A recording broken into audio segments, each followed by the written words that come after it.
The story begins with a quiet revelation of a dragon who exists without a name. Since the days when the world was filled with chaos, that presence has endured through ages and memory. Life has unfolded at the foot of the holy Mount Olympus, where the dragon remains in silent solitude. Little creatures grow and decline through passing ages, as those called elves and dwarfs offer devotion and build shrines in quiet reverence for the dragon. Time continues its path toward those known as humans as they walk the land and shape a fragile, fleeting existence beneath the same sky.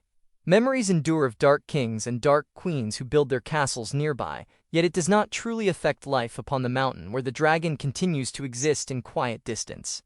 At times the dark kin come and invite the dragon to join their army, while shadows gather with silent intent, yet no answer is given. At times humans arrive and begin shouting about one god or another, as their voices rise with restless devotion seeking meaning. The dragon chooses to pretend to be asleep and remains still until they leave and silence returns once more. Days pass as the dragon watches the sky while lying in a favored place at the foot of the mountain and reaches toward beautiful flowers during warm spring days. Life continues in gentle solitude as the dragon walks through quiet paths and offers apology to the moss beneath each step, as such moments become the shape of its existence. A small human reaches forward with bright joy and calls the dragon as daddy while warmth fills the space between them. The quiet flow of days breaks as one day arrives when a small human calls out to the dragon and draws its attention for the first time. A sudden shock rises as the dragon sees a human and realizes she is a female, while confusion follows with the demand to know how she arrived in such a place. Concern deepens as her small form appears in the middle of winter, wearing nothing but rags, and the thought forms that this is a problem as she softly calls for daddy with fragile uncertainty. Her voice reaches again with a faint that trembles into a louder call for daddy as the dragon is drawn closer by that simple cry. Confusion deepens as the dragon recalls that daddy refers to a human father and questions whether such a role could belong to him. Denial rises as the dragon insists there is no memory of ever having a child with any human. Disbelief follows as solitude has been cherished for a long time, and there should be no children within that existence. The thought settles into certainty that this must be a mistake. A sharp gasp escapes the dragon as the thought forms that she must have been separated from her family and left alone in this place. He offers a gentle assumption that she must be searching for her daddy and tries to guide her toward that truth. Her face shines with joy as she calls out daddy with pure certainty. The dragon resists the claim and answers that he is not her daddy, yet the words fall softly against her unwavering call. The dragon questions her presence and wonders if she is human, while asking where she comes from, yet her only answer remains a call for daddy that echoes again and again. He repeats with quiet firmness that he is not her daddy, yet her voice rises with another cry for daddy and refuses to change. Her small form draws close and rests with gentle trust as a soft smile blooms upon her face, and warmth begins to settle within the dragon. A quiet hum escapes the dragon as he looks upon the small human resting close, while soft chirps and distant tweets drift through the air. The dragon insists that he is not her father and startles at his own voice, yet uncertainty follows as he admits that certainty fades into doubt. A sudden gasp escapes him as the question forms of why she keeps calling him daddy. He begins to wonder if perhaps she is still so young that she knows no other words as she nestles close with soft snuggles. Memories rise of the other humans who once visited the mountain, as they speak of gods who rule the land and plead for requests while their small forms remain no larger than the size of his palm, and he chooses to pretend to sleep and remain distant. A gentle realization follows as he compares those mature humans to this small one and understands that she is different in a fragile and tender way. A realization forms that she is a human infant as her small form rests close, and her presence feels fragile and new. He sees how small she is and understands that she still needs the protection of her parents as the truth settles within him. A gentle thought follows as he looks upon her and asks for her name while inviting her to try to say it with her own voice. A soft pause lingers as the small human gathers her voice and gently forms the name Olivia. The dragon accepts the name Olivia and finds it splendid as he gently brushes her and holds her small form with growing care. Olivia offers gentle comfort with innocent certainty that her daddy will come soon as her soft trust settles warmly against the dragon. A quiet thought follows that her real daddy is likely worried and searching in panic as the distance between them feels heavy. A quiet truth settles that her daddy never came as time passes without answer, and absence grows heavier. The dragon finds it strange, and believes her real daddy should be searching for her, while doubt lingers, as he cannot imagine why he would not. Olivia looks on with soft confusion, and repeats the word daddy, as if it holds all meaning, while the dragon gently insists that he is not the one she seeks, and speaks of her real daddy.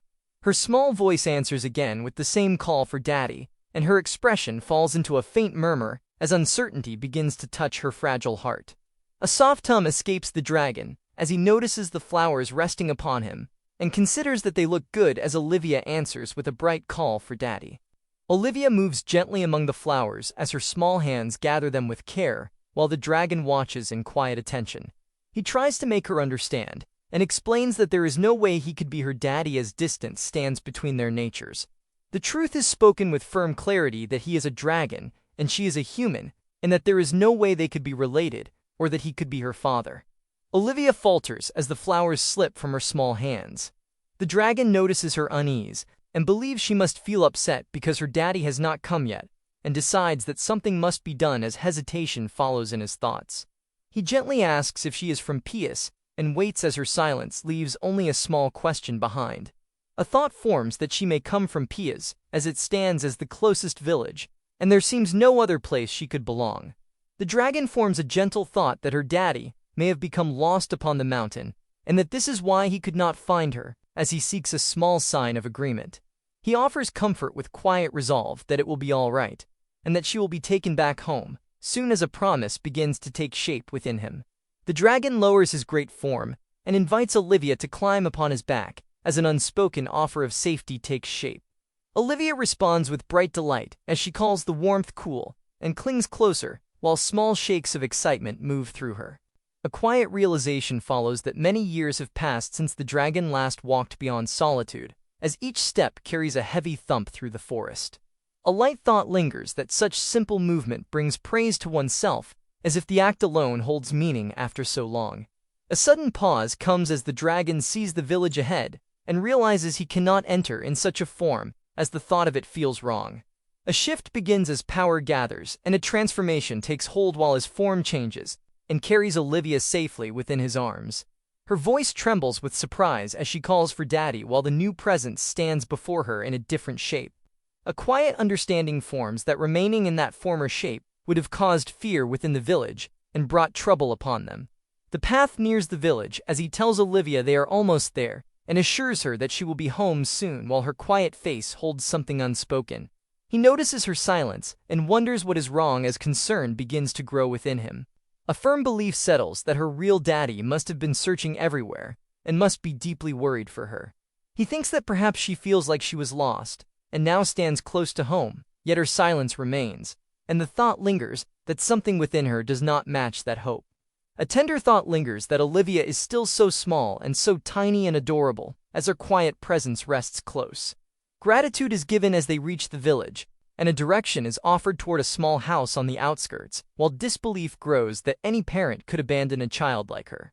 A quiet excuse forms as his gaze lowers, and a single word begins to rise within him as a decision starts to take shape. A cruel voice breaks the quiet as a man laughs in harsh delight, and feels relief at finally being rid of the child, while pride fills him in his human form. As the truth settles before him and anger rises within his chest with overwhelming force. Laughter rings out with cruel delight, as voices mock the act of leaving a child in the forest, and question it with careless amusement. He boasts with pride that the plan had been clever since her birth, and treats the cruelty as something worthy. He reveals that he told Olivia she was the child of a dragon, and then abandoned her after taking her away, while satisfaction lingers in his tone. A quiet image of Olivia remains as she believed every word with pure trust. Another voice joins with harsh amusement, and declares that the troublesome child ran into the forest calling for daddy, and now freedom belongs to them both as laughter spreads without remorse. A stunned realization rises, as the dragon in human form questions if this man is truly Olivia's daddy, and the thought cuts deep.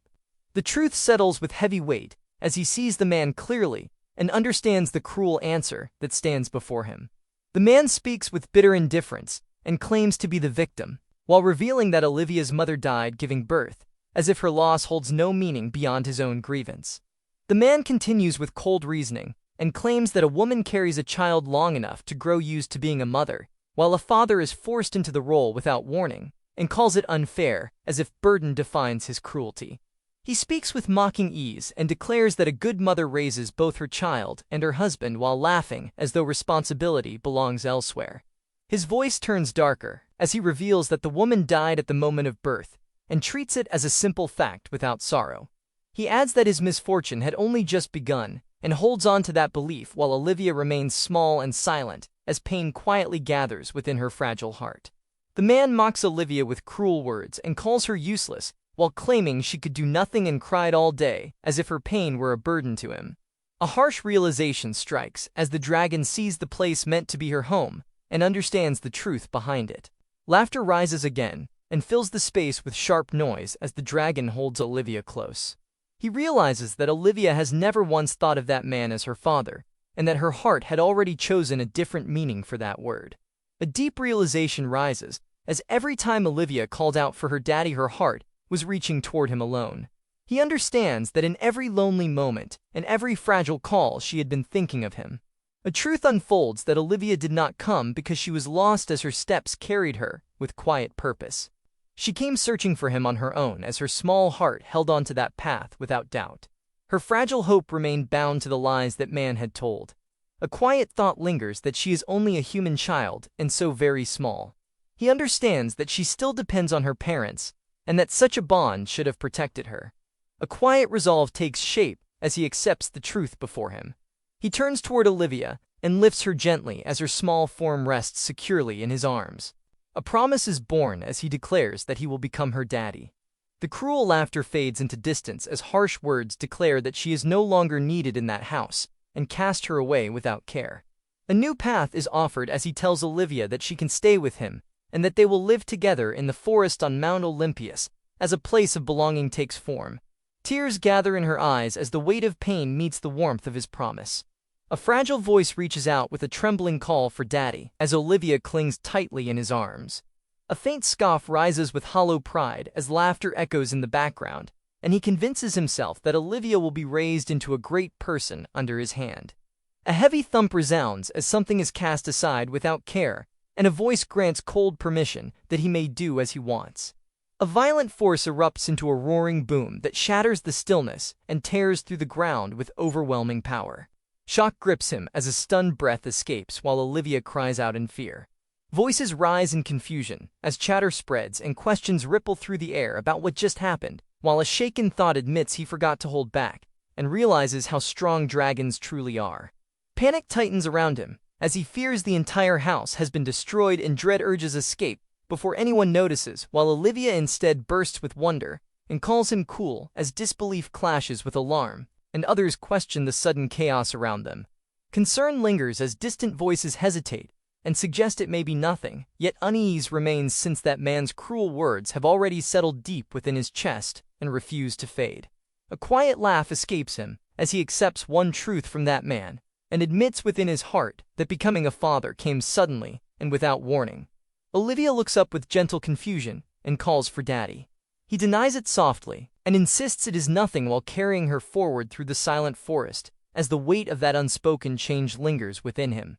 Since the day he became Olivia's father, he devotes himself to learning and turns countless pages as he studies without rest and absorbs every lesson he can find.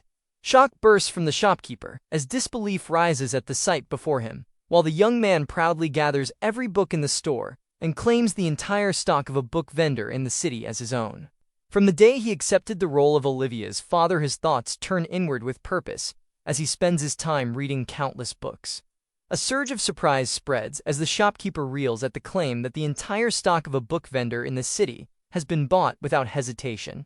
He learns to cook vegetables until they soften enough for Olivia, and each lesson becomes a quiet promise to care for her better. The books reveal many things and teach him about clothes and sickness, and the ways humans care for their bodies to remain clean. He reflects that life as a dragon stretched long and solitary, and left him knowing little of humans, yet the written pages begin to fill that emptiness with knowledge. When that time arrives, he wishes for her to live happily surrounded by others of her kind, as his thoughts remain steady.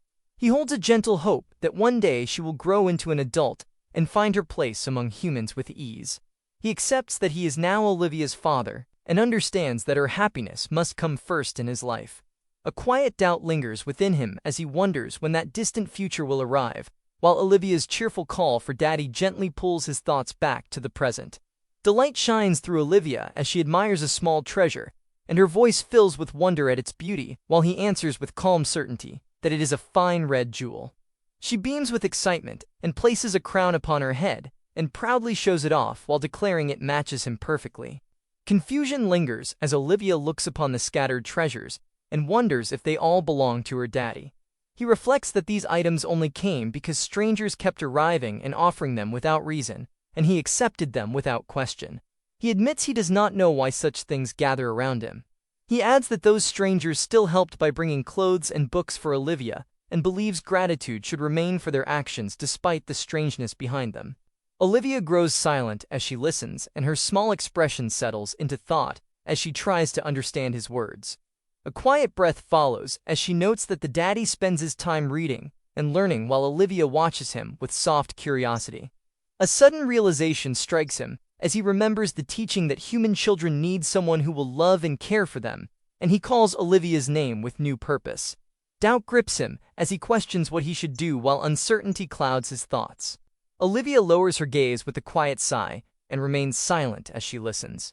Resolve forms at last as he reaches his answer.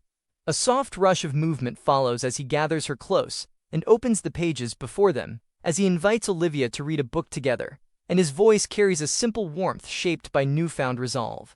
A soft voice begins a tale of long ago in a distant land where a princess once lived, and the story unfolds with gentle care as he reads beside Olivia. Olivia repeats the words with curiosity and quiet effort as she learns the rhythm of the story, and he affirms her with warmth and calls her very good. The tale continues as the princess holds a lizard as her dearest friend within the castle, yet others see the creature as something unpleasant and unworthy. A shadow falls over the story as a servant casts the small lizard into the fire, and the words linger with a quiet heaviness as he continues to read for her. The story answered through gentle telling, as the princess in tears kissed the burned back of the lizard, and that act brought the creature back to life while the form changed into a handsome knight.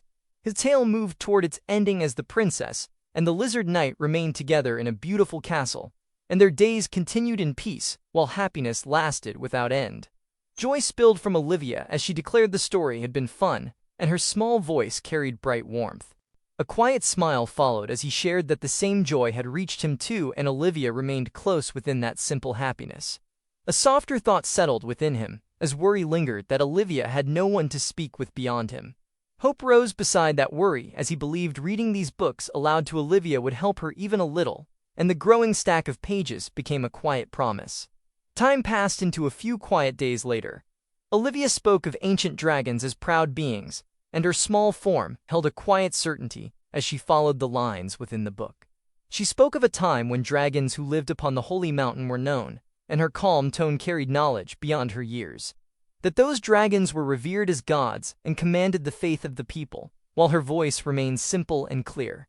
A sudden realization stirred within him as surprise rose, and he questioned if Olivia held a hidden brilliance while his thoughts paused in disbelief.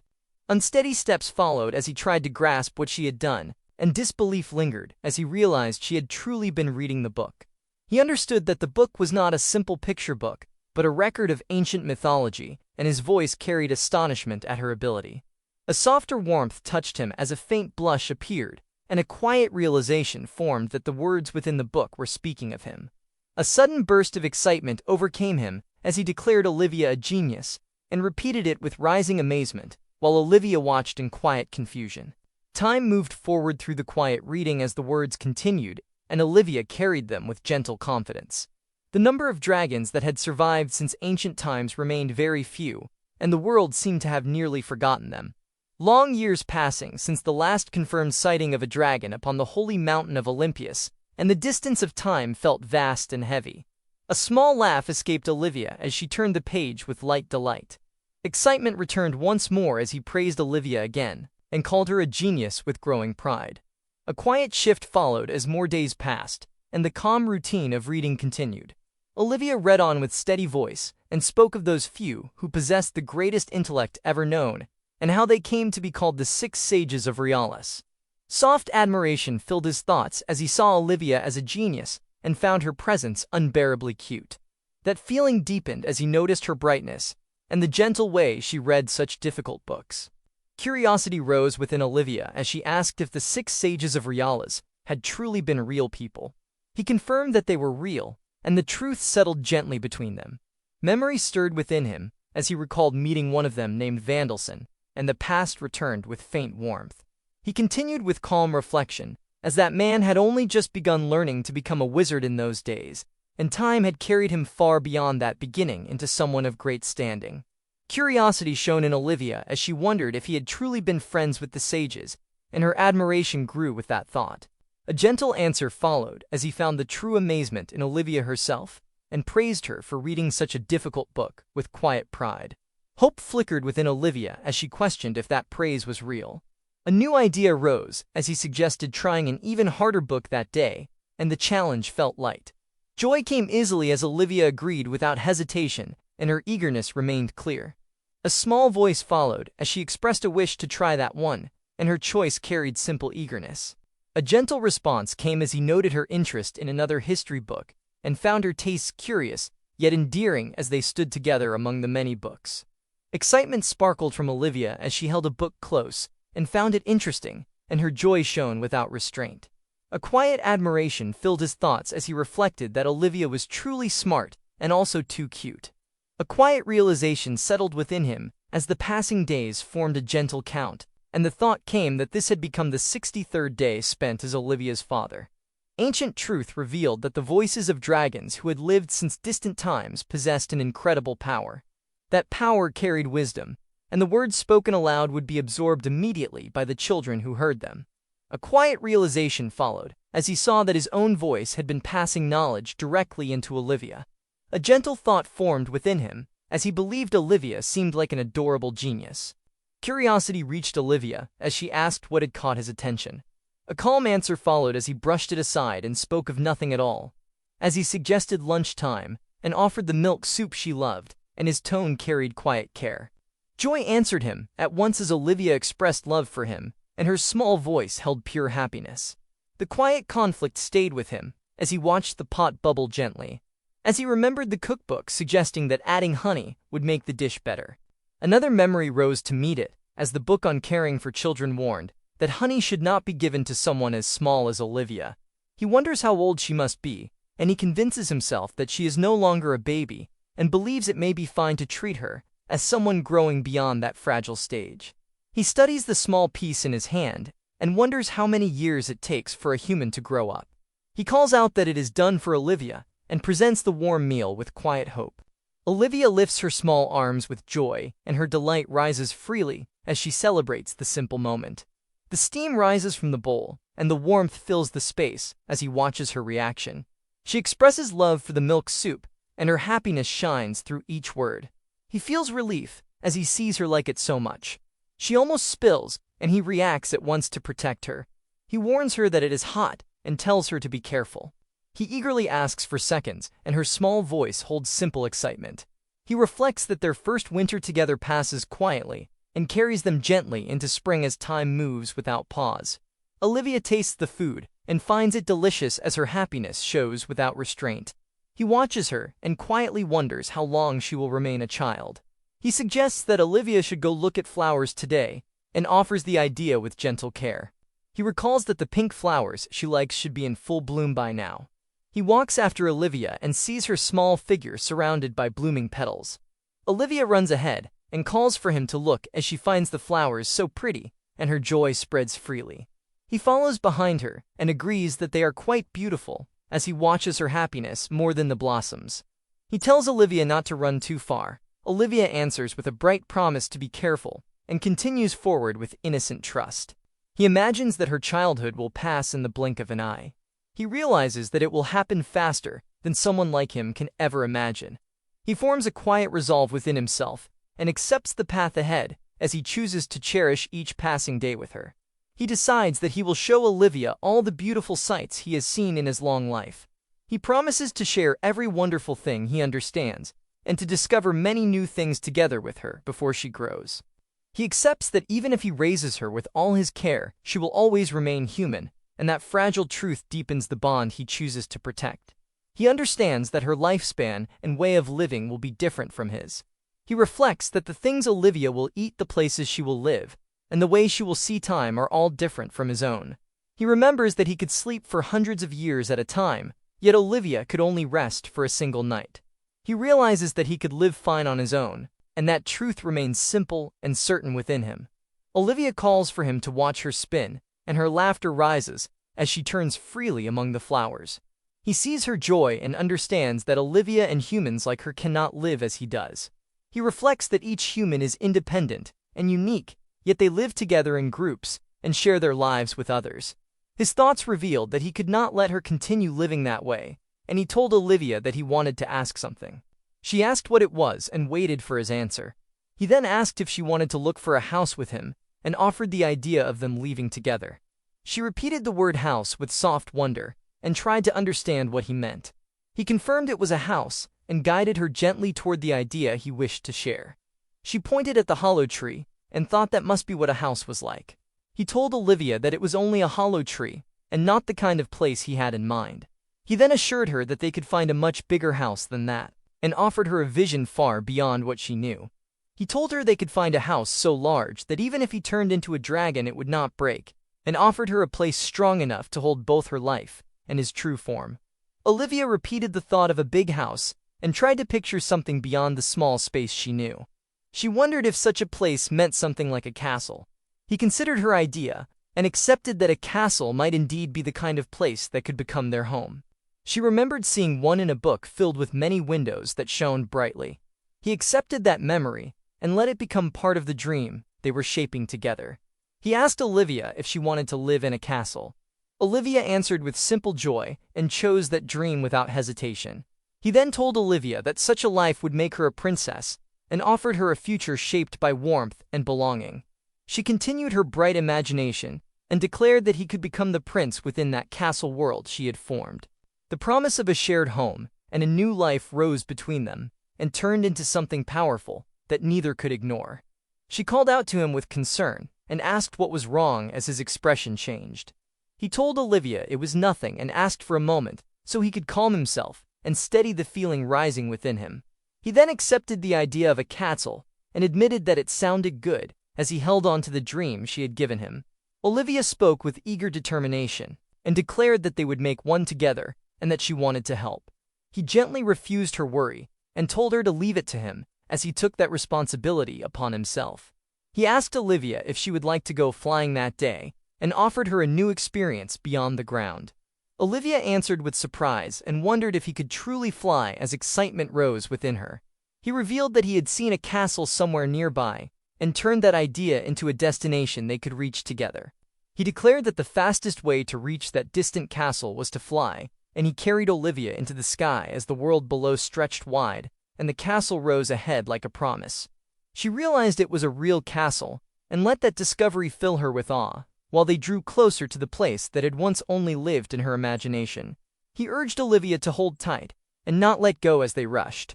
He descended from the sky and reached the ground at last as relief passed through him. He admitted that such a long flight had left her tired as he stood before the vast structure now within reach. A heavy crash followed their landing, and the sound spread across the area with force. She admitted that such a long flight had left her tired as she stood before the vast structure now within reach. Olivia sensed the presence first and warned that someone was coming. A sharp voice rose as someone approached and demanded to know who stood there while tension filled the space.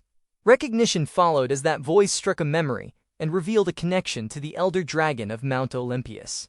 The figure stepped forward with force and authority and called out with familiarity after a long time apart and addressed Miss Claria. Claria declared with urgency that the castle belonged to the Dark Queen Merdia, and believed that this arrival meant agreement to join their army as suspicion shaped her words. Olivia quietly recalled that the word army had appeared in the history books and tried to understand the meaning behind it. Claria questioned the creature on his back and focused on Olivia as confusion replaced certainty. She observed that the small figure looked human and struggled to reconcile that sight with what stood before her. He revealed that Olivia was his daughter, and presented her with pride while asking if she was not adorable. Claria was overwhelmed by shock as the truth struck her, and she struggled to accept that a daughter of a dragon could be human.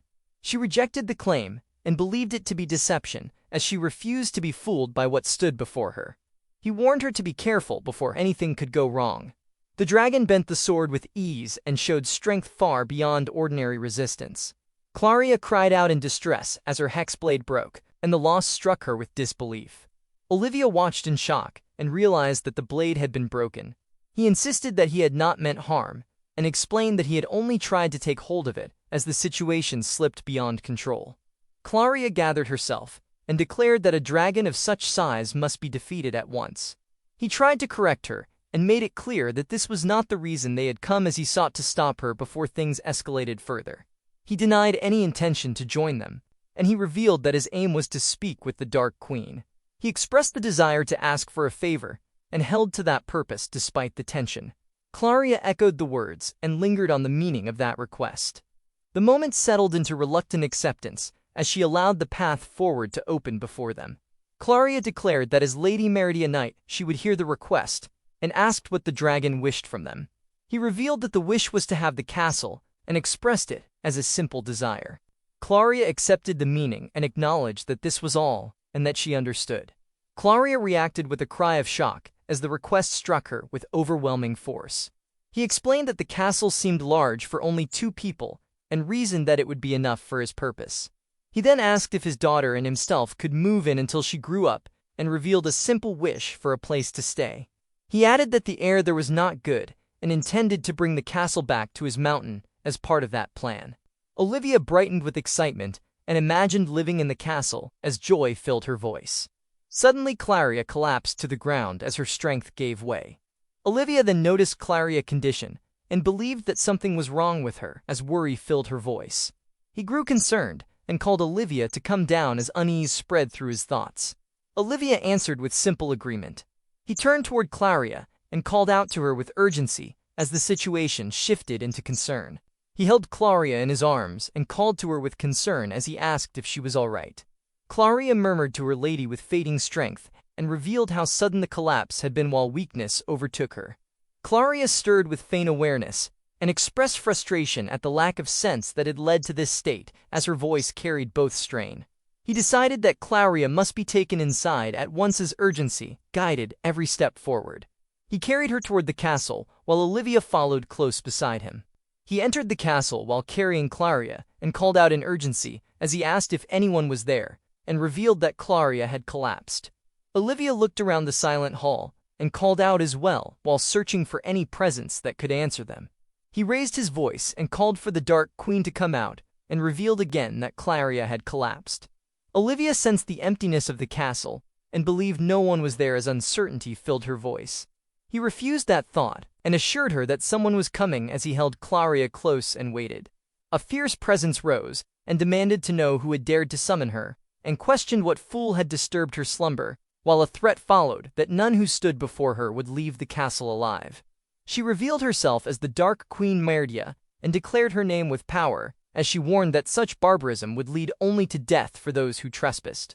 Olivia looked at the Dark Queen and believed she saw a sheep as innocent confusion shaped her words, while the Dark Queen rejected that claim and declared her true identity with force. The Dark Queen felt her grand entrance ruined and lamented that careful preparation had been wasted as frustration lingered within her. She then sensed the immense magical energy before her and questioned if he was the elder dragon of Mount Olympus as recognition began to form. He accepted that she remembered him and confirmed his presence. He confirmed that he was the dragon who lived on Mount Olympus. Meridia trembled with confusion and questioned what this meant as she wondered why a member of the most powerful ancient race would seek her, while she revealed that she had only lived quietly within her castle. Olivia stepped forward and introduced herself with gentle warmth. She steadied herself and declared again that she was the Dark Queen Meridia as she tried to regain her composure. She called out to Claria with panic as fear rose within her, and she accused the elder dragon of slaying her most precious friend, while grief clouded her thoughts. Meridia lamented with intensity and declared that life had turned cruel as she questioned how she could take a bath without Claria by her side. He reacted with confusion and repeated the word bath as he tried to understand her grief. Meridia forced herself to dismiss that outburst and urged that it be forgotten as she struggled to regain control over her emotions. She declared that striking down her proud right hand, the Dark Knight Claria, was an unforgivable offense, and her anger rose without restraint. She added that even an elder dragon would not be spared from such judgment, as her clenched fist carried the weight of her resolve. Meridia raised her fury and declared that he would come to feel the true depths of her wrath as her anger surged. Clarius stirred and called out in confusion as she questioned where she was. Meridia rushed toward her and realized that Claria still lived as relief broke through her anger, and she questioned her condition with urgent concern. He felt quiet relief at her awakening, while Olivia stayed close. Claria opened her eyes and addressed Meridia. She offered an apology and admitted that she had let her guard down as regret settled over her fragile state.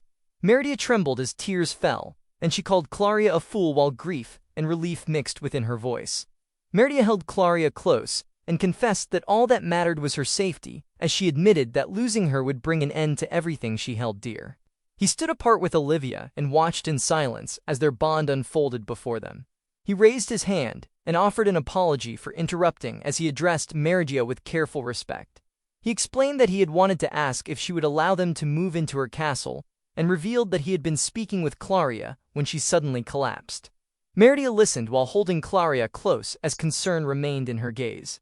Meridia's voice rose in outrage as she demanded how anyone could lack sense, and accused the Elder Dragon of intending to steal her castle from her. The Elder Dragon clarified the intention with calm certainty, as he denied any desire to take the castle and revealed that the wish was only to borrow it. He expressed the need for a place where a human could live. A quiet pause followed as her anger met stillness. Meridia asked that the child is a human then, and a quiet question lingers as the truth begins to settle. He answered with calm certainty and affirmed that truth. A brief pause followed as he gathered resolve, and that silence stirred unease within Claria while a faint blush touched his expression. He then revealed Olivia with quiet pride, and declared that she was his daughter as the truth fell. Meridia trembles as the truth strikes her heart, and lightning cracks through her fury while she clutches Claria. The distant castle stands beneath a dark sky as the words echo that Olivia is a daughter, and the weight of that revelation spreads across the silent night. Meridia stares in stunned disbelief as panic overtakes her thoughts, and she demands to know when he had been married while confusion deepens at never being invited to such a wedding. Meridia spirals deeper into wild confusion as she questions where they met and leaps to the conclusion that his wife must be human. She clings to that idea and declares it as an impossible yet dramatic truth as her imagination runs beyond control. He falters under her words and awkwardly denies any marriage as uncertainty colors his voice.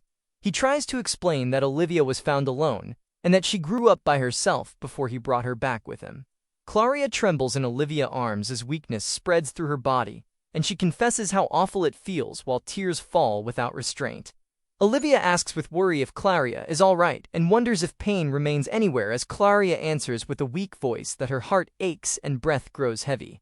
Meridia cries as tears fall, and she is called a good girl through trembling affection, and realizes that even after such hardship Claria still holds to politeness, and this thought stirs her deeply.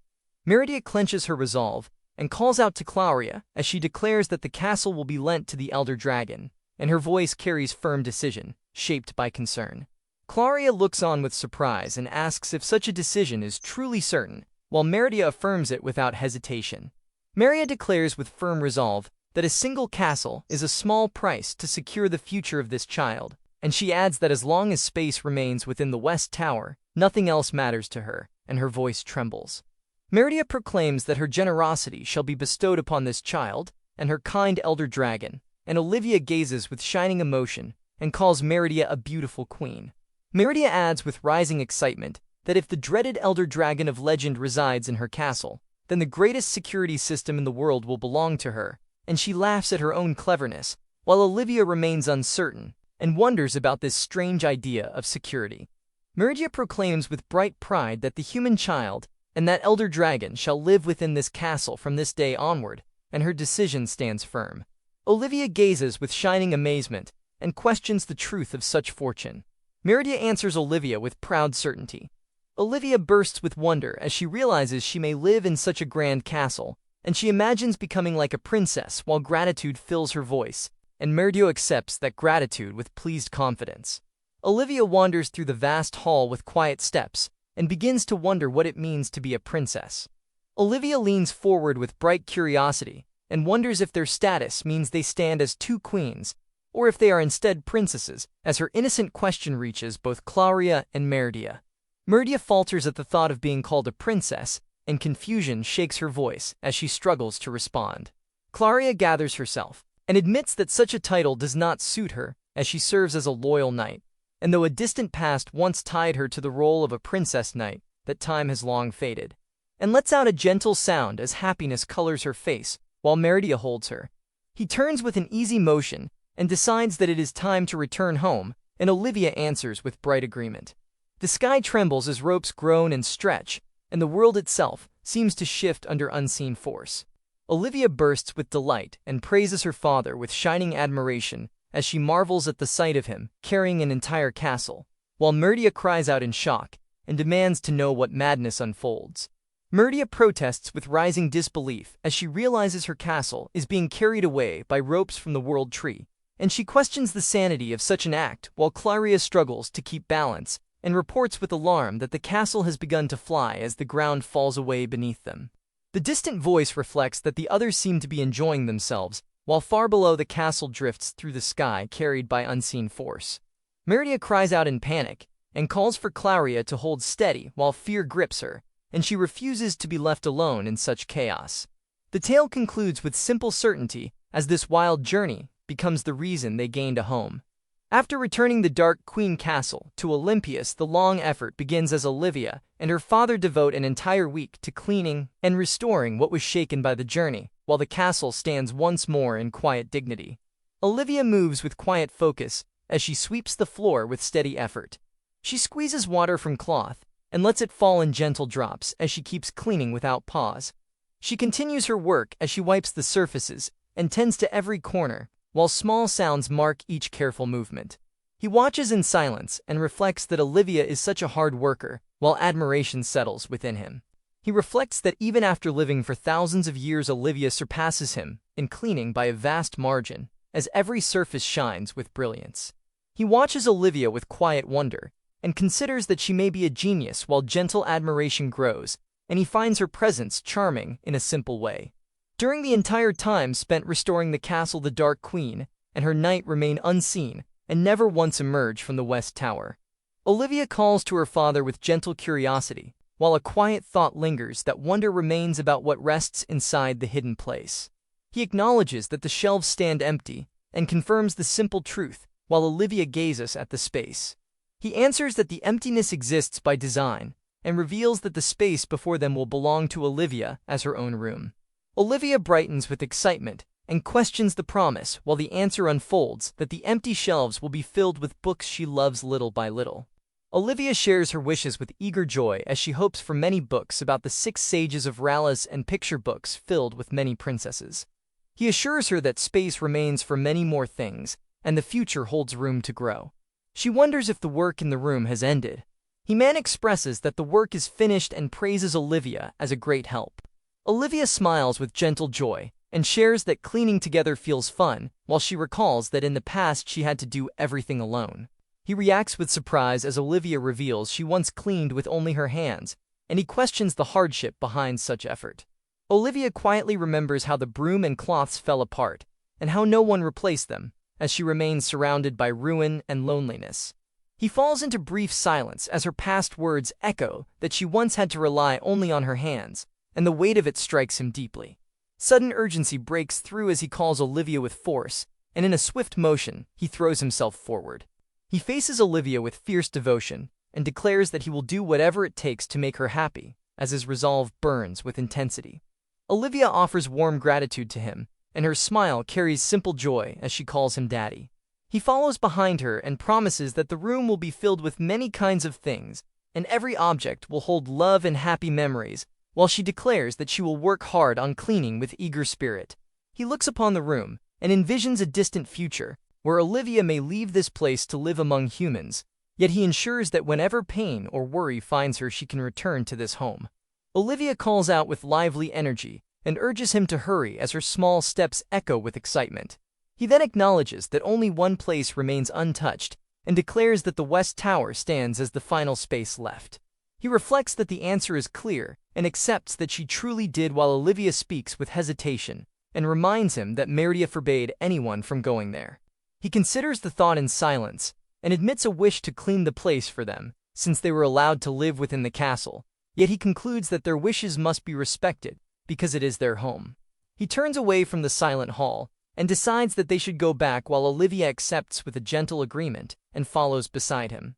A hidden mechanism rests unnoticed until Olivia reaches out and pulls it with innocent curiosity. Olivia runs ahead toward the strange door and calls for him, as she insists that he follows because the path feels wrong, yet her curiosity shines while she admires the green jewel and declares its beauty with bright wonder. He studies the door with quiet concern and reflects that it looks unusual and not like dark kin craft, while he senses something different. He accepts the oddity with a thoughtful murmur and affirms that the door indeed holds something unusual. He reflects on her statement and realizes that every door has indeed been opened except those within the West Tower. He looks upon the door and acknowledges that it is clearly locked as the barrier stands unmoved before them. Olivia fidgets with restless curiosity and asks if the door can be opened, while her hopeful voice reaches him with quiet insistence. He turns in slight confusion and answers with uncertainty as he admits that he does not know. He then wonders if Meridio intends for them to stay out of that place. Her determination rises into a wish to see inside. Olivia gathers her courage and admits she will give it a try, while a small groan slips out. He presses his hand against the door and feels its weight as the wood resists and creaks, and he judges that it feels a bit heavy. He studies the strange door and senses something unnatural as his hand presses forward, and the door strains under pressure, and the door gives way with a crushing impact that opens the sealed path. He realizes the door has opened and accepts the result. Olivia lifts her arms in bright joy and celebrates his success with cheerful praise. Olivia steps toward the dark entrance and wonders what waits inside. Meridia rushes forward with hurried steps and urges them to wait again and again as her voice rises. He and Olivia turn toward her and recognize her presence, as Olivia identifies her as Miss Sheep, while curiosity softens the moment. Meridia rejects that name with fierce pride and declares her true identity as the Dark Queen Meridia, while her protest carries strong emotion. Meridia shifts with urgency and directs her concern toward him as she calls him Elder Dragon and reveals that she sensed the moment he opened the door. He receives it with quiet acceptance, while his attention remains steady on her presence. He admits with strained regret that he should not have touched it, as unease lingers across his expression. Meridia rejects that thought with firm insistence, as she declares that it is not the point. Meridia presses forward with restless energy and demands to know how the door was opened, as surprise fills her words, and she reveals that she left her comfortable bedroom behind just to witness this moment. He reveals with slight hesitation that he pushed on it a little, as uncertainty colors his admission.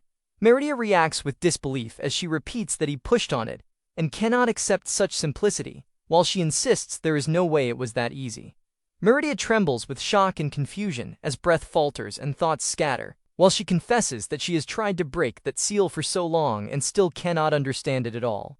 He calls out to Claria with urgency and draws her attention as he announces that the library stands open, and his voice carries a firm echo through the hall. He reflects with quiet relief that she does not seem to mind, and a faint ease settles within him as silence answers his thought.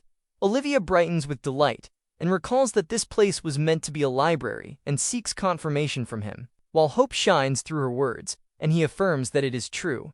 Olivia rushes forward with bright excitement as she calls out that a library holds many books, and her long wish to see such a place finally comes alive, while he calls her name with rising concern as her small steps carry her toward the dark entrance. He calls for her to wait as worry sharpens his voice, and he reminds her that permission was never given, and uncertainty lingers as he admits that safety remains unknown. Her feet strike the ground with quick, eager rhythm as she moves deeper inside. Olivia bursts with excitement as she marvels at the countless books and declares the sight amazing, while joy shines through her words and her admiration for the endless shelves grows brighter. He gazes around with softened expression as he admits that it truly is incredible. He reflects with quiet thought that the Dark Queen held a deep love for reading, and the endless shelves now reveal a side once unseen. Olivia gazes upward with shining wonder as her curiosity grows. She expresses a bright desire to read those books. He answers with gentle promise that he will read them to her. He affirms with certainty, and her happiness blooms as she celebrates with pure delight, and the library becomes a place filled with shared days and gentle memories. Olivia wonders with bright curiosity how long it will take to read them all. He looks upon her with a gentle expression and acknowledges that it is a great question as quiet amusement softens his gaze. He reflects that there are far too many books within this vast place, and accepts that they will never finish them all before Olivia grows up, as the scale of it settles in his thoughts. Olivia softly calls for him, and her voice carries gentle affection. Olivia urges that they should hurry and go to ask Merdia. Olivia shares her idea that they should ask Merdia for permission to borrow her books, and her excitement grows as she imagines holding them. He agrees that it is a good idea, and adds that they should also ask what the books are meant for. He realizes that reading 2 books each day would become 14 in a week. He considers her words and reflects that even after a year there would still not be enough time. His quiet promise settles with steady warmth as long as Olivia remains there to listen. He holds a gentle resolve and decides that he will keep reading her books forever. Olivia wonders what they should do and asks how they can read more books while he admits that it sounds like a difficult problem. Merdia reveals that her library of grimoires once stood as her pride and joy as it held the history and knowledge of all dark kin magic, and her voice carries deep attachment to that treasured place. Merdia recalls that one day 1,000 years ago a group of heroes attacked this very castle, and the memory rises. Merdia remembers standing on the verge of defeat as she fought desperately to protect it while flames threatened everything she cherished, and those heroes sought to burn the library itself. Merdia confesses that she could not allow all that history to be destroyed, and she could not allow all that knowledge to be lost as her resolve burns stronger than the fire that once surrounded her. Merdu admits with a faint laugh that desperation had grown within her, and reveals that the library also held her secret collection of doujinshi. Olivia reacts with confusion at the mention of doujinshi. Merdia continues as she declares that she managed to halt the flames before they reached the library, and her words carry relief as the memory of destruction fades into control. Claria explains that in the aftermath the heroes managed to place a seal upon the library doors. He reflects that it sounds terrible, and the weight of her story settles around them. Claria explains that ever since that day Merdia has struggled to break the seal, and admits that even someone as wonderful and invincible as Merdia had been unable to disarm it, and yet the truth now stands before them. Merdia realizes that the door had been opened simply by pushing it, and her frustration bursts forth as she declares that such power must belong to an elder dragon, and she likens it to something that breaks all security with disbelief. He responds with quiet modesty and explains that living for a long time has made him slightly stronger than most, while adding that there is little worth praising, and he understands the meaning behind such talk of security. She proudly declares that her father is amazing while seeking agreement again and again. He brightens with delight and takes back every doubt as happiness fills him.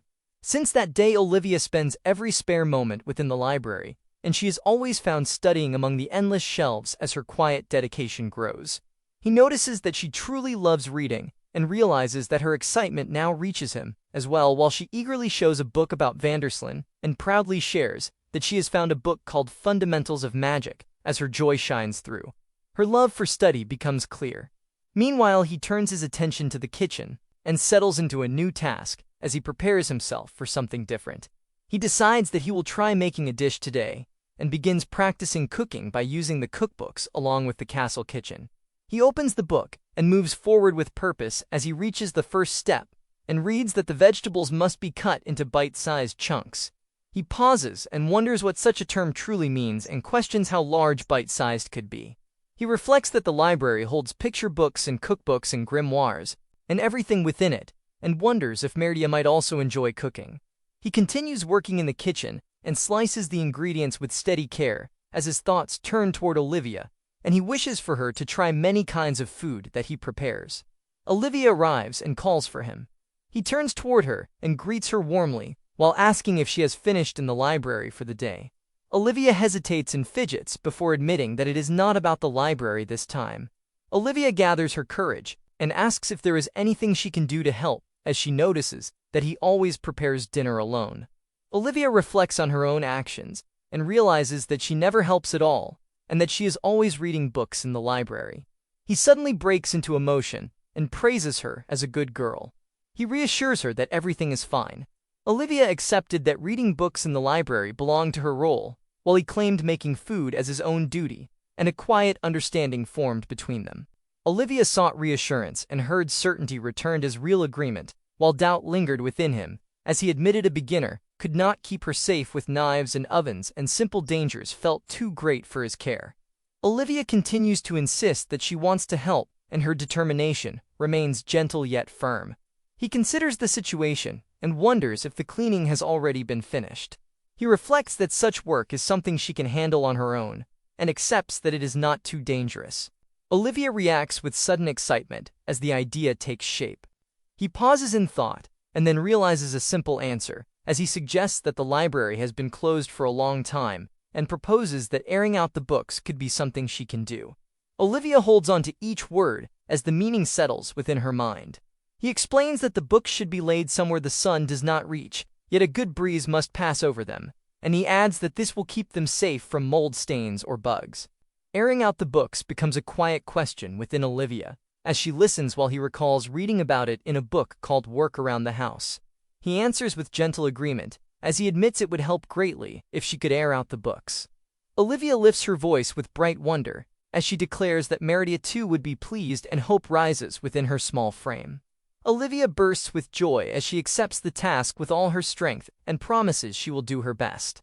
The days ahead form a quiet promise between them, as Olivia remains within the library, while he prepares meals in the castle kitchen, and their roles fall into a steady rhythm. He reveals with quiet pride that today he made oven-baked spring greens and a mushroom cheese pie, while gentle satisfaction lingers in his expression, and he adds that his special milk soup with honey rests beside them. He became carried away and prepared far too much while his thoughts rest on her absence. He notices that Olivia is late, though a quiet pause settles as the clock marks the passing time. He wonders if Olivia became lost within an interesting book, while a quiet decision forms that he will go and find her, and a passing thought reminds him that the meal should be eaten before it grows cold. Then his steps carry him through the corridor, as his voice reaches out to Olivia and invites her to come and share dinner. He calls out to Olivia as his steps carry him across the grand library, until he finds her surrounded by scattered books, and a soft realization comes that she is working. He watches Olivia with quiet amusement, and a fond thought forms that she is just as expected, and even endearing in her focus, while a soft murmur follows as Olivia begins a dramatic chant of an abyssal envoy being called forth, and her tone carries playful intent. He watches Olivia with quiet amusement, and a fond thought forms that she is just as expected, and even endearing in her focus, while a soft murmur follows as Olivia begins a dramatic chant of an abyssal envoy being called forth, and her tone carries playful intent. He turns with sudden confusion as the unfamiliar words reach her, and she questions the meaning of crimson depths and pale nadir. A chilling chant rises as the words call upon guiding threads and a wicked heart, and the command to reel her in repeats, while a dark swirling force answers and begins to gather. Olivia remains within the pull of that growing presence, as the strange magic surrounds her. He sees the danger at once, and calls out to Olivia in sharp alarm. Olivia turns at the sound of him, and recognizes him, while the dark aura still lingers around her. He reacts with sharp urgency, and tells her to stop reading at once, as he warns that the words are dangerous and should never be spoken. His thoughts race as he identifies the chant as an incantation used by dark kin, and he understands that it belongs to summoning magic. A dark creature emerges from the summoning void, and its presence presses forward with sharp menace. Olivia stands caught within the swirling force, and confusion rises within her as the unknown form closes in. He moves without hesitation as urgency drives him forward, and his thoughts fix on protecting Olivia above all else while his voice commands her to stay still. A massive force crashes down with violent impact as he reveals his true form, and his body shifts into a great dragon. Olivia stands small before him as lesser creatures scatter near her feet, and the fear of the moment tightens, yet his towering form stands between her. He moves in a sweeping surge as his great form drives forward, and the smaller creatures are pushed back. He calls out an apology to the little spiders, even as he pushes them aside, and his intent remains clear as he asks them to stay away from Olivia. Olivia is held within the safety of his reach as her small sound breaks through the chaos, while he declares that she is his precious daughter. He restrains his power as he drives the creatures back and holds his strength in check, while he resolves to keep the heat from harming anything around Olivia. Claria rushes forward with urgency as her steps strike hard against the floor, and her voice rises in sharp demand as she questions what the two of them are doing. Meridia bursts with outrage as her voice rises in fierce protest, and she accuses him of intending to burn down her library, as well, while anger sharpens every word. Her thoughts turn bitter as she questions whether the world holds nothing but barbarians, and her pride in her treasured collection trembles under the threat before her. He sweeps forward in his great form as force surges around him, and he urges the little spiders to return to the dark realm. Olivia lowers herself and hides within her arms as the storm of motion surrounds her and fear presses close. Olivia stands close beneath him as scattered pages drift around her feet, and the chaos softens into quiet. Olivia looks up at him as confusion lingers, and she wonders what that moment was and questions what those spiders were. Claria exhales in relief as tension leaves her, and she notes that the children of Ariadne have been sent back to the Dark Realm without issue. Merja leans forward with sudden concern as she realizes Olivia had been below, and her thoughts shift at once to her treasured books, while worry rises over their condition. He lifts his great head with quiet confidence as he assures the Dark Queen that there is no need for worry. He affirms that nothing will burn unless he desires it, and his control stands absolute, while Olivia watches him in silence. A rush of wind follows as his vast form moves, and the air swirls around them. He gathers her close within his arms as relief settles after the fear, and he reflects that the moment nearly brought a heart-stopping shock. Olivia clings close to him as worry touches her voice, and she asks if he is angry, while her small form seeks comfort in his presence. He holds her gently, and admits the fault rests with him, as he recalls that he was the one who told her to air out the books. Merja turns with unease as realization forms, and she questions if Olivia was the one who used the summoning spell. Claria answers with composed certainty as she addresses her beautiful queen and confirms what now seems clear. Olivia rests in his arms and assures that she is unharmed while she senses his concern and wonders what troubles. Merja presses the thought further as she questions how a human girl without magic power and unable to use mana could have performed such a spell. Meridia trembles as she realizes the grimoires within the library hold power beyond even most dark kin, and the weight of that truth presses on her mind, even if the spell once seemed simple. He reflects that he had been too careless, and the quiet admission lingers. He lowers his gaze as Olivia gently calls to him. Olivia smiles with bright innocence as she shares that the great surprise has left her hungry. He breathes out softly as remembrance settles, and he acknowledges her wish. He quietly accepts her words as truth, and the tension fades into a gentle resolve within him.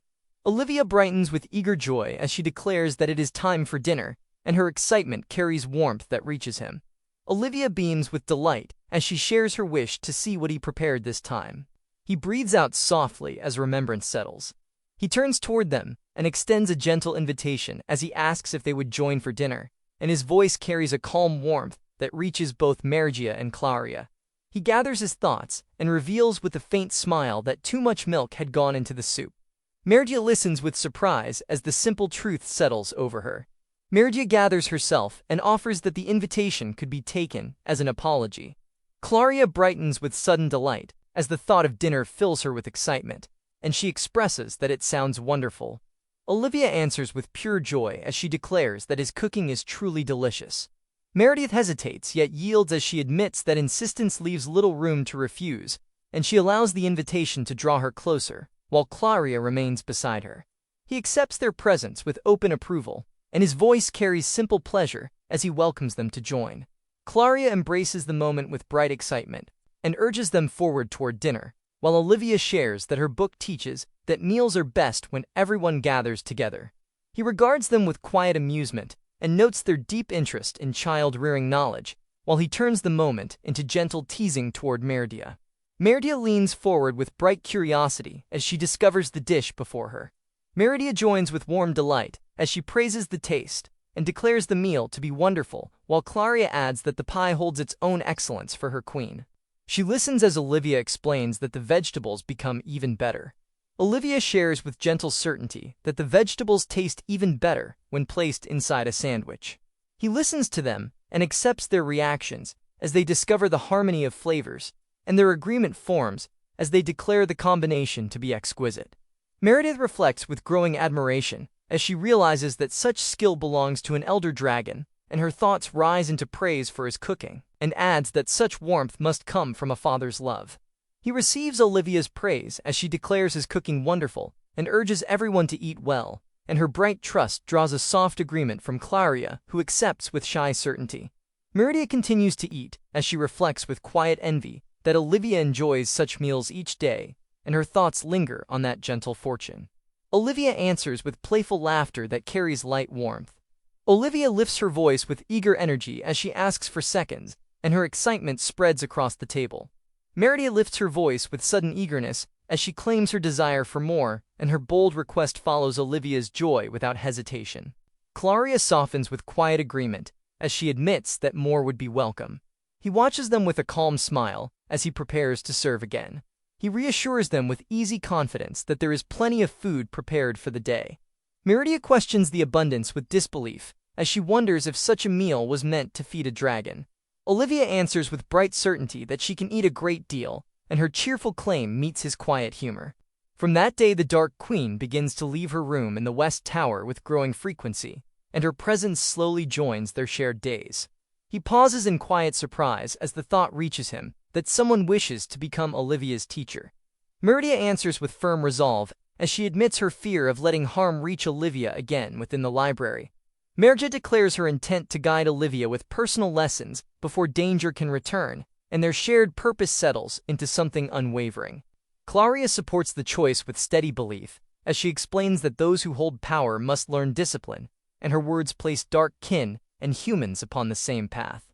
He accepts the exchange with quiet ease, as he acknowledges that such guidance would truly help. He admits with a faint smile that knowledge of human customs remains uncertain to him, and the honesty rests gently within his words. Merja responds with sharp insistence as her agreement rises quickly, and her frustration questions how such long years could pass without learning anything of humans. Claria exhales a weary sound as she admits that even they understand humans better than he does, and her words carry a quiet truth shaped by long years. Meridia continues with composed certainty as she recalls that dark kin and humans once shared friendship, though conflict has touched recent days, and her tone holds both memory. She presses further as she points to Olivia and reveals that Olivia has no friends yet, and her concern deepens as she explains that within the human world Olivia has already reached the age to begin school, while the weight of this truth strikes him and leaves him shaken. He lowers his gaze as uncertainty deepens, and he confesses that no clear answer comes to him. He falters beneath that pressure as he admits uncertain understanding, yet holds on to the small comfort that some knowledge remains. Meridia cuts through hesitation with firm insistence, as she declares that Olivia needs someone beyond him. He listens in silence as Meridia falters for a moment, and denies the thought that grimoires could guide such matters. She gathers herself and declares with rising confidence that she and Claria will take the role of instructors for Olivia, and her voice brightens as she adds that they will stand as Olivia friends as well. Olivia peeks through the dark doorway as quiet curiosity draws her forward, and her small voice wonders what is happening here. He turns toward Olivia with gentle ease and greets her presence, as he reveals that talk has settled on her future, and that Meridia will become her new teacher. Olivia repeats the thought of a new teacher, while curiosity lingers in her voice. Joy rises within Olivia as her eyes brighten, and she declares that both of them will play with her as excitement overflows. Meridia speaks with firm resolve, as she describes strict training that will guide Olivia to decode difficult texts within grimoires that hold the accumulated knowledge of dark kin, and she insists that this path is not meant for fun, but stands as true education. Olivia listens with shining curiosity as wonder fills her small voice, and she answers that such a path sounds fun. Olivia clings to her with bright insistence, and declares a wish to play too, and the clash between duty and innocence fills the space with restless energy. Meridia protests with rising frustration as she reminds them that this is not play, and questions whether her words are heard. The distant castle rests beyond the forest as quiet scenery follows the lively exchange. Meridia guides Olivia through careful study as she explains that the being she summons could bring danger, and that caution must remain while Olivia listens and learns how such creatures exist, and how control must be maintained, and the record of their days shows that the Dark Queen teaches her magic. Claria stands beside Olivia with a steady hand as she praises her progress, and instructs her to move her center of gravity with care, and to follow each motion with purpose, and their time together shapes her skill in swordsmanship and martial discipline. Gentler moments follow as hands gather Olivia hair, and consider whether a thick ribbon or a thin ribbon would suit her better, and a soft decision settles on the thin ribbon as her beauty is quietly admired. Claria and Meridia complete their careful work as they declare it finished, and their hands rest with quiet pride, while Olivia stands adorned with a small crown and gentle care surrounds her presence. Claria and Meridia overflow with delight as they cling close and praise how perfectly the outfit suits Olivia, and they confess that her appearance reminds them of their queen in her youth. Olivia looks up with gentle curiosity as she wonders if the clothes belong to Meridia, and the answer reveals that they come from a distant past. Memories unfold within the room as they recall how the queen once wore them in her younger days, and how adorable she had been, and they see Olivia now as a small princess. He presents the next idea as he considers letting Olivia wear his knight armor, and the thought joins their growing plans for her. Meridia declares that Claria will place the dress upon Olivia and shape her into a true princess knight, and Claria answers with firm approval.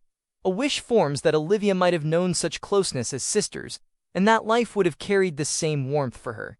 He announces that snacks have arrived for everyone as he presents them with gentle pride, and Olivia responds with bright joy as celebration rises within her. Claria offers praise toward him as she honors his effort, and Olivia receives the moment with delight. He reflects that the snacks were received well today, and the thought leads him toward tomorrow, as he wonders what he should prepare next. He admits that more time is now spent in human form, and that returning to a dragon form has become rare as this life quietly settles around him. He calls to Olivia and tells her that bedtime is near while his care continues, as he shares that reading books to her still remains part of their nights. Olivia expresses a wish to read a certain book for today, and shares that Meridia cannot read it, which leaves the task to him. He reacts with quiet realization as he understands the situation, and reflects that progress had not been made while trying to understand the books within the library. Olivia wonders if the truth could be real as he explains that the text is written in ancient Arial, and that this is the reason Meridia cannot read it, while she learns that the language is truly old. He continues that the language faded away thousands of years ago, and Olivia questions if it is older than the 6 sages of Realis, while he affirms that it is far older. He responds with gentle acceptance, and offers to begin teaching her. Olivia expresses joy at studying together, and declares a wish to learn. He explains that in ancient Arial each symbol carries its own meaning, and guides her through an example where a symbol represents beginning, and within the phrase the beginning of the day it becomes morning.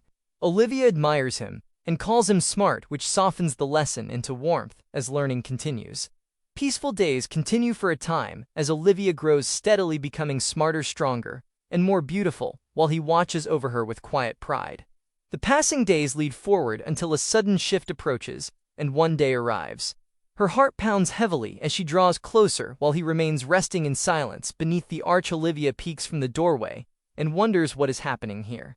Her small steps move forward in quiet rhythm as her heartbeat grows louder with each step toward him. Olivia moves close and presses a sudden kiss against him as his expression freezes in shock and confusion. His gaze trembles with disbelief as the moment strikes deeply and leaves him unable to respond. He calls out Olivia in sudden shock as her name escapes him with broken breath.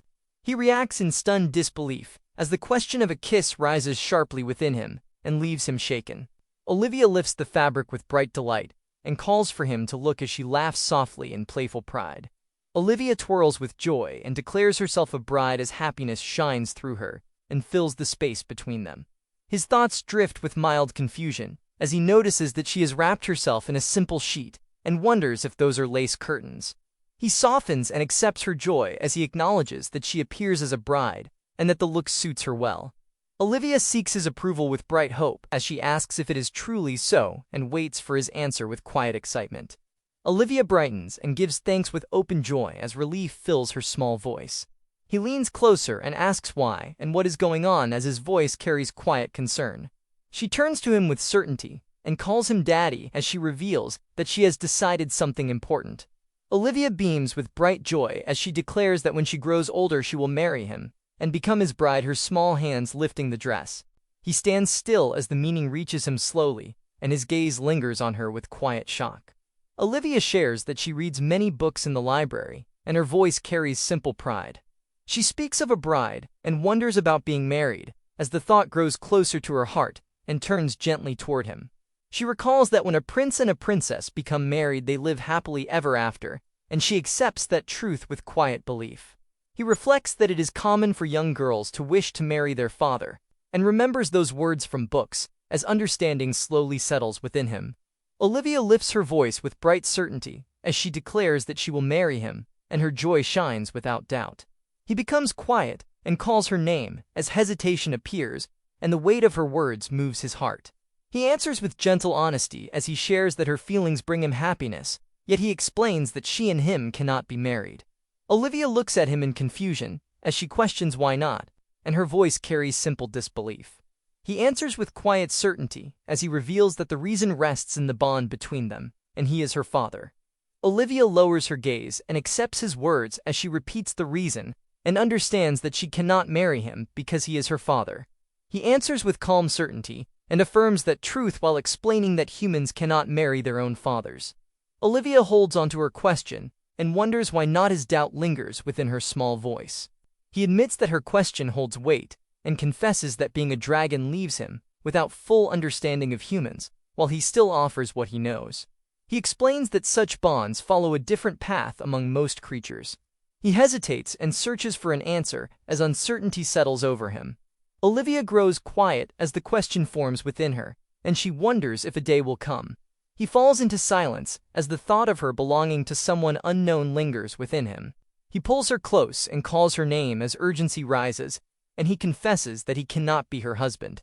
He holds onto her gently as his voice softens, and he promises that he will always remain by her side in the way that only he can be. Olivia looks up at him and calls him daddy as concern begins to rise within her. She studies his face and asks if something is wrong and wonders if he is hurt as worry fills her small voice. He pauses in confusion as he notices the tears and questions why they fall from him, while the drops continue, and he finds it strange. Tears fall from him as he struggles to hold himself together, and Olivia looks at him with concern as she asks if he is all right and realizes that he is crying. He wonders how much longer Olivia will remain by his side as the question lingers deep within his heart. He reflects that as a dragon their time together may pass in a fleeting instant. He lowers himself closer to her and calls her name as emotion gathers within him, and his voice carries a fragile tenderness. He could not become her husband, yet he held a quiet promise that would not fade, and he bound it to forever no matter what path awaited them. He vowed that he would always remain at her side. He spoke of a distant future where she might grow and leave, and meet someone unknown yet still find a life beyond him. He held her close and confessed that his wish would always follow her toward happiness. She answered with a simple acceptance. He speaks through tears and promises that no matter how many decades, centuries, or millennia pass, he will always be her father. Olivia lets out a small sound as his hand moves gently through her hair, and she answers with certainty that she already knows that truth, and accepts it with a bright voice. He affirms that truth, and declares that he will always be her father, and holds to that promise even if Olivia puts this life behind her someday. Olivia looks at him, and asks why something feels wrong, and questions if he is truly all right. He answers that he is fine and steadies himself as he gives her that reassurance. Those peaceful days continued for years. He reflects that their life together had been almost too peaceful, and within that calm he failed to see something important as time quietly passed. He realizes that he had completely overlooked how strong Olivia's resolve had become, and how firmly her heart had begun to move towards something beyond his sight. 5 years had passed since Olivia became the dragon's daughter. The dragon used his magic to keep their home warm because the weather at the foot of the mountain had become bitterly cold. The frozen landscape reminded the dragon of the day Olivia had walked through the harsh weather wearing nothing but torn rags. That painful memory refused to fade from his heart. The dragon looked ahead with unwavering resolve and vowed that Olivia would never suffer from the cold again. Changing the weather was an easy task for someone with the power of an ancient dragon. Clauria greeted the dragon with a gentle smile and offered him a good morning. The dragon welcomed Clauria with the same warmth and wished her a good morning in return. Clauria noticed the dragon preparing breakfast and mentioned that the Dark Queen's ginger cookies could be found on the shelf if he was searching for them.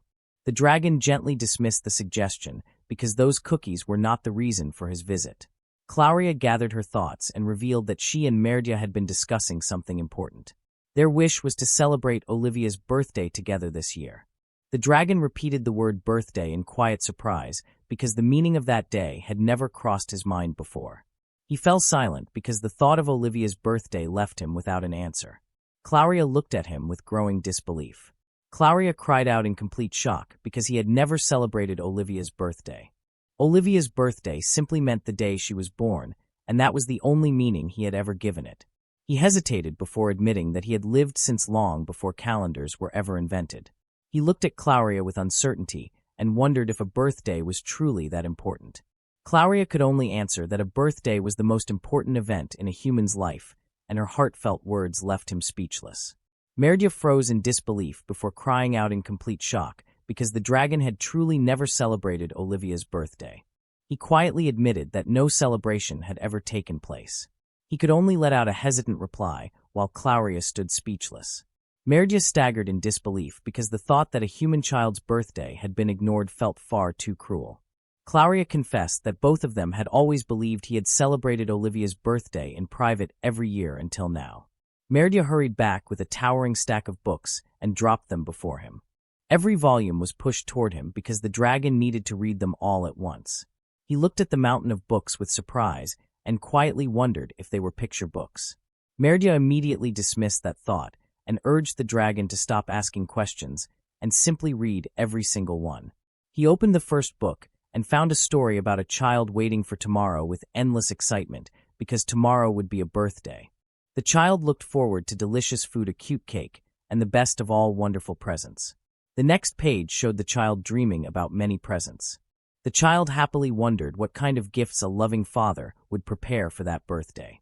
He realized that he had made a terrible mistake and quietly admitted that he had truly messed up. He believed those books must have been left out from everything he had already read because their importance had seemed too obvious to notice. He tried to understand how this had happened. Olivia had never asked him to read books like those. Clauria could not hide her disappointment and wondered how he could have been so thoughtless. Merdia considered another possibility and believed someone might have intentionally kept those books away from him. He quickly accepted the idea and understood that Olivia needed a huge birthday party this year. He became flustered because he had no idea what he should do. He quietly agreed at first, but another problem soon came to mind. Olivia had been abandoned by her family, so nobody knew the exact day she was born. The dragon admitted that he did not know Olivia's birthday because nobody had ever told him the day she was born. Clauria remembered that Olivia had recently told her liege that her birthday was almost here. Merdia believed Olivia's birthday was probably the day of the spring festival. He looked at both of them in surprise as hope suddenly appeared.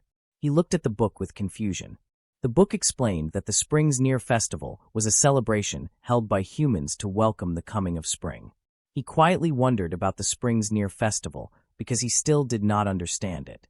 Clauria happily confirmed that his understanding was correct and revealed that the festival would begin in only 3 days. Merdia stepped forward with great excitement and proudly called out to him. She immediately declared the creation of the Olivia's Birthday Party Alliance. Clauria happily proposed that Olivia should receive a fantastic birthday party this year. Merdia quickly agreed and declared that everything had been decided. He could only give a hesitant reply. He accepted their determination and made a firm promise. Olivia would have a birthday party grand enough to make up for every birthday that had been missed. That night Merdia called the dragon over because an important lesson about birthday parties had to begin. Merdia explained that every proper birthday party needed 4 essential things. Merdia raised the first requirement and declared that the party needed a beautiful cake. The next requirement quickly followed because a birthday party also needed delicious food, and announced that the party also needed wonderful decorations to fill the celebration with happiness. Above everything else, Olivia needed birthday presents. He accepted the plan because preparing the food and the cake would be easy enough. He turned the page and began thinking about the decorations. Merdia and Clauria smiled with satisfaction. He wondered if bringing some of the jewels from his shrine would be enough, because he had tons of them. Merdia cried out in disbelief and wondered how the dragon could be so ignorant. Clauria believed something more mundane would be appropriate.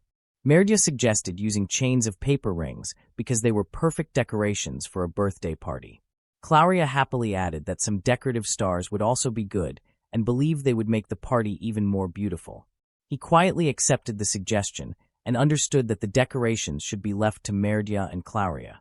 Clauria proudly admitted that making paper chains was one of her Merdia. The dragon could only nod and quietly accepted their help. While Merdia and Clauria prepared the decorations, the dragon had to find a present for Olivia. He sat alone beneath the night sky and thought about Olivia's birthday present. The truth was simple because many people had offered tribute to him over the years, but he had never given anyone a present.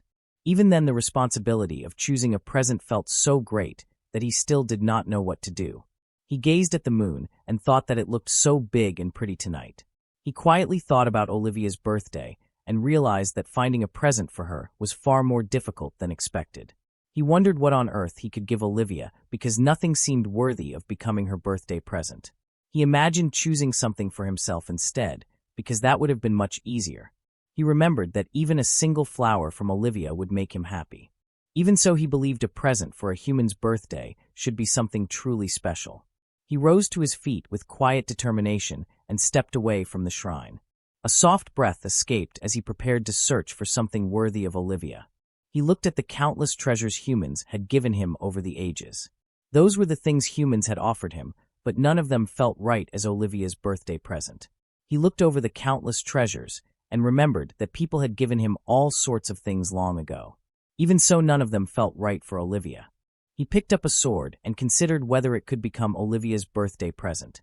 After thinking it over, he concluded that it did not feel like a great birthday present. He decided that buying something from humans would be a better choice because humans needed money to buy things. For now, he would take some of those coins and begin searching for the perfect present.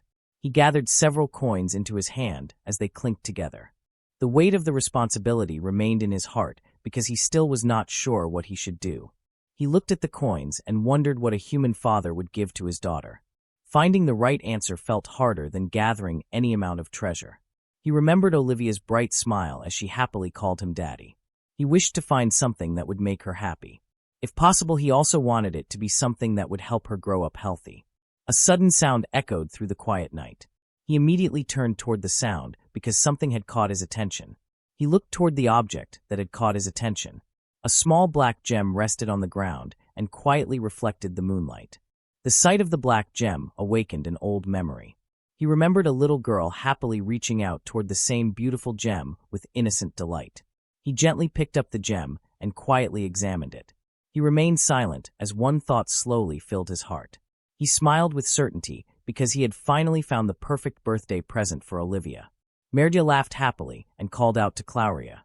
She instructed Clauria to move more to the right because the decorations needed to be placed there. Clauria carefully adjusted the decorations and asked if the position looked like that. Merdia happily approved the placement and praised Clauria because it looked perfect. Merdia eagerly asked for another small adjustment. Clauria followed the instruction exactly and moved it just like that. The dragon watched the lively scene with surprise while Merdia remained perched on his shoulders. He politely asked Merdia not to make sounds like that while sitting on his shoulders. Dragon quietly admired the room and found that they were so pretty. Dragon realized that this was what mundane decorations looked like. Merdia called Elder Dragon and wondered what took him so long. She proudly declared that the room looked fantastic and asked if it did not. She believed it was a perfect demonstration of her skill. Dragon remembered that Miss Dark Queen's birthday was tomorrow and asked if that was right. Merdia fell silent for a moment. She then wondered if it would spoil the surprise if Olivia saw all this during dinner tonight. Merdia realized Olivia's birthday was tomorrow. Clauria accepted it was fine because everything had only been a dress rehearsal for the Dark Queen. Merdia realized all the work had been for nothing. She accepted it as a dress rehearsal and urged Clauria to hurry and get everything cleaned up. Clauria accepted the order as the Dark Queen and Dragon joined them. Merdia reminded her that she had been the one who suggested starting the decorations. Clauria admitted the mistake and offered an apology because everything had become a little careless. He looked around and realized the decorations were well in hand. Dragon thanked them both very much for everything they had done. Merdia accepted the answer because no effort was too great and everything had been worth it. Then all that was left was the birthday present. Merdia asked whether he had found a present. Dragon answered that everything was ready. He asked how everything looked. Merdia answered that the cake and the food were next as books landed before him. She found some good options for him. Delicious cakes for novice cooks became one choice. Desserts to make with kids became another choice. The fairy tale sweets book also became one of the options. He thanked her. He admitted never making cakes like those before and hoped everything would go well. Merdia told him not to fret because all of those books were for beginners. She asked Elder Dragon how those recipes were going. He finished the baking. He explained that the small ginger cookies had been made in the amount she requested.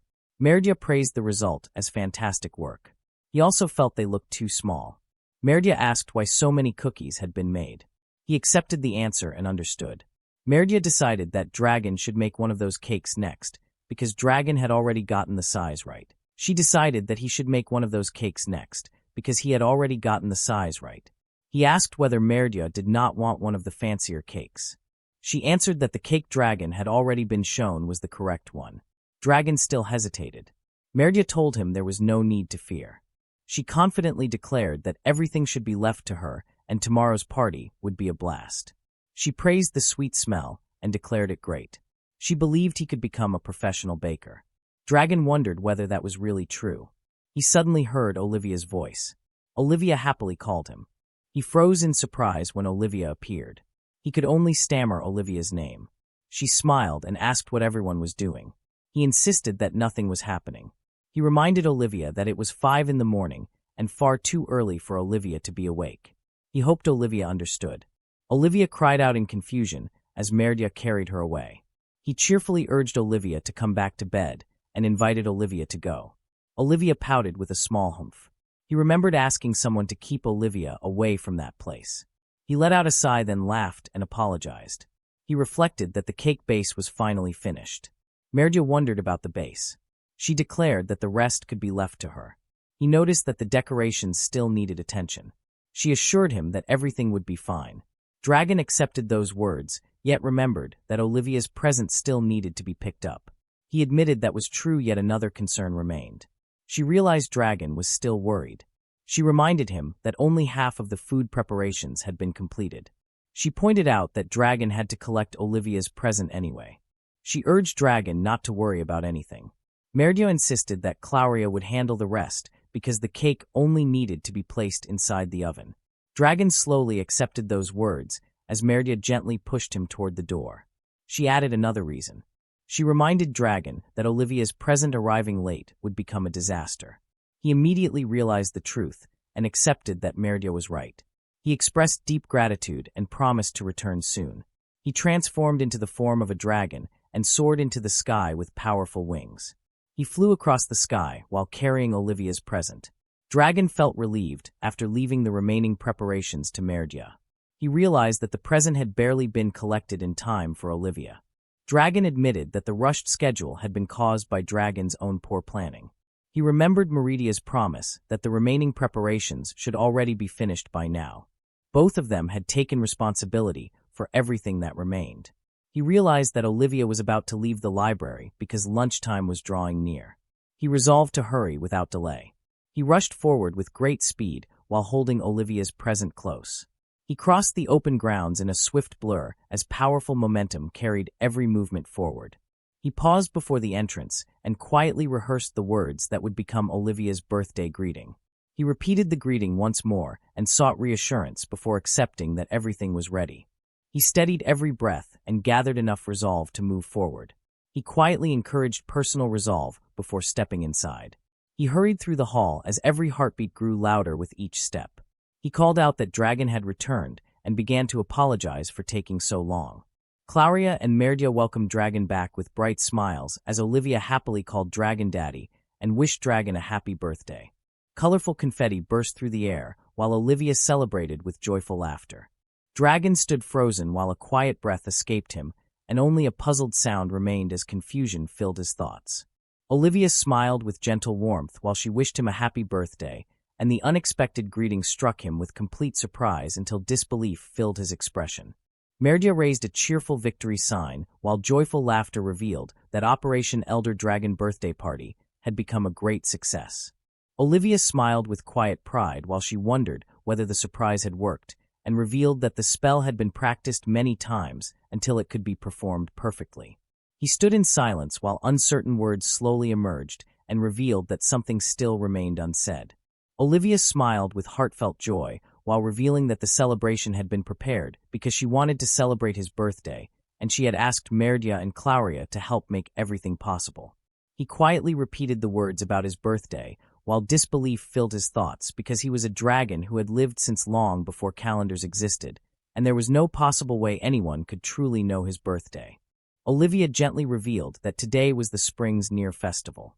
He quietly wondered why Olivia believed that today was his birthday, while gentle confusion lingered across his face. Olivia smiled with quiet warmth and asked whether Dragon remembered that special day. Olivia gently revealed that the spring's near festival was never only a holiday, because it also marked the day when him and Olivia became a family. He quietly listened while Olivia explained that people decorated their homes for the festival. He slowly remembered that decorations had filled the doors long ago, and gentle surprise stirred within him, and enjoyed delicious food with cakes because it was a joyful day. He lowered his gaze while revealing that such celebrations had never belonged to him, and he had never once celebrated the festival. He smiled with quiet warmth while remembering that very day, because the greatest celebration of all had begun when Dragon embraced Olivia and promised to become her father, and that precious memory had become the happiest celebration in his life. He realizing that today had become his birthday because it was the day Olivia became his daughter, and that precious bond meant more than any forgotten date. Olivia smiled with endless happiness while revealing that she had thought about it for a long time and decided that today should also become his birthday, because the day a wonderful dragon became her father was the happiest day of her life. She revealed that she had asked Merdia and Clauria about Dragon's birthday. They admitted that there had been no way to figure it out. She gently added that she definitely remembered the day Dragon became daddy. She warmly concluded that this made today Dragon's birthday. She smiled with pure happiness while declaring that today was the day Daddy and his daughter were born. She happily celebrated that the day had become both of their birthdays. She revealed that she wanted to celebrate Dragon's birthday.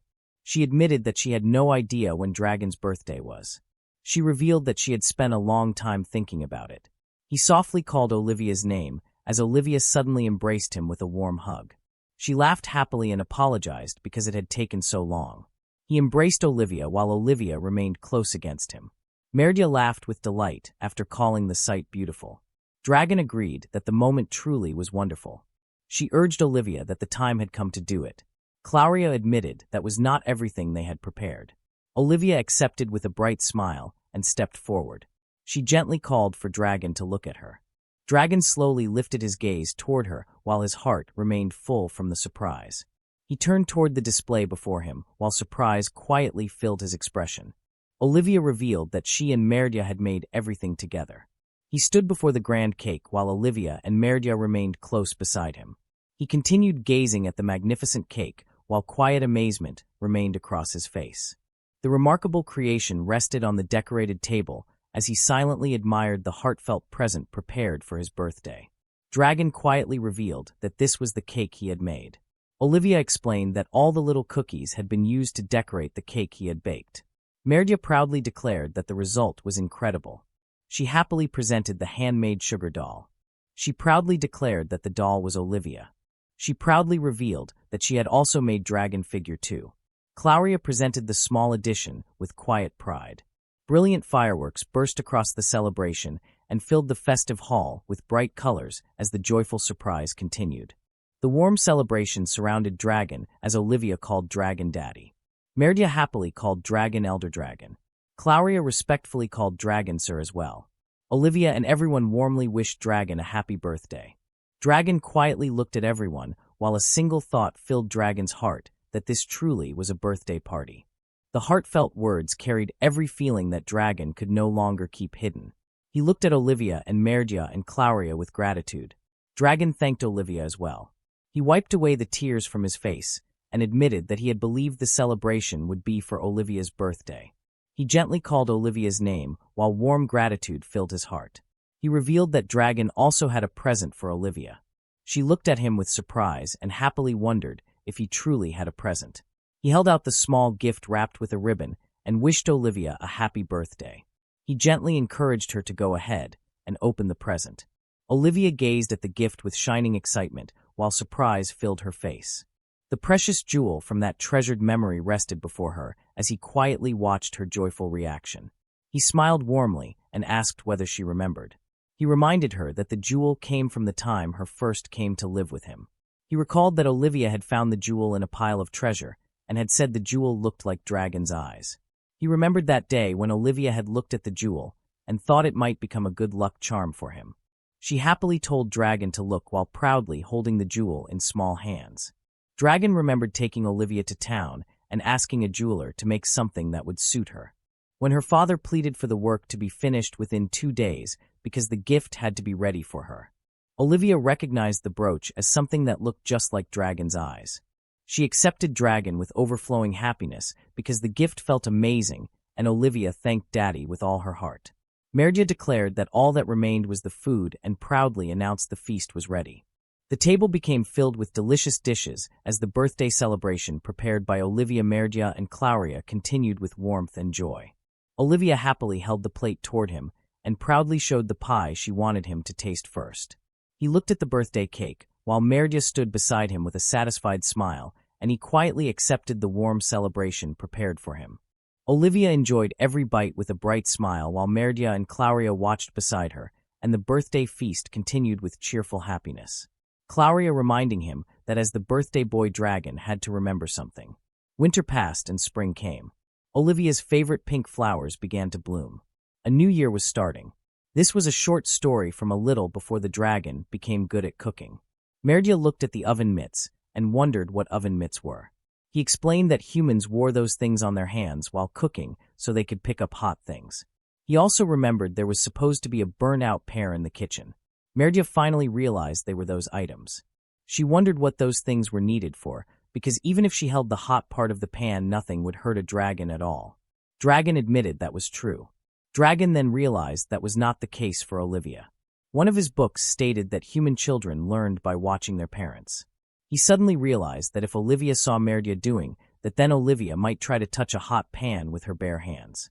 Merdia immediately declared that he was right because oven mitts were super important. She urged Elder Dragon to start looking for them. Dragon wondered about the oven mitts and tried to remember them from long ago. Dragon could not remember where they had gone and thought maybe new ones could be found in town. Claudia admitted that finding oven mitts in town was probably possible, but she remained thoughtful about the matter. She suggested making a pair of oven mitts themselves. He reacted with surprise and wondered whether that would be difficult. She assured him not to worry because making them only required sewing 2 pieces of cloth together. She carefully cut the cloth into shape and began preparing the pieces needed for the oven mitts. She happily worked on the oven mitts while Dragon and Merdia quietly watched the sewing process with growing interest. Claudia proudly declared that she had done it after finishing the oven mitts. He admired the oven mitts because they looked pretty good. Merdia and Claudia happily watched his reaction. Olivia wanted to try them too. Dragon refused because it was too dangerous. The oven mitts became very useful, and he made good use of them. The days quietly passed by until Olivia's 9th birthday would soon be upon them. Dragon looked through one of the books that Olivia liked while wondering what gift should be prepared for her this year. He remained lost in thought as every page was carefully turned. Olivia softly called Daddy. He immediately lifted his head and gently asked what was the matter. Olivia shyly admitted that she wanted to ask something. He looked at her with quiet curiosity and gently asked what her wanted to ask about. Olivia hesitated for a brief moment before quietly bringing up her birthday. He gently told her that a big birthday party would be held that year as well. She quietly gave a short reply with a simple agreement while he noticed her unusual silence and softly asked if something was wrong. She could only hesitate as uncertain words slowly escaped while gathering the courage to continue. He looked at her with quiet concern and gently asked whether there was anything Olivia wished for on her birthday. A quiet realization then crossed her mind as the thought came that Olivia was turning 9, and perhaps there was something special that Olivia truly wanted. Olivia remained silent while quietly looking ahead. He patiently encouraged her to speak and promised that any treasure in the world would be found for her. She quietly answered with a hesitant yes, while still struggling to gather the courage to reveal the wish hidden in her heart. He waited with a gentle smile while Olivia softly hesitated and searched for the right words. She slowly admitted that her 9th birthday was drawing near. He fell into silent surprise as Olivia finally revealed that the wish for her 9th birthday was not a precious treasure, but the chance to try going to school. Dragon remained silent after hearing Olivia's wish and could no longer keep his human form. His body returned to the form of a dragon, while only quiet silence remained around him.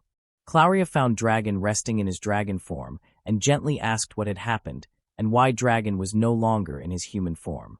Dragon could only let out a weary sound before quietly repeating that Olivia had spoken. Claudia explained that Olivia had been searching for Dragon. Dragon remained lost in thought as Olivia's words continued to echo within his heart. Merdia looked at Dragon with growing confusion and wondered whether Dragon and Olivia had argued. He struggled to find the words as Olivia's wish echoed again and again. Dragon could only repeat that she wanted something while a quiet sniffle escaped, and Merdia listened with growing confusion.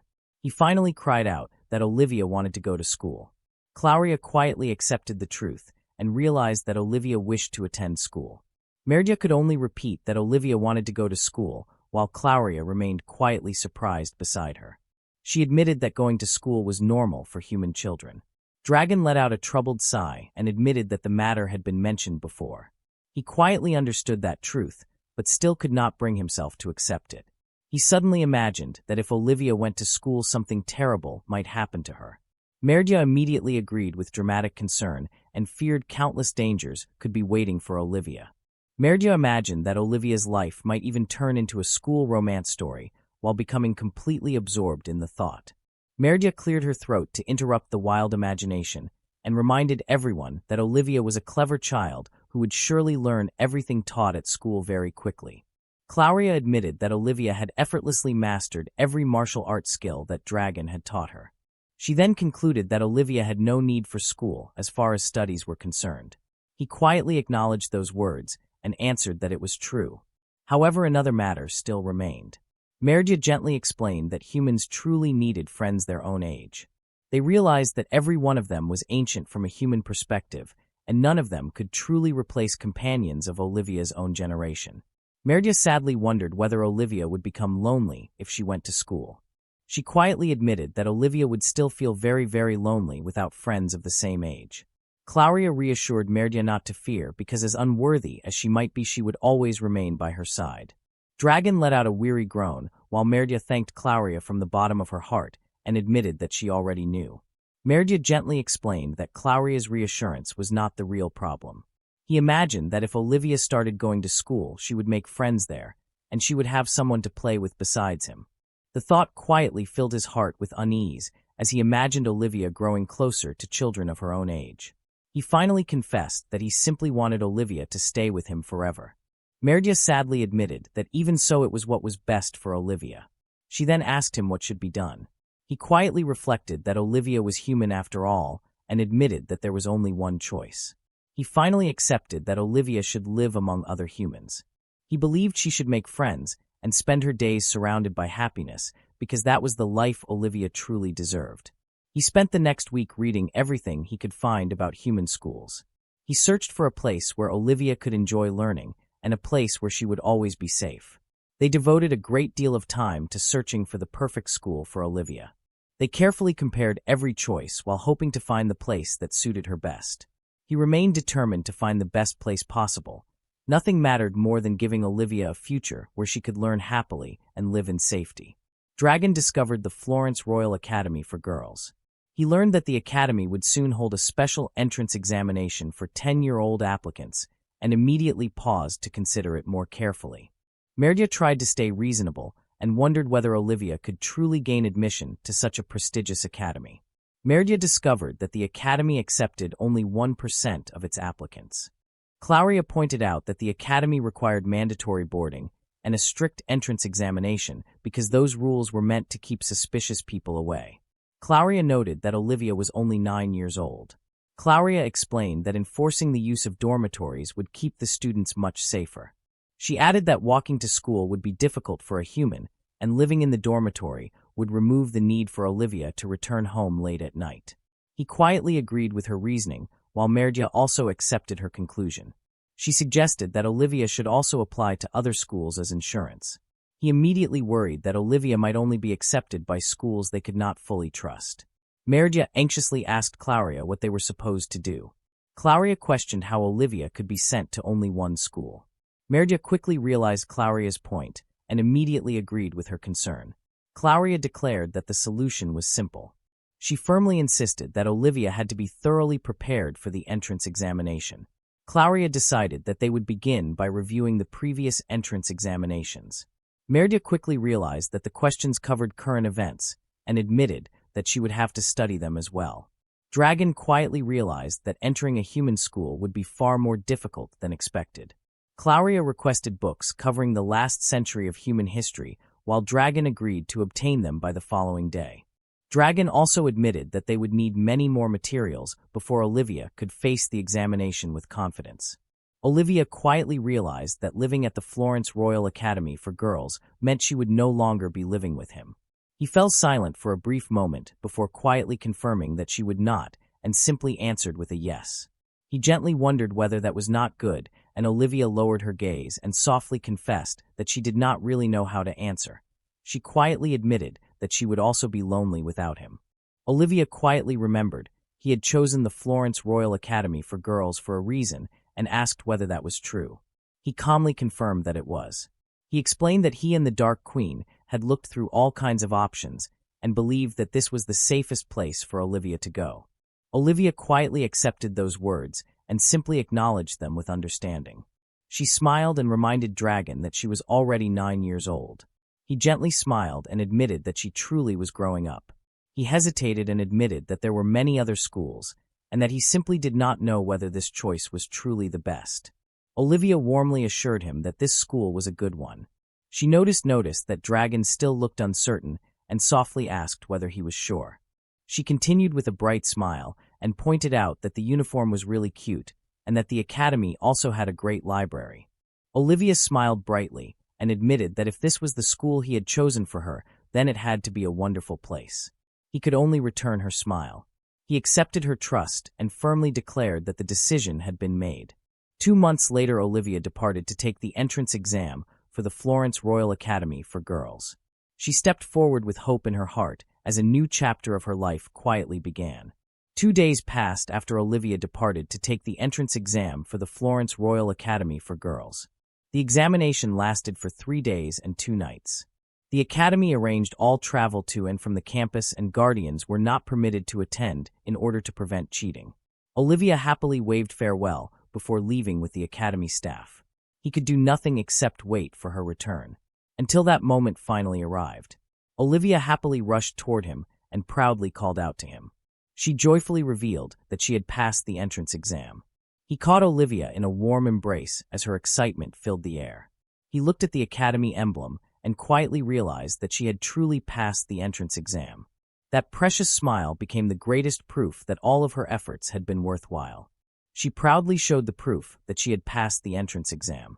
Her bright smile overflowed with happiness, and he quietly watched that precious smile while trying to hold back his tears. The academy had kindly arranged transportation all the way to the foot of the mountain, and the carriage quietly carried them toward home. He gently suggested that they should return home. Olivia happily agreed.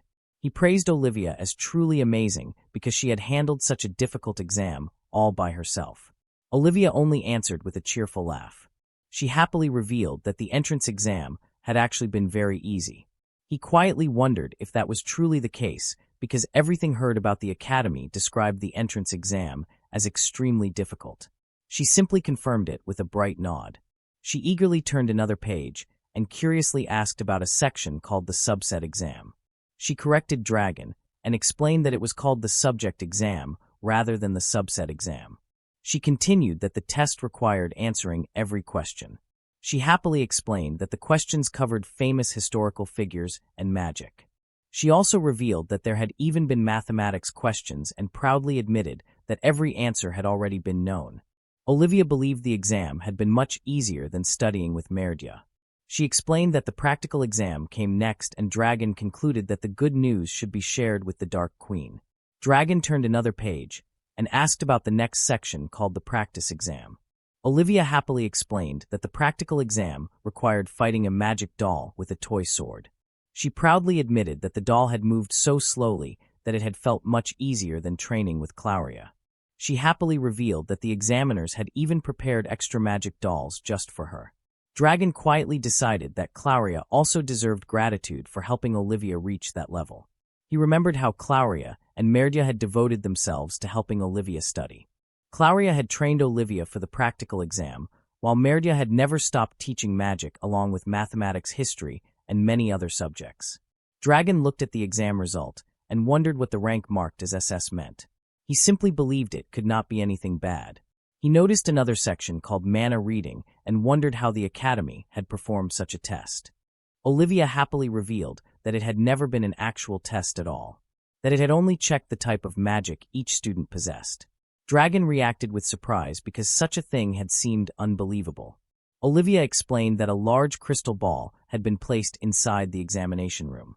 She explained that the crystal ball was most likely a mana gauge because Olivia had read about it in the library before taking the exam. She explained that placing a hand on the crystal ball allowed it to read a person's mana. Dragon quietly listened while trying to understand how the magical device worked. He asked whether Olivia had really touched the crystal ball during the examination. She happily confirmed that Olivia had placed a hand on it and began recalling what happened after that moment. She recalled that the crystal ball suddenly shone with brilliant rainbow-colored light after she placed both hands upon it. Everyone immediately began calling her with Drakashaman again and again. Dragon quietly repeated the strange title and wondered if that name truly referred to him. Olivia happily confirmed that he had understood correctly. She happily recalled that everyone had reached the same conclusion after seeing the result. Every person believed that Olivia possessed the same kind of magic as an elder dragon. Dragon froze in complete disbelief after hearing that astonishing conclusion. She gently admitted that the subject exam and the practical exam had both been very easy, yet the mana reading had been the only part that truly made her feel nervous. He listened as Olivia explained that the examiners measured only the person being tested. She confirmed that it was true and Dragon quietly accepted her answer. She remembered that before the mana reading began, the examiners explained that a person's mana revealed the way that person had been born and raised. They also explained that the measurement would reveal each person's lineage. They continued walking through the forest, while Olivia quietly reflected on those words and the meaning behind the lineage test. She admitted that fear had filled her heart after all. She believed a strange result might appear, and that thought made her worry throughout the mana reading. She remembered standing among the other children, while worry stayed inside her heart. Dragon listened without turning away as every word reached his heart. She happily remembered that the crystal ball had reacted exactly like an elder dragon. She accepted that result with complete joy because it proved that she truly was his daughter. Dragon finally realized that everything had been true after all. He remembered reading in a book about raising children for wizards and witches.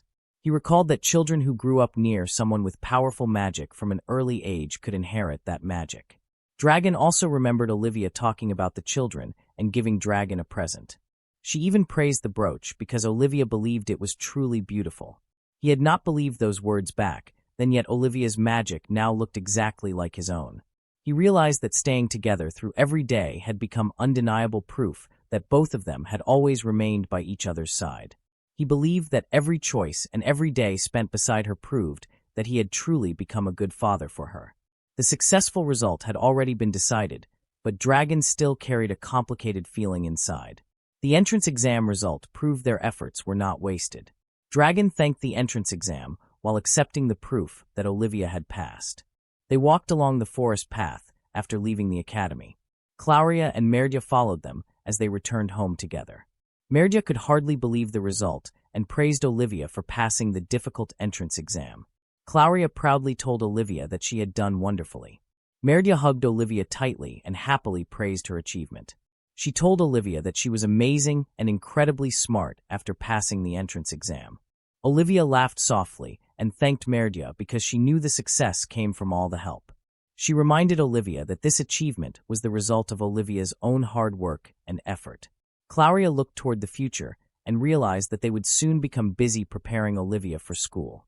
Dragon looked at them and quietly wondered what they needed to do next. Merdia wondered if it was not obvious that Olivia would need many items before entering the academy. She looked at the preparations for Olivia's new school life and realized that there were still many things they needed to prepare. She explained that they had to order Olivia's uniform first. They also needed to buy all the things Olivia would need for her dormitory life and write her name on every item. Dragon looked at the long list of preparations with a troubled expression.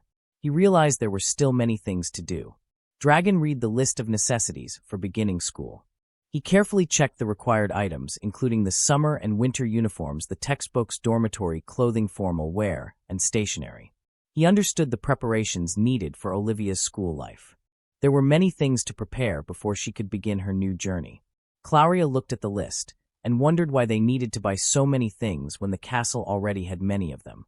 She questioned why they should spend such an important time preparing those items for Olivia. She explained that they should visit a human city and buy new things for Olivia. Olivia became excited after hearing they would go together to buy her school uniform. She happily cheered and could not wait for the trip. Claudia smiled while watching Olivia's happiness. Claudia invited Merdia to join them in going to the city. She asked if Merdia was coming too while preparing to leave. She hesitated for a moment before agreeing to come along. Claudia suggested starting the planning and mentioned that the city of Menodia would be the best place for Olivia to visit. Dragon listened quietly while considering their next step. He looked ahead with a gentle smile. Seeing Olivia excited about her new journey made him feel that preparing for her school life was truly worth doing. Dragon looked toward Olivia with a gentle smile and accepted that she would soon begin a new chapter of her life. Dragon looked at the academy emblem and quietly realized that Olivia was truly going to school. He held the proof of her acceptance while remembering the journey that brought them to this point. Dragon looked at the invitation and thought about the upcoming event. He wondered if he really had to participate in this battle. Dragon considered that going there in his dragon form would definitely cause a huge commotion. He imagined himself joining the battle while knowing his true power would make the situation difficult. He thought about the event and wondered if it was really safe to wear a dress to battle. He remembered that Claudia had been called a princess knight earlier and believed there were dresses for fighting at least. He looked at the invitation to the ball and carefully read the message written inside. The academy would be holding a ball in order to deepen their friendship before the beginning of the school year. The invitation explained that they would love to have this chance to get to know the child, and naturally they would be pleased to have all parents and guardians attend as well. Spring arrived at the foot of Mount Olympus, and the dragon traveled to the city of Miranda with Olivia to prepare her for school. The city was full of people and activity as Olivia looked around at the unfamiliar streets. Everything she saw was new and exciting for her. The busy city became a new experience for Olivia as she walked through the streets. Olivia continued looking around with curiosity as she saw many new things in Miranda. Olivia looked around with excitement and thought the city was huge. The dragon agreed that the city was truly large. Olivia noticed many interesting things around the city and quickly moved forward because everything caught her attention. Claudia called out to Olivia and asked her to slow down. Merdia walked through the city wearing a hat to hide herself and questioned why she had to come along. The dragon reminded Merdia that she and Olivia were almost the same age and believed it would be better if Merdia helped Olivia choose her clothes. Merdia complained that they were separated by more than 1,000 years and could not understand why she had to do this. She thought this could become a problem for Olivia's sake. Merdia considered leaving the castle while wearing her disguise, but feared that staying outside too long would reveal her identity. Merdia looked around the city and worried that someone might recognize her. The dragon noticed the people around them and wondered if some elves had lived long enough to remember Merdia. Claudia suddenly called out to Merdia and recognized her by name. Claudia excitedly revealed that it was finally here. Merdia looked at it with surprise as he wondered if this was really a crepe. The crepe reminded her of the past because this sweet had been popular throughout the Dark Realm about 1,200 years ago. Olivia happily revealed that there were 2 different flavors. Merdia quietly smiled because the familiar taste brought back precious memories from long ago. Olivia looked at the crepe with a gentle smile and wondered if Merdia wanted to share it. She gladly accepted the idea, and she happily decided that it was a fantastic idea. Merdia held the crepe toward Olivia with a warm smile and invited her to have a bite. Olivia leaned forward and happily took a big bite from the crepe. Claudia watched the scene with quiet surprise while Merdia laughed with delight. The dragon looked at Olivia with a faint smile as he realized that the bite was far more than just a small taste. The happy scene before him looked exactly like what it would have been if Olivia had a sister. Olivia smiled brightly and promised that Merdia would get a big bite from her crepe too. Merdia happily accepted and urged Olivia to keep that promise. Claudia noticed Dragon watching Olivia with a gentle smile and wondered if something was the matter. He admitted that guilt had remained because Merdia had been brought outside. He felt relieved because Olivia looked like she was truly having fun. He smiled as he watched they enjoying themselves together. Happiness quietly filled his heart because Merdia got along so well with Olivia. Claudia shared the same joy because seeing Merdia happy every day was enough to make her heart glad. Claudia knew that despite how cheerful Merdia looked, she had always grown up with deep loneliness. Merdia happily declared that the shopping would begin with Olivia's school uniform. Claudia smiled and offered to lead the way because shopping there was familiar to her. The dragon politely asked the shopkeeper to prepare a school uniform for his daughter. The shopkeeper gladly accepted the request and asked for Olivia's name. The shopkeeper carefully measured Olivia for the uniform. Olivia quietly stood still while the fitting continued. Claudia suggested looking for more clothes because many outfits would look lovely on Olivia. Merdia decided that spring outfits should be bought first. Olivia looked at the clothes with wonder as she softly admired them. Merdia happily reminded Olivia that daily necessities and writing tools would also be needed for school. Olivia hoped to keep a diary just like the dragon. The dragon smiled warmly as he listened to her wish. Many school supplies were carefully prepared for Olivia. Olivia happily thanked everyone. Merdia happily declared that everyone had walked enough for one day. A short break sounded perfect because all the walking had become exhausting. Merdia placed a cool drink into Olivia's hands. Olivia happily accepted it and warmly thanked Merdia. Olivia suddenly realized that Claudia was nowhere to be seen and wondered where she had gone. The dragon looked around after hearing Olivia's question. Merdia also paused for a moment as both of them finally realized that Claudia had disappeared. Claudia suddenly returned and quietly apologized. Claudia revealed that bad news had appeared because there was a problem with Olivia's school uniform order. The dragon softly answered with surprise as he waited to hear the problem. Claudia explained that Olivia's application needed a family name before it could be signed. He could only give a confused reply because the meaning was unfamiliar. He wondered what such a thing was. Claudia gently explained that a family name was part of human culture and served as a second name that showed which family someone belonged to. He looked at the application with growing concern. He quietly wondered what should be done. Claudia calmly explained that almost any family name could be written. Olivia stepped forward with bright determination and eagerly asked for the application. She declared that the form should be given to her because she would do it herself. The dragon quietly looked on with surprise. Olivia gently took the pen and carefully began writing on the application. The dragon finally understood her intention and quietly accepted it while Olivia continued writing her family name with steady confidence. Olivia quietly continued writing because she already had a family name. She carefully wrote the name of her real father across the application. Dragon silently watched the name appear on the paper. He knew it was the name of Olivia's real father. A quiet thought remained because that was not the name the dragon had hoped to see. She happily finished writing and proudly showed the application to the dragon. She called for Daddy and cheerfully announced that it was done. Dragon looked at the paper and softly read the name El Draco. He could only repeat Draco as quiet surprise filled his heart. Olivia smiled with quiet pride and let out a happy laugh. She explained that the application would fail without a family name, so Olivia had used that name for the entrance exam as well. Dragon quietly looked at the application while listening to Olivia's explanation. He gently asked if Olivia had created that family name by herself. Olivia happily nodded and explained that the name had come from a book about names and the lineages of historical families. She thought the name sounded very nice. Dragon quietly understood and smiled with gentle relief. He realized that Olivia had been reading those books once again. He softly explained that El Draco meant something like a dragon. He gently admitted that the name probably had no meaning in the human world. Olivia looked at the dragon with quiet concern and softly wondered if the name could not be used. He quietly admitted that the name could still be used. He gently smiled and reminded Olivia about the picture book that she loved. He softly explained that El Draco was a name once used for evil dragons and violent people. That was the meaning the name had carried for a long time. Olivia quickly shook her head and firmly refused to accept those words. She declared that the dragon was nothing like that. Dragon quietly looked at Olivia in surprise. She smiled with complete faith and declared that he was a kind dragon. He was a huge dragon. He was also a wonderful dragon. He softly called Olivia's name. Olivia quietly looked at the dragon and remembered the days before meeting him. She remembered that every day had been cold and lonely. Laughter had always belonged to someone else during those days.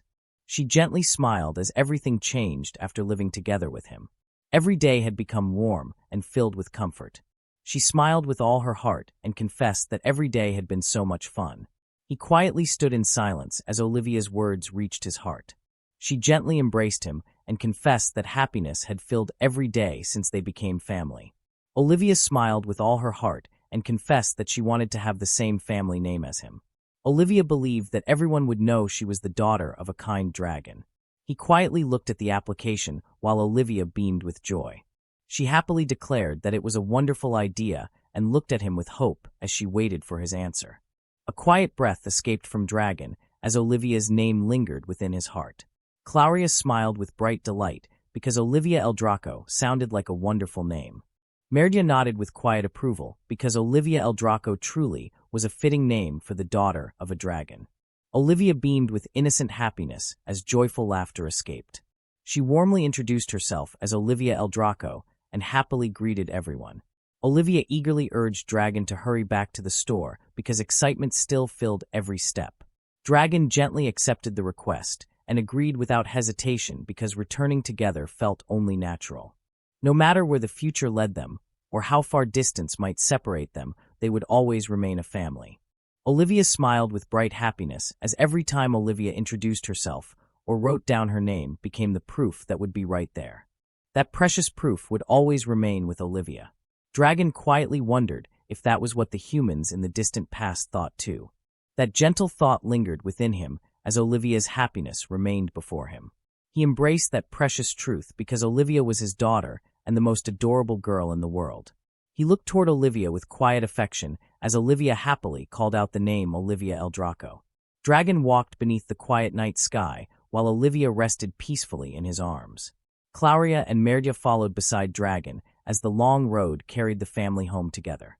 Claudia looked toward the sleeping Olivia and realized Olivia had fallen asleep so quickly. Claudia believed Olivia must have been exhausted from all the walking they had done today. Dragon looked upon Olivia with gentle warmth and quietly felt that everything was kind of strange.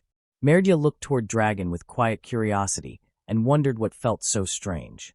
Dragon reflected that they had barely been living together for any time at all. Even so, he felt they had always been a family. Dragon gently held Olivia close and quietly wished to stay together like this forever. Dragon quietly reflected that life as a human was full of challenges. Everything was still new and unfamiliar for him as each passing day brought another lesson. He softly admitted that despite everything, life was also a lot of fun. Dragon quietly wondered if this was what human families were like. Claudia reflected that none of them were connected by blood. She believed blood meant nothing. She declared that blood relations were hardly needed to make a happy family. Merdia believed what truly mattered was enjoying the moment. She happily asked whether Dragon agreed with that thought. Dragon quietly agreed because those words felt true. Dragon smiled with quiet warmth as the answer remained simple. A faint rustle followed while Dragon reflected Merdia truly carried so much baggage to think that way. She happily believed Olivia would no doubt become a great hero one day. She held that hope with complete confidence as Dragon quietly listened. Dragon looked at the sleeping Olivia and believed that would be fine. He also believed Olivia living an ordinary happy life would make Dragon just as happy. Dragon carried the sleeping Olivia while Claudia and Merdia walked beside him. He quietly wondered what kind of life Olivia would lead. He believed that was something only Olivia herself could decide. Dragon quietly questioned whether he would truly be able to fulfill that part in Olivia's future properly. He knew he was not a human and was not Olivia's real father. Merdia noticed Dragon had become distracted and wondered what was wrong with him. He quickly answered that nothing was wrong. Clauria reminded Dragon to hurry up and change back into dragon form because returning to the castle on foot would take ages. He apologized and asked for 1 second before moving once again. One day arrived shortly before Olivia's entrance ceremony. Olivia quietly sat alone with a book as the peaceful castle remained wrapped in silence. Dragon noticed Olivia sitting there and quietly approached. She softly called for Daddy. Dragon gently wondered what was wrong with her. Olivia quietly closed the book as a faint rustling sound followed. He looked at her with quiet concern as a puzzled breath escaped. She gently looked up at him and quietly asked what it was. He gently smiled and assured her that nothing was wrong. He remembered that it was snack time. A plate of snacks had already been prepared. Olivia quietly explained that snack time had already come. She came to get him because he had not shown up. Olivia softly accepted Dragon's answer with a quiet understanding. She simply responded with an okay. Dragon gently told Olivia to go ahead and start without him. He promised to come down in a bit. Dragon suddenly froze as a loud shock ran through his heart. He immediately called Olivia's name and rushed toward Olivia without another thought. He tightly held Olivia and anxiously asked if something had happened. He desperately asked whether Olivia was feeling okay. He gently told her that if she was worried about something, then she could talk to him. Olivia immediately denied everything and insisted that nothing had happened. She suddenly cried out that it was none of his business. Those unexpected words struck him without warning and left he standing in silent shock. Merdia quietly watched Dragon with growing concern as the silence became difficult to ignore. He could only stare ahead without finding an answer. Merdia found Dragon sitting alone with untouched food and quietly wondered what Dragon was doing. Merdia suddenly realized Olivia was nowhere to be seen. Dragon softly called Olivia's name again while a quiet sniffle escaped. Merdia looked toward Dragon with concern and wondered if something had happened again. He watched Olivia from a distance and quietly noticed that Olivia had recently seemed really down. She often spaced out for long moments without saying anything. He could not understand what was wrong with Olivia. He felt helpless because Olivia would not tell Dragon anything. A quiet cry escaped while Dragon remained lost in worry. Clauria and Merdia could only watch in silence. Clauria gently turned toward him and explained that the reason was obvious. Merdia understood at once because Olivia had been somewhat out of sorts ever since the matter came up. The reason was Olivia's entrance ceremony was coming up. He looked at Clauria with complete confusion and could only respond with a puzzled question. Clauria calmly confirmed that Olivia was suffering from the entrance ceremony blues. Merdia compared it to the pre-wedding blues and quietly agreed. He slowly repeated the unfamiliar words and struggled to understand their meaning. He anxiously wondered if that meant Olivia did not want to go to school. Merdia quietly reminded Dragon that Olivia had been the one who wanted to go there in the first place. Clauria admitted that was true, but also not true in a way. She believed a maiden's heart was a complicated thing. She explained that once Olivia started school, her first break would not come until summer. That would be about 3 months. She gently explained that 3 months might pass in the blink of an eye for a dragon like Dragon. Those 3 months would feel very short. She quietly looked at Olivia and explained that 3 months living alone in an unfamiliar place would feel like a very long time for a 10-year-old girl like Olivia. Dragon quietly accepted that truth. He realized Olivia had much less time to live than he did. He quietly realized what that truly meant. 3 months would be much longer for Olivia than they would ever be for him. Clauria gently explained that Olivia was still excited to go. Just yesterday, Olivia had happily shown all the colored notebooks. Olivia even explained that one notebook was for magic class and another red notebook was for writing really important things. She had proudly explained the contents of the pencil case as well. Dragon slowly began to understand the feelings Olivia had been carrying alone. Merdia assured Dragon that Olivia was a great kid, so Olivia would have tons of friends in no time. She added that Olivia was smart, so Olivia would have no problems with studies. She proudly explained that Olivia's practical skills were quite sharp as well. She believed they had spared no effort to ensure that. She quietly admitted that even so, Olivia likely felt uneasy at the thought of being separated from Dragon. Olivia stood alone in silence while the uneasy feeling quietly remained within the heart.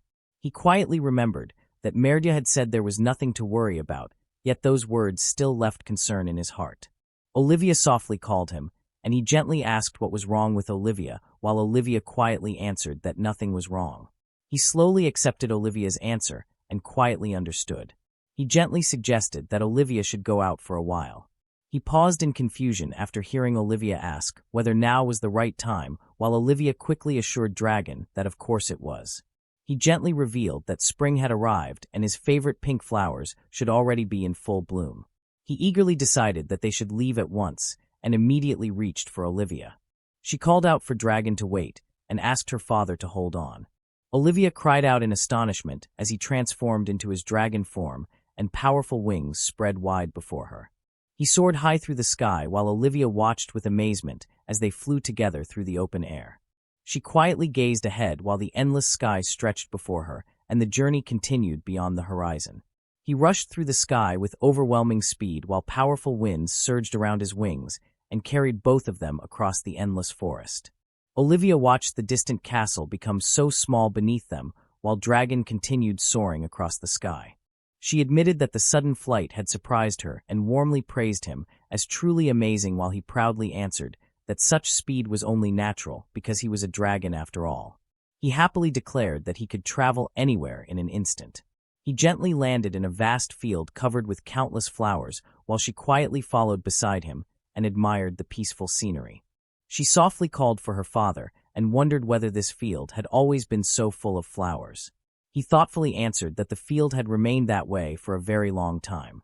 He wondered how long ago it had been while remembering that about 300 years earlier, he had found a single flower growing there.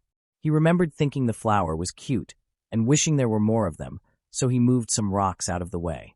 He remembered that before long the field had become just like this while Olivia realized the flowers had spread because of Dragon. She softly called for her father and wondered whether 300 years felt like a short time. He quietly supposed that it did, because Dragon was a dragon. He recalled that long ago he used to lie down for a nap, but after falling asleep he might not wake up for 10 years or even 100 years. Everything changed after Olivia came into his life. He revealed that ever since she came into his life each day had become so precious that he no longer wanted to miss a single one. She quietly asked whether that was really true. Dragon warmly confirmed that it was true and admitted that the dragon from the past could never have imagined that a single day would ever feel so long. She softly wondered whether 3 months would feel like a really long time. He gently called her by name as memories returned to the day Olivia first wished to attend school. He admitted deep worry because the thought of life without Olivia left him lost and uncertain. He confessed that loneliness had filled his heart and no path seemed clear without her. He reached a gentle claw toward Olivia. She confessed deep love for Dragon and admitted that the thought of leaving Dragon was almost too painful to bear. She quietly admitted that worry filled her heart as well. She revealed that excitement for school remained strong, yet worry still stayed beside that happiness. He admitted that he understood. He revealed that he felt the same way because she was precious to Dragon. Olivia quietly wondered whether Dragon truly believed that. She listened as Dragon assured her that she was a brilliant and adorable girl. He believed she would do fine no matter where she went. She immediately accepted those words with complete certainty and answered that of course he was right. He proudly declared that Olivia was Dragon's pride and joy after all. He reminded her that he was a dragon after all. He promised that if anything happened to Olivia at all, then Dragon would reach Olivia in a flash. He declared that Dragon's wings would always carry him to her without delay. He smiled with complete confidence and assured her that she would definitely be okay. She quietly looked toward him as those reassuring words settled inside her heart and his promise remained firmly with her. She happily declared that Dragon was an amazing daddy. He quietly accepted Olivia's joyful praise as the warm moment remained close between them. She smiled brightly while he thinking that once Olivia started school life would have plenty of surprises for them. He believed she would meet new people, visit new places, and do new things. He quietly realized that maybe the truth was that he had been the most worried of all. He accepted that no matter what the future might hold, he would still remain her daddy. That promise never changed, and Dragon carried that unwavering resolve with complete certainty. On the day of the ceremony, rustling cloth softly brushed against him as he carefully adjusted his sleeve. He slowly slipped his hand into place and finished straightening his clothing. He gently clasped both hands together and declared that he was ready. Today was Olivia's entrance ceremony. He encouraged himself by believing he was doing a great job as Olivia's father. Even so, he admitted he was nervous. He He wanted Olivia to at least finish the entrance ceremony as a normal human girl. He carefully made sure no one would discover that he was truly a dragon. He quietly adjusted the clothing until everything looked right and accepted that everything was finally good.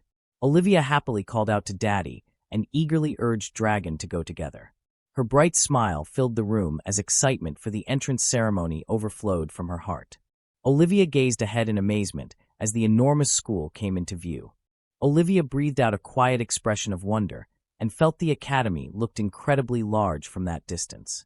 He looked ahead at the academy while she quietly gazed at the grand building. She felt the school looked incredibly large from that distance, and innocent wonder filled her heart as Dragon shared that first view with her. There was a constant bustle around the school entrance as countless families and children filled the courtyard.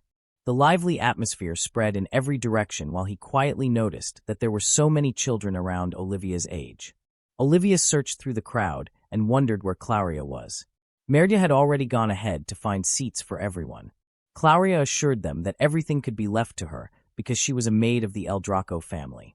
Olivia accepted those words without hesitation and simply felt that everything would be okay. Dragon guessed that Merdia was probably still at home. Olivia understood at once and realized that Merdia truly did not handle going out very well. Dragon quietly agreed that she really did not. He looked toward the grand entrance and believed they should simply go straight inside. He looked around the enormous campus and realized that the school truly was huge. Olivia compared the place to a whole city and wondered if it might even be bigger than Miranda. He admitted that it might be. He remembered looking down from the sky and believing the place below could have been an entire city. The memory still felt vivid as Dragon quietly reflected on it. He let out a soft laugh while remembering that only a few hundred years ago the same place had been nothing more than an empty hill. Olivia proudly pointed toward him and happily let everyone know that Dragon was her daddy. He let out an uneasy sound as the overwhelming crowd filled every corner of the school. Olivia looked around in amazement and realized that this truly was a very big school. He answered with quiet agreement. He remembered that only a few hundred years ago the place had looked completely different from the sky. He silently reminded himself to be careful because careless words could easily reveal that he was not human. The sound of bustling footsteps surrounded him from every direction as countless people passed by without pause. He quietly looked around at the unfamiliar gathering while the endless bustle continued. The crowd felt overwhelming, and he could only remain silent. Olivia quietly turned toward him with a curious gaze while he let out a troubled sigh. He looked around the crowded school grounds and felt uneasy. He believed that so many people were watching him. He then tried to dismiss the feeling by convincing himself that it was probably only imagination. He lowered a hand to his chest as an uneasy heartbeat echoed within.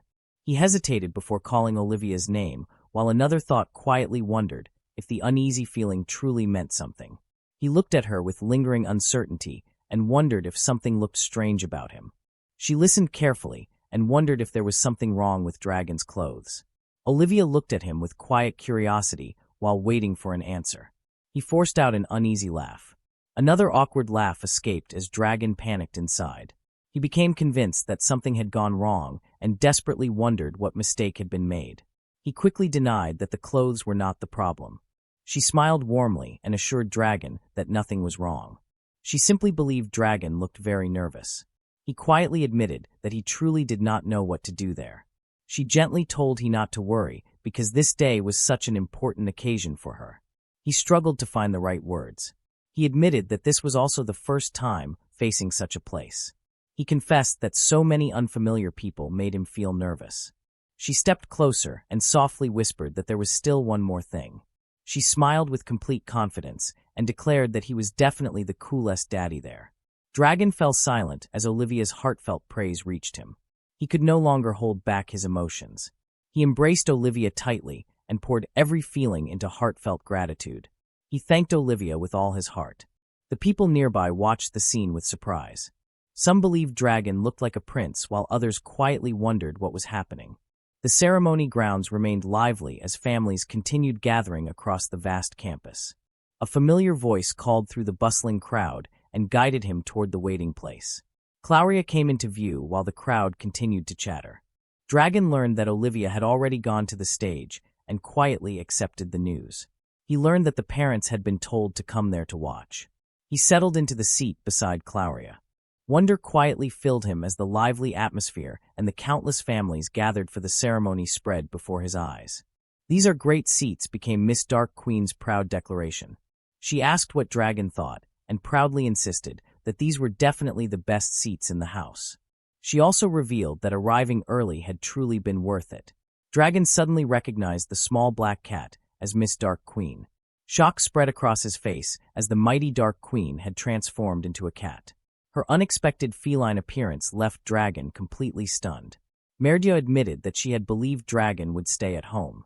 A quiet laugh followed before she proudly revealed that the visit was meant to be a surprise. Dragon reflected that Merdia could have simply arrived normally. He thanked her because Olivia would surely be very happy to see her there. She hesitated for a brief moment before offering an uncertain explanation. She insisted that observing humans in their natural habitat had seemed important or something similar, while sweat formed across her face. Clauria offered an apology because her liege truly had not wished to miss the occasion.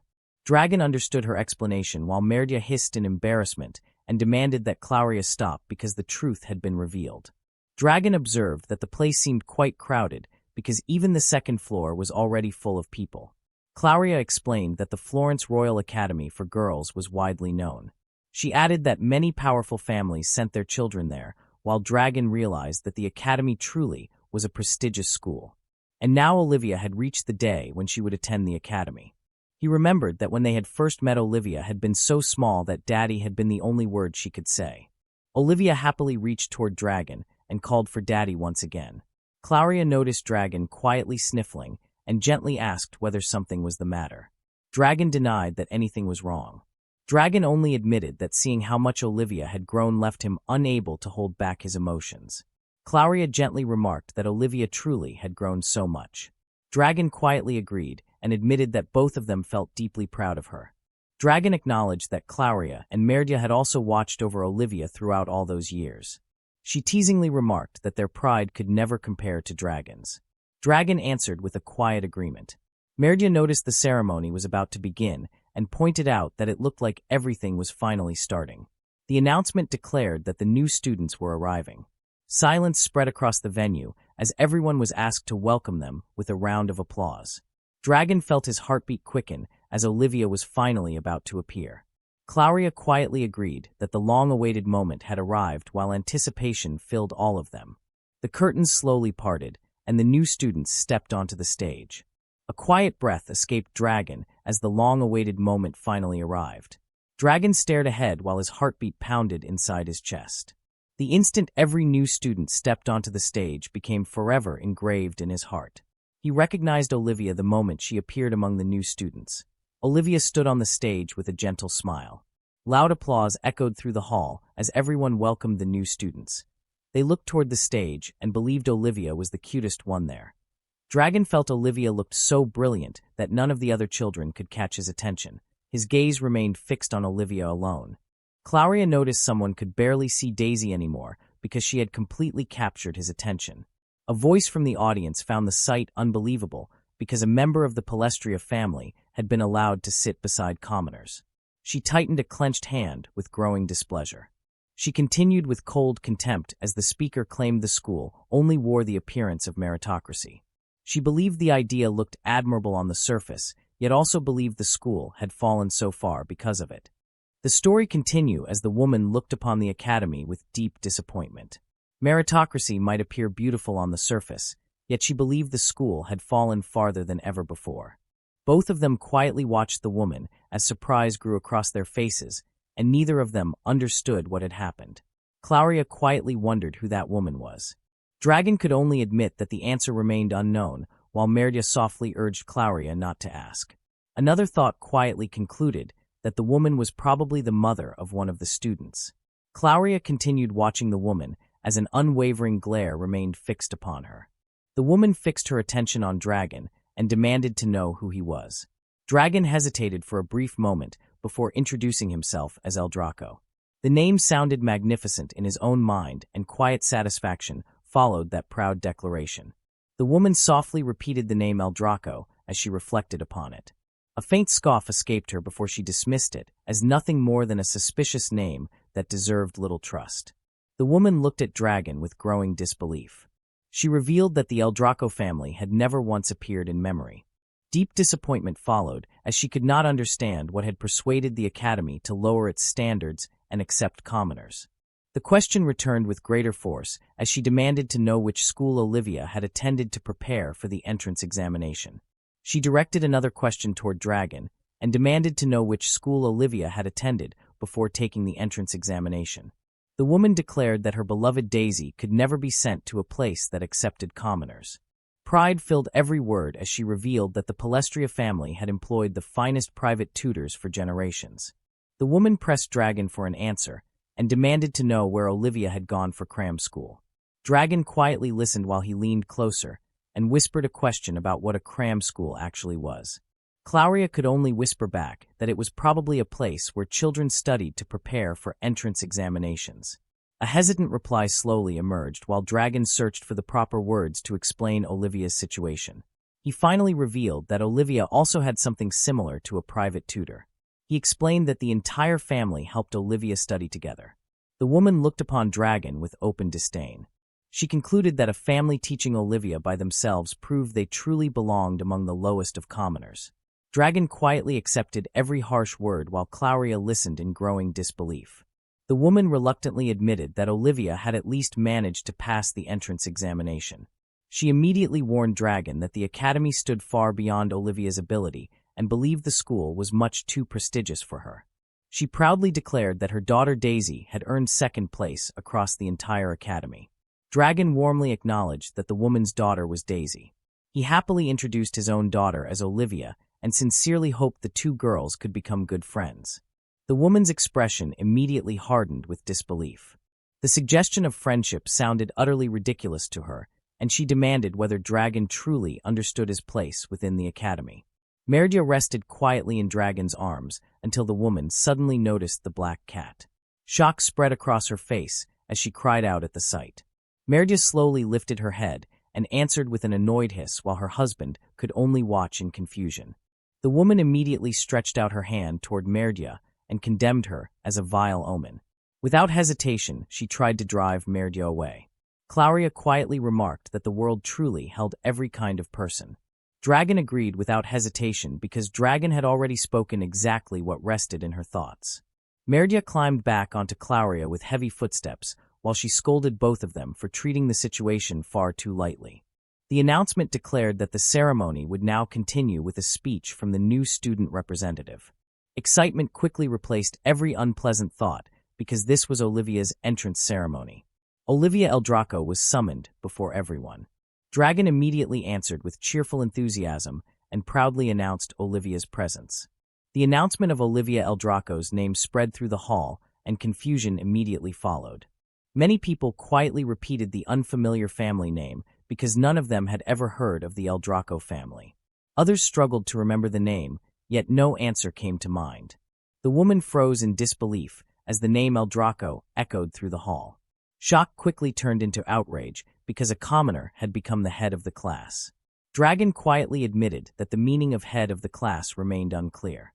Claudia explained that Olivia had earned a higher score than every other student on the entrance examination. Warm congratulations naturally followed as Claudia praised Olivia for her remarkable achievement. Olivia stepped forward as the head of the class while every gaze gathered upon her. Dragon watched in silent amazement as the truth slowly settled before him. Olivia had truly become the #1 student. Olivia began her speech with quiet confidence. She welcomed every new student to the Florence Royal Academy for Girls and declared that together they would take another step toward the future. Olivia continued by explaining that everyone had reached this place because of the support of many people who had always stood behind them. She expressed sincere gratitude for that unwavering encouragement and declared that none of them could have come this far alone. Dragon watched with quiet pride because Olivia continued to shine even without him standing beside her. Olivia concluded by expressing the shared hope of every new student. They wished to grow into splendid adults like their teachers and the upperclassmen who had come before them. The ceremony continued as the speech from the new student representative officially came to an end. The academy announced that Olivia and the 5 students who ranked below her would be inducted into Class 0. The academy called for Headmaster Kuri to present Olivia Eldraco with the cloak that symbolized her place in Class 0. Olivia stepped forward with quiet dignity and respectfully accepted the cloak as the mark of her achievement. Olivia accepted the cloak with a peaceful smile as warm applause spread throughout the grand hall. Every student and teacher celebrated her remarkable achievement, while Olivia quietly received the honor with grace. Dragon watched Olivia from the audience as endless applause filled the academy. Deep emotion overflowed within his heart, and Dragon finally realized that this truly was Olivia's entrance ceremony. Conversations filled the academy while students and parents gathered together to celebrate the beginning of a new school year. Dragon could no longer hold back his emotions. Tears continued to fall as Dragon proudly reflected that Olivia had truly grown into such a wonderful young lady. Dragon regarded the ceremony as something truly unforgettable. He quietly watched the lively crowd before a sudden sound pulled his attention away. He turned toward the source of the noise with quiet curiosity. The woman clenched her hand as anger continued to build within her heart. She dismissed everything that had happened as nothing more than an obvious mistake. Firm conviction filled her thoughts as she believed Daisy would soon reclaim the position that rightfully belonged to her as the head of the class. The woman looked back at Dragon with cold contempt. She urged Dragon to enjoy the brief moment in the spotlight because she believed that honor would soon disappear. The woman suddenly stopped and demanded Dragon's full name because proper courtesy required a complete introduction. She declared that she would at least make an effort to remember that name. Dragon politely excused himself before awkwardly repeating that the family name was simply Eldraco. Dragon quietly panicked because humanity treated family names with great importance, while Eldraco was never meant to be nothing more than a family name. Mirja regretted failing to consider such an obvious problem. Claudia hurriedly whispered that no choice remained and urged Dragon to invent something before the conversation became even more suspicious. The desperate idea of using Adlib Eldraco as a name briefly crossed Dragon's mind. Mirja immediately rejected that ridiculous idea and bluntly called Dragon an idiot. The woman noticed the quiet whispering and questioned what the secret discussion was about. Olivia happily ran toward Dragon and called out to her beloved daddy. Nearby people quietly noticed the special cloaks and realized that Olivia belonged to Class 0. Olivia beamed with a bright smile and happily announced that she had returned. Daisy approached with graceful confidence and respectfully greeted her mother after returning from the ceremony. Dragon quietly wondered who the unfamiliar girl was. Olivia happily introduced Daisy and explained that Daisy belonged to the same class as her. She expressed sincere pleasure at meeting Olivia's father. She introduced herself with a warm smile as Daisy Palestria. Dragon politely returned the greeting, yet complete astonishment filled his heart because Daisy had openly recognized him as Olivia's father. Claudia approached Olivia with a gentle smile and warmly congratulated her once again for becoming the top student. Olivia happily welcomed Claudia and laughed with delight because Claudia had come to celebrate with her. Mirja casually admitted that she had not come alone before Olivia immediately embraced her with overwhelming joy. Olivia suddenly noticed Mirja in her black cat form and happily called out to Miss Mirja. Mirja let out a startled cry as Olivia squeezed her tightly while happily declaring how grateful she was that Mirja had come. The woman's disbelief only grew stronger as she watched Olivia treat Mirja with such warmth. She could not accept that Olivia behaved so casually toward cats and the dark kin. The woman condemned Olivia's upbringing and questioned what kind of education could have produced such behavior. The woman abruptly seized Daisy by the hand and ordered her to leave at once. She firmly declared that Daisy would never associate with such a base family. Daisy looked back in confusion and called out to her mother as she was pulled away. Daisy reached out and tried to stop her mother. Daisy could only apologize because she would have to leave and promised that they would meet again tomorrow. Dragon softly watched the two girls separate while quietly remarking that Daisy was already gone. Olivia quietly wondered whether something had happened with Daisy's mother. Dragon honestly admitted that the answer remained unknown because nothing seemed clear to him. Olivia gently asked whether he had somehow made Daisy's mother angry. Dragon softly denied it because he could not remember doing anything wrong. A cheerful voice suddenly called out after noticing Olivia. Another student eagerly asked why Olivia had run away immediately after the entrance ceremony. Olivia turned toward the lively group as surprise quietly crossed her face. Several classmates gathered together with bright smiles because they had finally found the student everyone had been talking about. Olivia wondered how everyone knew her name, while the group only answered with surprise at her question. The classmates revealed that because Olivia's grades surpassed everyone else, without exception her name became famous throughout the academy. Everyone at the parents' ball spoke about Olivia and admired her outstanding results. They quietly reflected that it was strange the best student from Class 0 had never appeared. Olivia gently called for Daddy while Dragon let out a troubled breath because the invitation had already been declined. He admitted that the gathering had been mistaken for some kind of battle. Dragon wondered whether they were all members of Class 0. One student happily confirmed that every one of them belonged to Class 0. A quiet voice questioned the unexpected remark, while Dragon accepted that introductions should have come first. They stood together as prepared to greet each other properly. Ruby warmly introduced herself. Ruby explained that both parents worked as jewelers and spent every day studying jewelry gemstones and the connection between gemstones and magic. Another cheerful introduction followed as the girl proudly revealed that the name was Iria.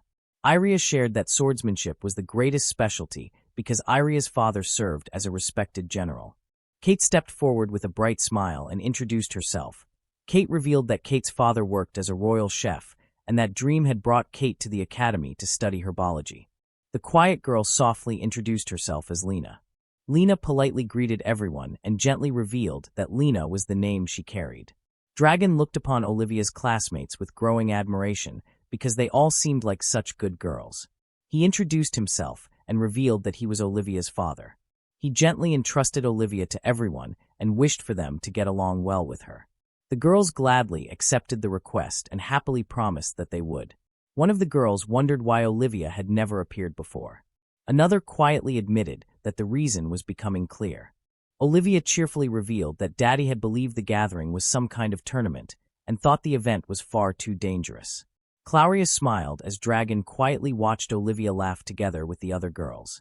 The girls gently remarked that Olivia's father truly was quite the character and wondered whether that was always the case. A dignified woman approached Dragon and politely asked whether Dragon was Mr. El Draco. The woman then introduced herself as Headmaster Kuri. Dragon quickly remembered that Headmaster Kuri was the one who had presented Olivia with the cloak during the ceremony. He politely asked whether there was something that required attention. Headmaster Kuri gently denied that anything was wrong and revealed that the meeting had simply been a personal wish because she had hoped to meet Dragon face to face. She praised Olivia with heartfelt admiration and revealed that Miss Olivia had achieved incredible results during the magic reading examination. She further explained that Olivia's test scores had been almost perfect. Such remarkable achievements led her to wonder what kind of upbringing had shaped such an exceptional young girl. Dragon quietly repeated the word upbringing as the meaning settled within his thoughts. Dragon answered without hesitation that Olivia had been raised with an abundance of love. He firmly believed that love mattered more than anything else because every parenting book had taught that love was the most important part of raising a child. A brief silence followed before Kuri gently asked whether there was anything more beyond that. Dragon remained silent while every lesson from the past slowly passed through Dragon's thoughts. Dragon tightly clenched a fist and proudly declared that Olivia had been raised with even more love. Kuri could only stare in complete surprise at that unexpected reply. Kuri quietly struggled to accept that love alone could produce such extraordinary results. She remained convinced that there had to be something more behind Olivia's remarkable achievements. Olivia happily called out to Daddy and revealed that everyone was going to look around the dormitory. Dragon immediately entrusted Olivia to the care of Headmaster and politely asked Headmaster to watch over her. He quietly watched Olivia walk farther away with the other students. He realized that the next meeting would not come until 3 months later during the summer vacation. Until recently 100 years had always felt as brief as the blink of an eye. Now 3 short months suddenly felt unbearably long. One day shortly before the entrance ceremony, Olivia could no longer hold back her tears. Sobs escaped one after another as deep sadness filled Olivia's heart. Dragon apologized to Olivia again and again because Dragon had never realized that the invitation had only been for a dance party. Dragon confessed that the invitation had already been declined because the event had been mistaken for some kind of tournament. Olivia sadly remembered the beautiful dresses, the dancing, the chance to make friends, and everything that had been missed. Olivia admitted that Olivia had truly wanted to go. Gon sincerely apologized once again, while Olivia could not understand how such a misunderstanding had even happened. Merdia looked at Dragon with disbelief and bluntly called him a fool because the past could no longer be changed. Merdia eagerly urged Dragon to find something suitable to wear and encouraged Dragon to prepare for the special occasion. Dragon looked surprised after hearing the suggestion and wondered whether he also had to dress up. Merdia immediately answered that Dragon would of course join. Merdia explained that the Dark Queen's castle should have formal clothes for Claria too. Merdia laughed with delight while Dragon could only react in surprise. Olivia suddenly found a bright idea and happily declared that they could simply hold a ball by themselves. The disappointment from missing the academy party quickly turned into cheerful excitement. Merdia eagerly urged Dragon to find something suitable to wear and encouraged Dragon to prepare for the special occasion. Dragon looked surprised after hearing the suggestion and wondered whether he also had to dress up. Merdia immediately answered that Dragon would of course join. Merdia explained that the Dark Queen's castle should have formal clothes for Claria too. Merdia laughed with delight while Dragon could only react in surprise. Claria awkwardly protested because such elegant clothing did not seem suitable. Merdia refused to accept that excuse and insisted that everyone would dress up together. Claria reached out toward Dragon and urged him to hurry and change clothes as well. The elegant outfit completely transformed Dragon's appearance as everyone quietly admired the handsome figure before them. Dragon nervously asked how Dragon looked in the formal attire. Olivia immediately praised Dragon and declared that Dragon looked so cool. Olivia looked at Dragon with sparkling admiration and happily asked whether Dragon truly did not realize it. Olivia declared that Dragon looked exactly like a prince from a fairy tale. Merdia stepped closer and softly urged Dragon to become a proper escort for the evening. Dragon hesitated for a brief moment before awkwardly agreeing, while quietly wondering what an escort was. Dragon hesitated for a brief moment before softly gathering enough courage to speak. He politely asked whether Olivia would allow Dragon to have this dance. Olivia happily accepted the invitation without the slightest hesitation. Dragon gently took Olivia's hand and stepped onto the floor with Olivia. Another day, Merdia quietly called out to Elder Dragon while searching through the empty hallway. She looked around in confusion and called out again with a long greeting. She soon realized the cookie container was completely empty and softly complained that there were no cookies left. A faint sound suddenly echoed through the corridor. She immediately froze as an uneasy feeling crept over the silence. The unexpected sight shocked her so much that she could only blurt out a stunned question about what that strange thing could possibly be. She stared at the strange figure with disbelief and called out to Dragon. She could hardly recognize Dragon anymore because he no longer looked like a dragon. Dragon could only let out a weary sigh. Merdia looked at Dragon with growing concern and gently asked what was wrong. He confessed that only Olivia remained in Dragon's mind. Heavy footsteps slowly echoed through the corridor as Dragon returned to the familiar dragon form. He anxiously wondered whether school was going well for Olivia. He worried about whether Olivia had made friends. He also feared that Olivia might be facing problems. Dragon quietly admitted that loneliness had settled deep within Dragon's heart. He remembered that so much time had been spent together with Olivia. He confessed that every morning now felt empty because Olivia was no longer there after waking from sleep. He sadly revealed that Olivia was no longer beside him to enjoy the meals that had been carefully prepared each day. He softly admitted that Olivia was no longer there to ask for a bedtime story before going to sleep. Merdia quietly repeated the words, "so much time," with disbelief. She could not understand how Dragon could call it so much time when he had lived longer than the calendar itself. Merdia quietly reminded Dragon that less than a decade had passed since Olivia became part of Dragon's life. Even so, she admitted that the feelings within Dragon were easy to understand because such emotions could never have been expected. She sadly explained that everything should have returned to normal. She still had Claria by her side, and nothing should have been different because of that. Silence quietly settled between them as neither of them spoke another word. Merdia suddenly asked whether Dragon could make a human form even smaller than the usual one. He admitted that a smaller human form was possible if he truly wanted it. Merdia happily accepted that answer and urged Dragon to do exactly that. Merdia excitedly suggested that they should secretly observe one of Olivia's classes. Dragon could only react with puzzled curiosity after hearing the unexpected plan. Merdia called out to Clauria and announced that they would be heading out for a while. Clauria wondered where they intended to go. Merdia explained that they were going to the academy because Dragon deeply missed Olivia. Merdia revealed that the plan was to secretly observe Olivia's classes. Dragon quietly repeated the unfamiliar word classes and wondered what that meant. Dragon stared at the academy standing before them and could only cry out in complete shock. The thought of entering the academy left him utterly speechless. Dragon anxiously questioned whether they were truly going inside the academy. He also wondered whether such a reckless plan could really be safe. Merdia remained completely confident and assured him that everything would be fine. Merdia insisted that if anyone caught her, then only a simple meow would be needed. Dragon questioned how becoming a cat could possibly help.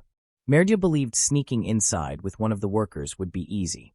She proudly accepted being a cat. She declared that becoming a cat was the perfect choice. Dragon quietly watched a cart filled with cooking ingredients ordered for the afternoon classes. Two workers discussed the strange load while wondering what it was. Dragon accepted the plan without protest. Merdia thanked Dragon for always following her ideas. Dragon answered that helping caused no problem at all. The cart rolled forward while both of them stayed hidden inside. Merdia eagerly declared that it was time to find the students. Dragon gazed across the garden with endless admiration. He believed white lilies bloomed with unmatched beauty. He imagined a secret garden filled with beautiful young girls. The peaceful scenery completely captured him. Merdia meowed while Dragon admitted that imagination had wandered too far. Dragon noticed that morning had barely begun, yet many students already filled the garden. Merdia explained that this was their precious free time before classes began. She added that once lessons started, none of them would be able to eat lunch until class ended. Dragon felt that school life seemed difficult. He believed Olivia must be working very hard. He wondered where Olivia's class was. Merdia remembered that Olivia belonged to Class 0. He realized that Class 0 likely followed a different schedule from the other students. Merdia thought the day was still early, so Olivia might still be in the dorms. Dragon remembered that Olivia had mentioned Fontaine. Both of them searched for another clue while moving through the academy. Merdia overheard students talking nearby. One student remembered that yesterday the teacher had spoken about the new Class 0 students attending the East Building today. Another student reacted with surprise. Dragon finally found a useful lead from the conversation. Several students excitedly wished to go and watch. Another student insisted that first period was about to begin, so leaving was impossible. The students only hoped to catch a brief glimpse before returning to the dorms later. Merdia and Dragon quietly listened while hiding nearby. Dragon immediately rushed toward the East Building after hearing the clue. Dragon believed Olivia had to be there. Merdia secretly peeked through the doorway while hearing the teacher instruct the class to turn to Chapter 2. The teacher continued by announcing that several questions would come first. Dragon recognized a familiar voice and immediately focused on the sound. Dragon finally found Olivia inside the classroom and happily recognized her at once. Olivia explained that the lesson for today divided trees into 3 categories, with each category containing individual types. She continued by teaching that one of the 6 sages named Vandelson had left behind great magic for future students. Dragon noticed that the desks seemed to lean slightly today. The teacher praised the previous answer as very good and declared it a perfect answer. The teacher then called Daisy to answer next. Daisy respectfully accepted the request, and Dragon happily realized her. Dragon quietly observed the other students and recognized Ruby among them. He also recognized Iria and then noticed Kate sitting nearby. The familiar faces made he feel relieved while watching Olivia's classmates. Dragon then realized that the last student was Lena while continuing to observe the lesson in silence. He quietly wondered what Lena was writing. The teacher praised Iria with a very thorough answer before calling her name. Iria hesitated and struggled to answer while feeling nervous. Ruby whispered answer of 362 years ago. Iria repeated the answer, and the teacher recognized that answer. The teacher called her. Kate was also called because Kate belonged in the class. Olivia became the example for proper preparation. Both students received a reminder to take their studies more seriously. Olivia earned praise for preparing well before class. Olivia admitted that she only knew the answer because she had read about it in a book before. Dragon could not understand what was happening because Olivia kept receiving compliments. Dragon observed that the class had finished the lecture and would now move on to practical training. Every student was still a beginner. Everyone had to use magic with extreme care because even a simple mistake could seriously hurt another person. The lesson for the day introduced an elemental spell called Light Sphere that could illuminate the surroundings. Olivia quietly wondered about the light sphere while listening to the lesson and considered the spell with quiet curiosity. A brilliant light burst into existence from her hand and became the perfect example of the spell. The teacher called Olivia's name and questioned whether Olivia had truly been listening. The teacher acknowledged Olivia's talent, yet reminded every student that a single mistake could turn magic into something dangerous. The teacher warned that the fundamentals could never be ignored. The students eagerly wished to try the lesson for themselves. The teacher reminded everyone to understand the principles before using magic. Dragon watched the class with quiet relief. Merdia noticed that Olivia seemed to be getting along well with the other students. Dragon agreed and felt pleased that Olivia looked like she was enjoying herself. Merdia realized that lunchtime would arrive once the class ended and quietly looked forward to the next part of Olivia's day. The lively cafeteria welcomed every student with cheerful energy. Dragon admired the beautiful cafeteria while the room bustled with countless students enjoying their lunch. He quietly noticed Olivia among the crowd. Dragon recognized that Olivia was right there. He quietly wondered whether Olivia was looking for somebody among the students. Daisy noticed Olivia's uneasy search and gently asked what was wrong with Olivia. Olivia could only answer with a quiet, uncertain response while still holding the lunch tray. Dragon and Merdia quietly watched Olivia from a distance while wondering what had happened. Olivia lowered her gaze and revealed that someone had been crying during the night lately. The other students reacted with surprise after hearing about someone crying. One student admitted to hearing something similar, while the others tried to understand what had happened. Daisy remembered hearing a very sad and lonely voice crying faintly late at night. She believed it had only been part of a dream until now. Olivia realized they had all heard the same sound. They agreed it was that very voice and quietly wondered who had been crying during the night. Dragon wondered if someone was crying and asked why. Merdia admitted that nothing had been heard. Dragon guessed the lonely life in the dorms might be the reason because they were still children. The others admitted that nothing had been heard either. Lena could not remember hearing anything like that. Lena asked Olivia about it. Daisy quietly admitted that nothing had been heard. Olivia realized that only Daisy and Olivia had heard the crying. Kate remembered those two were the only students living in that dorm and believed the crying must have come from someone in Fontaine. Iria wondered if the crying belonged to one of the first-year students. Olivia quietly hesitated. She admitted the voice did not sound like a girl's voice. Merdia noticed the surroundings suddenly turning dark. She declared that this was no ordinary change because it was the beginning of one of the 7 mysteries of the Academy. Iria questioned the sudden darkness. Ruby gasped in confusion as she reminded everyone that this was an academy filled only with girls. Merdia suddenly announced that one of those 6 girls would die that very night. The shocking prediction spread fear through the group as everyone froze before those dreadful words. Iria questioned whether the crying voice could belong to one of the teachers because they might have been struggling with their work. Olivia then denied that possibility because the crying voice did not sound like an adult woman. She lowered her gaze and remained silent. She believed that whoever the unknown person was, they were most likely carrying deep sadness or enduring unbearable pain. Daisy quietly admitted that the thought was probably true. Iria believed no one would cry without a reason. They silently accepted those words as the weight of the conversation settled over them. Olivia lowered her head with quiet determination. She wanted to help that unknown person because she could not leave someone crying all alone. Merdia felt deeply moved by Olivia's kindness. Kate believed someone named Elise might have heard the crying. Lena planned to ask the girls staying in the same dorm later. Iria decided to ask around as well. Daisy thought it was a good idea for everyone to ask as many people as possible. Everyone quickly agreed on the next step. Once the classes ended, they would gather as much information as possible. They would meet again during their free time after dinner and share everything they had learned. Merdia and Dragon quietly looked at each other. Even after making a plan, both of them still carried uneasiness as they wondered what truth would be waiting for them. Things had clearly taken a strange turn as Olivia and the other students walked away together. Dragon wondered if stepping in would be the better choice. Merja believed the girls needed to learn how to face problems on their own. Dragon admitted that any real danger could be resolved in an instant if necessary. Merja accepted that thought and decided waiting while watching over them was the best choice for now. Dragon quietly accepted Meridia's decision. Both of them chose to wait and observe what would happen next before taking any action. Kate reported that the children in Petra had not heard anyone crying.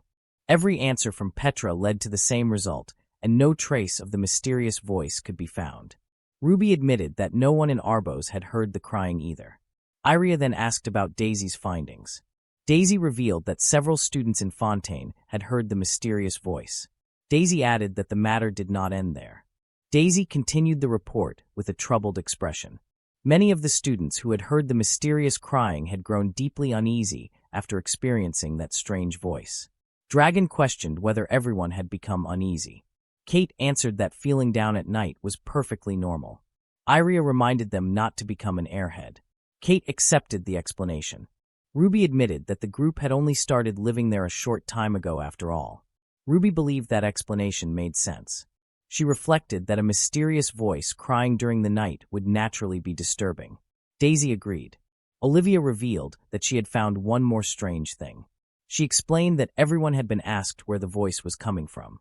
Everyone gave a different answer. She wondered how that could be possible. Merja remained silent beside Dragon. The thought continued that someone should have seen the person. Yet nobody had. Daisy explained that no one had even caught a glimpse of the person. Olivia confirmed that no one had. She added that the crying voice also came from strange places.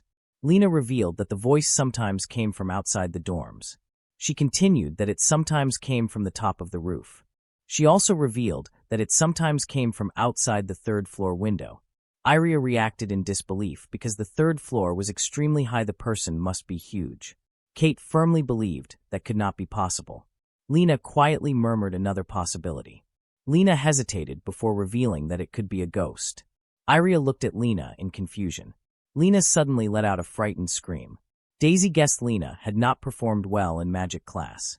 Iria reminded everyone that physical attacks could never work against ghosts. Lena broke into loud tears. Ruby asked whether Lena knew a lot about ghosts. Lena quietly answered no. Lena believed the voice sounded like a ghost story.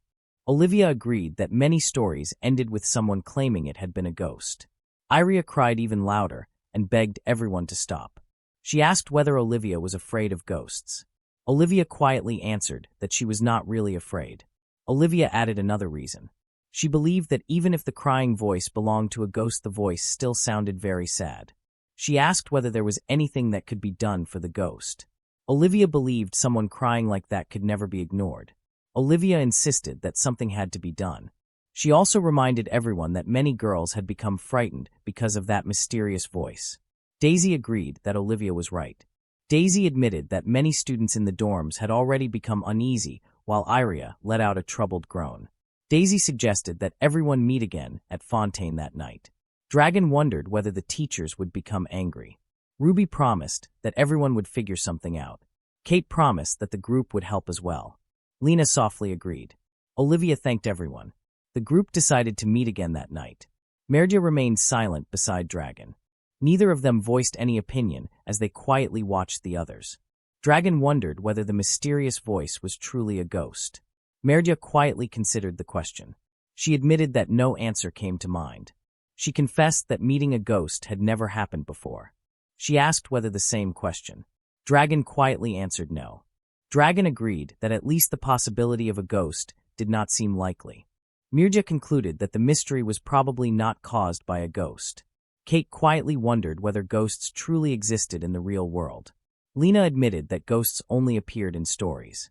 She gently questioned what the truth was outside those tales. Ruby admitted that knowledge about ghosts was almost non-existent. She explained that stories about cursed objects were far more common than stories about ghosts. Ruby continued with another example. Ruby explained that the world of jewelry contained many records of cursed pendants. Iria suddenly cried out after Ruby unexpectedly grabbed his face while giving the example. Dragon wondered whether they was really going to look into the mystery. Merja believed they could not just leave things as they were. She revealed that when they were talking to the other girls, some of them started to cry. She admitted that quite a few girls had cried. Olivia quietly confessed that she understood how they felt. She admitted that being separated from her father often made her feel lonely. She revealed that the loneliness made sleeping hard. She confessed that when she heard someone else crying, she started to feel scared. Ruby quietly admitted that she supposed so. She confessed that living on her own for the first time was quite lonely. Iria quietly admitted that he guessed that was true. Olivia answered with a soft sound of agreement. Olivia wondered whether the ghost felt the same way.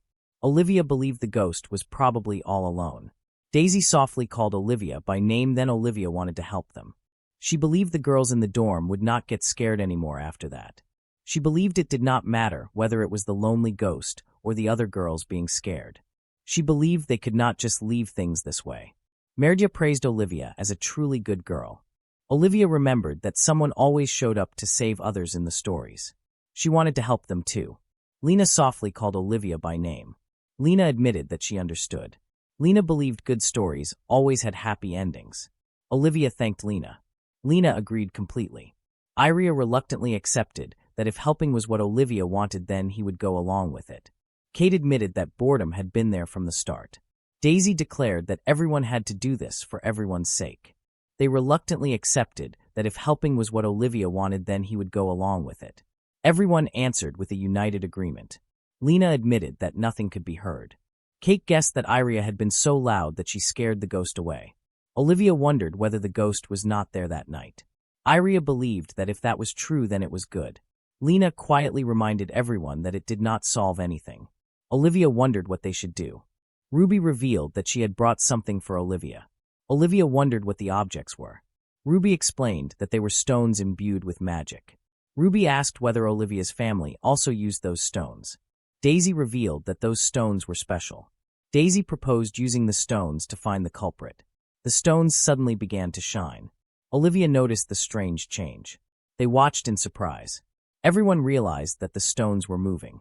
The magic stones suddenly rushed forward at great speed. Olivia noticed that the stones were definitely pointing somewhere. Daisy believed the destination was probably over there. Olivia urged everyone to go. Iria hesitated and wondered whether they really had to continue. Ruby reminded Iria to stay quiet first. She admitted they had already come that far and believed they could not stop now. Daisy decided to use some silence magic. The magic quietly began to shine. Daisy used silence magic, and the surroundings instantly fell silent. Merdia reacted with surprise while Iria wondered what Daisy had done. Daisy explained that the magic came from her grandmother and that it could hide the sound of things like cutlery. She admitted that the magic really blocked most of the noise they made. Lena quietly agreed that it truly did. Olivia praised Daisy and called the magic amazing. She believed that now the ghost would not hear them. A strange eerie cry echoed through the darkness, and the sound still reached everyone. Daisy and Ruby looked toward the sound. They quietly watched the unexpected movement. Olivia asked whether everyone had heard that sound. Ruby hesitated before admitting that the sound had definitely reached her as well. Olivia quietly observed that the sound had been like a weak, high-pitched cry. She looked at Iria and gently asked whether Iria was all right. Daisy wondered where the sound was coming from.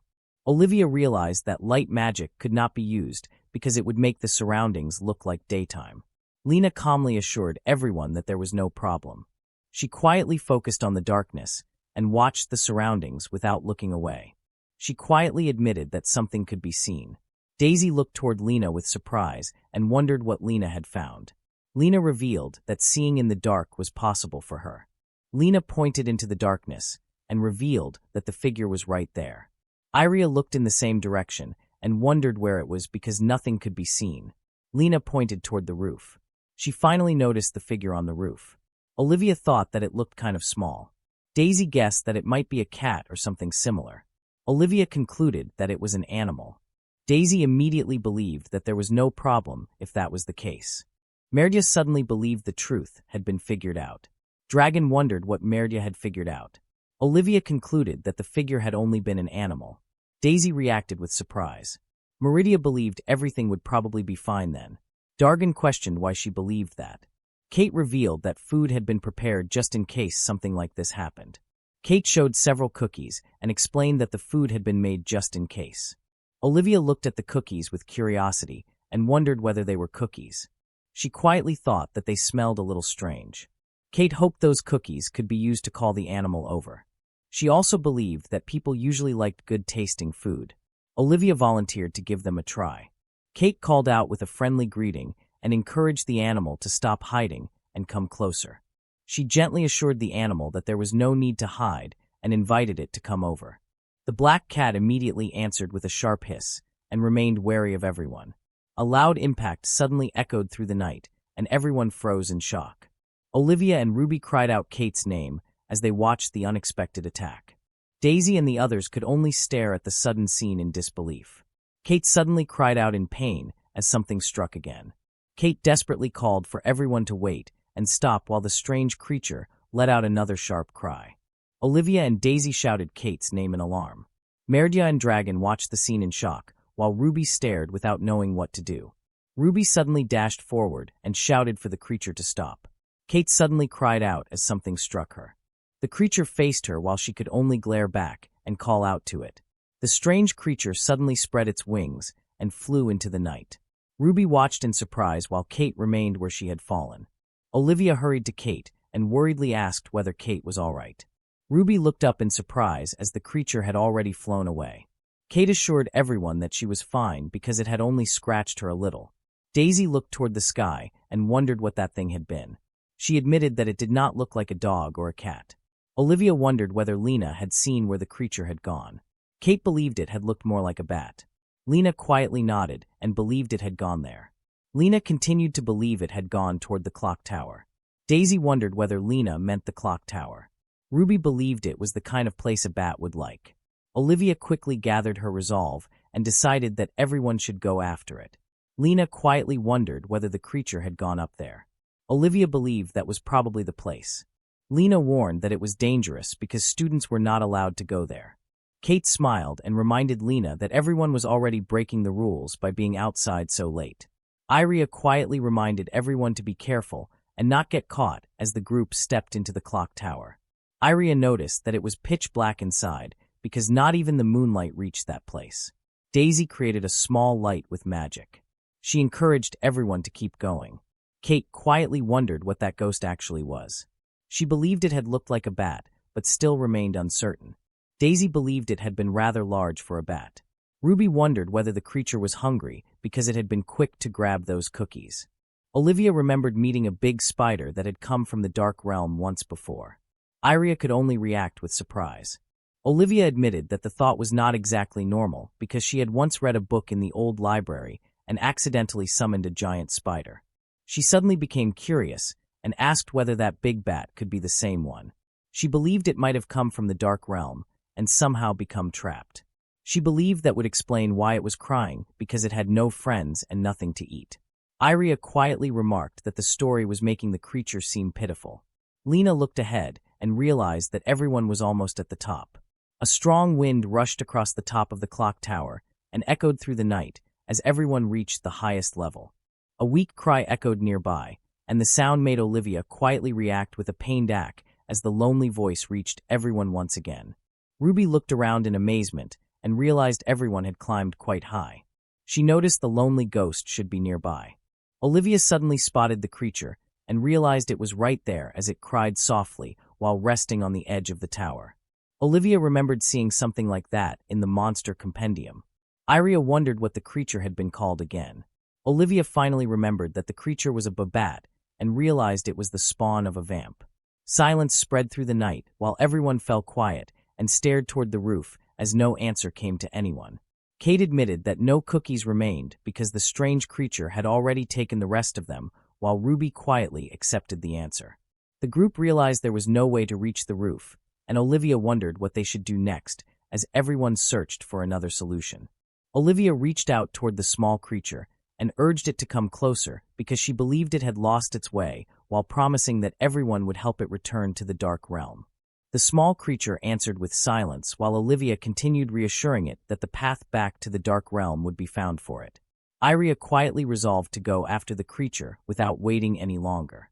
Daisy, Olivia, and Ruby turned toward Iria after hearing her decision, while Kate remained close behind them and watched in silence. Daisy reacted with surprise when Iria declared that climbing the wall would be easy because she believed her athletic ability was enough to reach the roof. Kate worried that the wall was far too high and questioned how Iria planned to climb it, while Iria insisted that such a wall meant nothing to her. Ruby asked whether Iria could truly make the climb, while Iria answered with confidence that success was certain. Iria swiftly climbed the wall with light movements and treated every step as though the height offered no challenge. She reached the rooftop where the small creature waited while the others remained below and watched her advance. Iria gently invited the small creature to come down with her, while encouraging it not to be afraid and asking it to join everyone below. The small creature hesitated in silence before slowly reaching out and placing one tiny paw against Iria's hand. Olivia laughed with relief after watching the small creature accept Iria's hand, while Daisy celebrated her success, and Lena quietly watched the happy outcome. Iria believed that only the trip back down remained after gaining the small creature's trust. Iria suddenly lost her footing and realized too late that she had slipped, while only a startled sound escaped as both she and the small creature fell from the rooftop. They watched the fall in horror, while Dragon and Mirja froze in shock as Iria and the small creature dropped through the night sky. Iria and the small creature continued falling while realizing that something had to be done before it was too late. Olivia forced herself to think and search through the old books that her father had once read with her because she believed they contained the answer she needed. Olivia remembered wind magic and immediately called out Iria's name before invoking "Submit to me, O wind draconic breath," eclipse as a powerful current rushed toward the falling pair. Iria watched the small creature drift safely within the powerful current of wind, while hope returned after seeing the spell take effect. The rushing wind carried Iria and the small creature together before driving them away from the tower with overwhelming force. The swirling current crashed into the ground with tremendous power as the spell completed its rescue in a violent impact. They stood frozen without a single word as the terrifying sight unfolded before them, and every face filled with disbelief while the destructive storm continued to rage around Iria. The raging wind swallowed Iria and the small Babat, while the violent current crashed into the rooftop and shattered the stone beneath them with overwhelming force. Iria let out a small cry after the hard landing, while the strange creature stayed beside Iria and watched without moving. They cried out Olivia's name as they watched Iria fall from the tower. Olivia called Iria's name with all her strength while the others watched with fear. The strange creature remained beside Iria as broken stones scattered across the ground. She slowly endured the pain and could only let out a weak groan. Daisy praised Olivia and declared that Olivia's magic had been incredible. Olivia trembled with relief and thanked fate that Iria had been saved. The group quickly decided that everyone needed to hurry down to the ground. The large crater below remained before them as the rescue became their only concern. The group hurried toward Iria and the small creature across the broken ground. They reached them together while the small creature quietly remained beside Iria. Iria smiled despite the pain while Olivia looked relieved. Lena watched in silence as Ruby and Kate welcomed the small creature without fear. The small creature accepted the group and remained with them. The loud crash drew attention across the academy. Next day, Headmaster Kuri looked toward the shattered clock tower and wondered what had happened. She stared at the strange monster in disbelief while others questioned where the enormous hole had come from. Olivia flinched as a furious voice suddenly called Olivia's name. The sharp shout made Olivia freeze and brace for what would come next. Headmaster Kuri called every name without leaving anyone behind. Olivia, Daisy, Iria, Kate, Ruby, and Lena stood together in silence while facing Headmaster Kuri. She demanded to know what every girl had been thinking after causing such an unbelievable incident. She listed every offense, including leaving the academy grounds, breaking curfew, using magic without permission, approaching dangerous monsters alone, and allowing Iria to fall from the tower. One student quietly tried to explain that Olivia had used an incredible spell to save Iria. Headmaster declared that the destruction went far beyond simple property damage and refused to accept that explanation.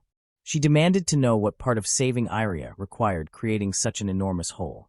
She declared that none of those reasons could excuse the reckless actions. She insisted that one person getting hurt did not make everything acceptable. She ended the lecture by declaring that no excuses would be accepted. Headmaster declared the punishment without leaving room for argument. Every girl would write a 20-page apology. Every girl would clean the grounds for 10 days. Every girl would also remain confined to the dormitory except for attending classes. The students quickly spread the story across the academy. They excitedly revealed that the crying had really come from a monster. Others spoke about the massive hole in the clock tower and praised Olivia for creating it with magic. Dragon admired how Olivia defeated the monster, while others believed angry teachers were simply part of school life. Many concluded that everything had finally been resolved. Some remembered that the girls from Class 0 had captured the creature. The strange creature happily celebrated because peaceful sleep could finally return once again. Dragon asked what had happened to the little monster after everything ended. Merdio explained that a teacher with knowledge of the Dark Realm had safely returned the little monster to its home. Dragon accepted the answer and believed there was nothing left to worry about. Merdio agreed that everyone could finally return without any more concerns. Olivia slowly walked away while letting out a weary sigh after the long ordeal. The group called Olivia's name and hurried after Olivia together. Dragon remembered that long ago protecting everyone had always felt like a personal duty. He quietly realized that everything had changed because helping friends had now become a choice made with genuine determination. Several students suddenly approached Olivia with excitement. They praised Olivia for defeating the monster and asked if Olivia had really gotten rid of it. Dragon suddenly felt something move, and the unexpected change left everyone frozen for a brief instant. He praised Olivia and declared that she was amazing. He smiled brightly and offered thanks to the school because everything had ended well. The night grew quiet beneath the moonlight, and Olivia noticed how peaceful everything had become while wondering if the silence had finally returned after the long commotion. Kate looked toward Olivia and quietly acknowledged her words before noticing the object in Olivia's hands. She wondered what it was while watching it with quiet curiosity. Olivia gently held the brooch in both hands and revealed that it was a brooch that her father had given to her. Kate smiled softly and admired the brooch. She believed it looked wonderful, while Olivia let out a small laugh. Olivia explained that it was a good luck charm that her father had given to her for her birthday. She also admitted that the teachers would become angry if it was worn with the school uniform, so it always stayed hidden. She remembered the moment when Iria fell from the tower. Olivia admitted that there had been no certainty that the magic could save Iria because that spell had only appeared once in an old book. Olivia looked at Kate before answering that everything had turned out well because her father had been watching over everyone. Kate let out a quiet laugh and wondered if Olivia truly loved her father. Olivia smiled gently and answered without hesitation that such feelings were only natural. Kate wondered whether the little monster had managed to return home safely. Olivia believed that the little monster had made it home. She admitted that a little jealousy remained because she also wanted to see her father again. Kate agreed and admitted that summer vacation was something to look forward to as well. Summer had arrived. 3 months had passed since Olivia began attending the Florence Royal Academy for Girls. The carriage rolled along the road with steady sounds while the long-awaited day had finally arrived. Dragon stood alone in the forest, as the day that Olivia had been waiting for had finally come. Olivia rushed toward Dragon with every step filled with joy as the word Daddy became her heartfelt greeting, and the words I'm back became the happy announcement of her return. Dragon stood waiting as Olivia hurried closer toward him, and her joyful return reached him before anything else could. He fell silent as emotion overcame him, and only a quiet sniff escaped while he looked at Olivia once again. Dragon wrapped Olivia in a warm embrace as he welcomed her home. Olivia buried herself against him with a joyful smile while the long-awaited reunion finally became real. The carriage disappeared into the distance while Dragon smiled and realized that 3 whole months had truly passed since the last time he and she had seen each other. She happily answered that so much time had passed. Dragon wondered how school had been. Olivia eagerly shared that school had been super fun and that she had made a whole bunch of friends. Olivia suddenly remembered something important and excitedly realized that something had happened at school. Olivia explained that everyone had become really scared because every night they could hear someone crying. She continued that she and the other children from Class 0 had gone to investigate. Dragon understood the story and realized that had been the reason Olivia skipped watching his classes. Olivia happily revealed that the crying had come from a lost monster after all. Dragon praised Olivia by believing she had done a good job. Olivia laughed softly and admitted that it had not been her achievement alone because everyone had worked together. Olivia proudly explained that everyone had played an important part in catching the monster. Ruby had used magic to find it. Kate had prepared cookies. Olivia fondly remembered how every friend had contributed in a different way until they finally succeeded together. Olivia happily shared that another time would come for more stories. Dragon smiled that school truly suited her. Olivia happily shared that Lena loved reading books together with her. She admitted that worry had come first when Iria took her place. Dragon confessed that relief had followed afterward. He quietly realized that hearing Olivia speak so happily about moments he had never seen brought a small feeling of sadness. Olivia suddenly called out for Daddy with bright excitement. Dragon wondered what had happened. Olivia admitted that school was a lot of fun. Olivia confessed that the days there had been filled with happiness. She simply wanted Dragon to know how much fun school had been. She smiled and admitted that Dragon was still the one Olivia loved the most. Dragon called her name as emotion overflowed. He pulled Olivia into a tight embrace and declared that Dragon was happiest with Olivia too. Olivia let out a small sniffle as the hug became too tight. She complained that Daddy was hurting her. Olivia's name echoed through the air as Mirja called for her with joy while Olivia hurried forward toward Mirja. Olivia received a warm welcome home while Dragon watched beside her, and Mirja also stood nearby to greet Olivia. Olivia answered with heartfelt thanks. She noticed how much everyone had grown since the last time they met. Olivia accepted those words with a happy smile while the warmth of their reunion filled the air. The family decided that the evening would be celebrated with a feast. Olivia welcomed the idea with delight, and everyone looked forward to the joyful gathering. Hooray became the cheerful feeling that spread through the home. Summer vacation had begun, and that was how the month started. It somehow felt as though the days ahead would be both long and far too short. Dragon looked over the pile of papers and realized they were all Olivia's homework. His thoughts drifted to how difficult human children had it since even summer vacation came with endless assignments. Dragon picked up another workbook and found elementary grimoire analysis questions. Olivia had already finished that one without leaving a single page undone. He reached for Magic Circle practice book, and Olivia proudly revealed that one was finished too. The questions had been so easy that Olivia had even completed the exercises from the next level. He opened the ancient language vocabulary guide and found every page complete. Olivia happily declared that every assignment had already been finished. Dragon could hardly hide his amazement as Olivia's ability left him speechless. Summer vacation had only just begun, yet Olivia had already completed every assignment. Olivia let out a cheerful laugh while Dragon admitted that every effort to help had been unnecessary because she was simply too capable. She gently reached toward another sheet of paper and quietly revealed that one task still remained. Olivia explained that help was needed for the final task. Dragon accepted at once while Olivia happily asked if that was truly possible.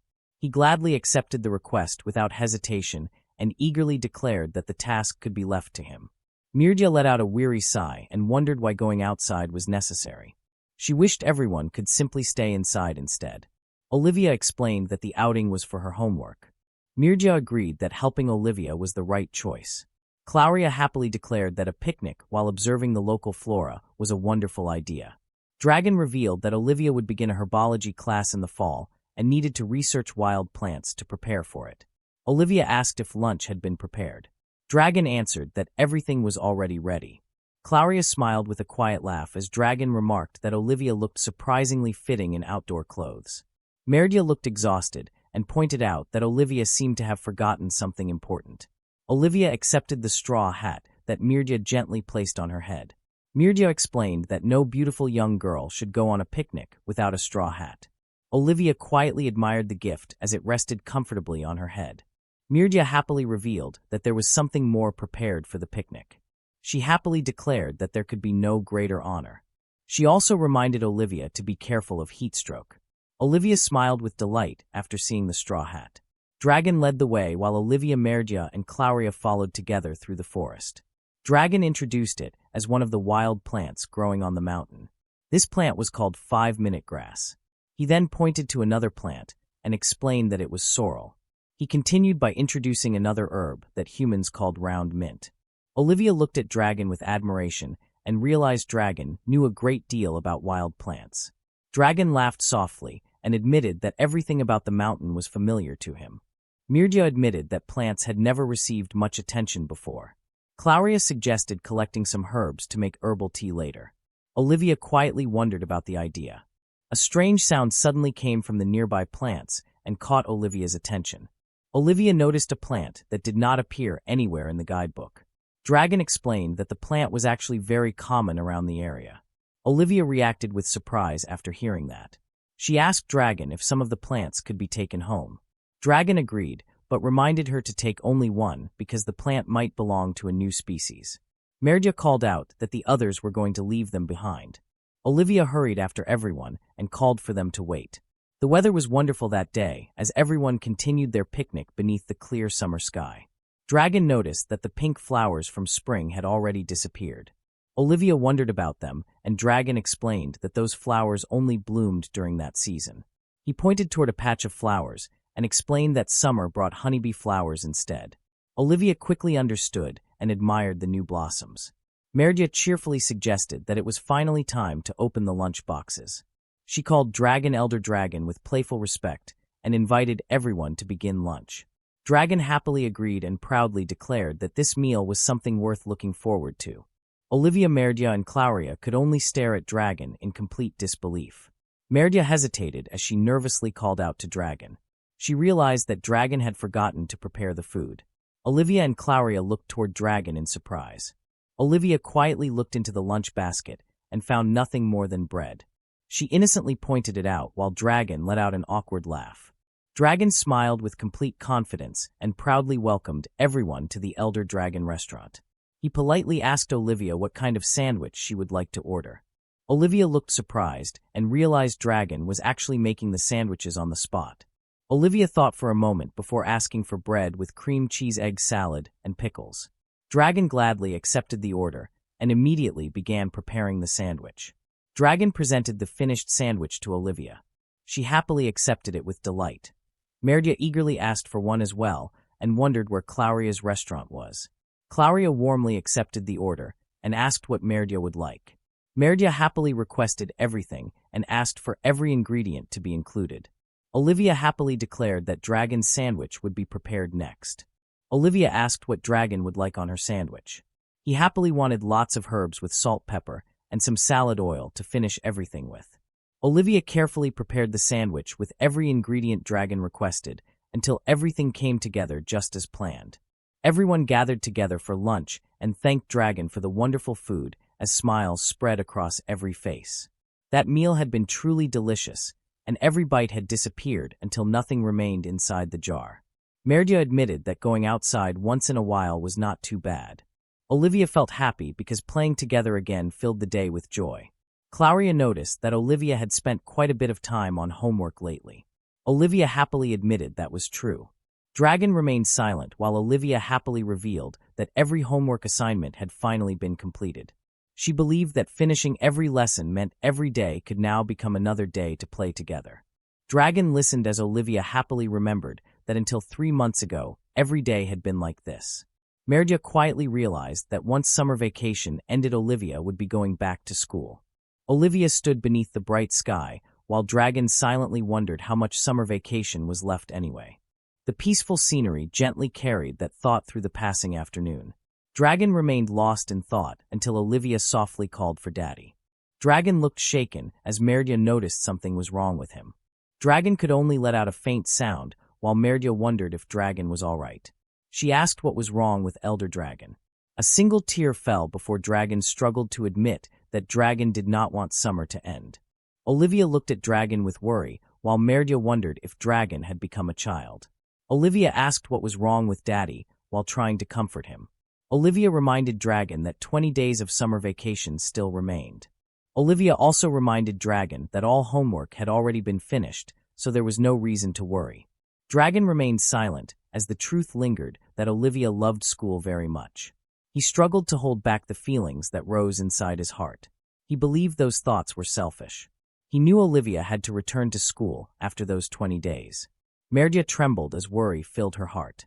She believed Olivia had to go back to school, and that truth could not be changed. Olivia softly called for Daddy. Olivia then called for Miss Merdia. The worried voices reached them as Dragon could only let out a strained breath. Dragon lowered his head and softly apologized to Olivia. He admitted that true happiness came from seeing her enjoy school. The flowers gently swayed beneath the open sky. The lingering feelings remained inside every heart. He admitted that Olivia was deeply loved, and that loneliness always came whenever she was not beside him.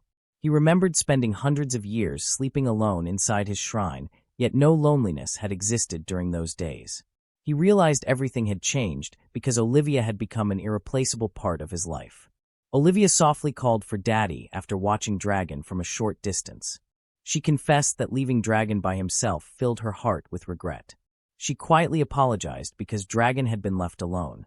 Dragon held Olivia close while listening as Olivia admitted that school was a lot of fun and that Olivia would be going back in the fall. He could only answer with a quiet agreement. Olivia gently reassured Dragon that there was no need to worry. Olivia firmly promised that no matter what happened, Olivia would definitely come back home. He remained silent while those heartfelt words reached deeper than anything else Olivia had spoken that day. Dragon reflected that the truth was exactly as Olivia believed. Even if the thought filled him with unease, he knew that as long as Olivia was still smiling in the end, then Dragon would be happy as well. One summer morning during summer break, Olivia returned home. Dragon heard a strange sound echo through the house. He immediately called Olivia's name with alarm as worry rushed through every thought. Olivia stood frozen while calling for Daddy. Fear filled her as the unexpected situation left her unable to understand what had just happened. Dragon looked at the soaked kitchen with shock and questioned what had happened there. He listened as Olivia hesitated before admitting Olivia wanted to make breakfast for Daddy. Olivia also confessed that milk soup was supposed to be prepared for Dragon. She admitted that magic was used because the fire could not be controlled properly. She confessed that the proper method was unknown and that everything ended in failure. Dragon softly called Olivia's name. He realized she had tried to prepare a home-cooked meal. He felt deeply moved and thanked Olivia because he felt truly overjoyed. He gently told Olivia not to worry, even though the meal had failed. Dragon happily agreed. He promised to teach Olivia how to cook and encouraged her to try once more. Olivia accepted with a determined smile. He stayed beside Olivia and carefully taught each step. She watched closely and followed Dragon's guidance while learning how to cook. She gently stirred the pot while Dragon smiled beside her. Dragon felt happy as Olivia slowly learned to cook with her own hands. Olivia happily celebrated because the meal was finally finished. She proudly declared that it was done while Dragon smiled with joy as the delicious dish came together. He happily thanked Olivia and praised the meal because it tasted delicious. Olivia became even happier after hearing those words and wondered if meals like this could be made for everyone at school someday. A week had already passed since Olivia ran off with endless energy. After a wonderful summer holiday, Olivia returned to the dormitory at Florence Girls' Academy. Dragon learned that the Demon Queen had become so lonely that the Demon Queen stayed inside her room. Claudia stayed beside the Demon Queen and rarely appeared outside. Merdia desperately wondered when Olivia would return while Claudia gently promised to always be there for her. Merdia insisted that promise was not enough. Dragon quietly admitted that before long Dragon had started to miss Olivia as well. Dragon looked up after hearing a sudden sound. A surprised cry escaped as an owl swiftly flew toward him carrying a letter. He looked at the unexpected visitor with surprise. He wondered if the bird was truly an owl. He noticed the seal and realized the letter had come from Florence Girls' Academy. He accepted the letter from the owl and looked at it with curiosity. He quietly wondered what could possibly be written inside. He opened the letter and read a message from Florence Girls' Academy. The letter expressed gratitude for him, continued support, and explained that Olivia's progress in studies and training was being reported. He suddenly feared the letter might be a summons sent to the parents of troublesome students. His face turned pale after reading further. He anxiously wondered what had happened to her. Dragon rushed away in panic while crying out in shock.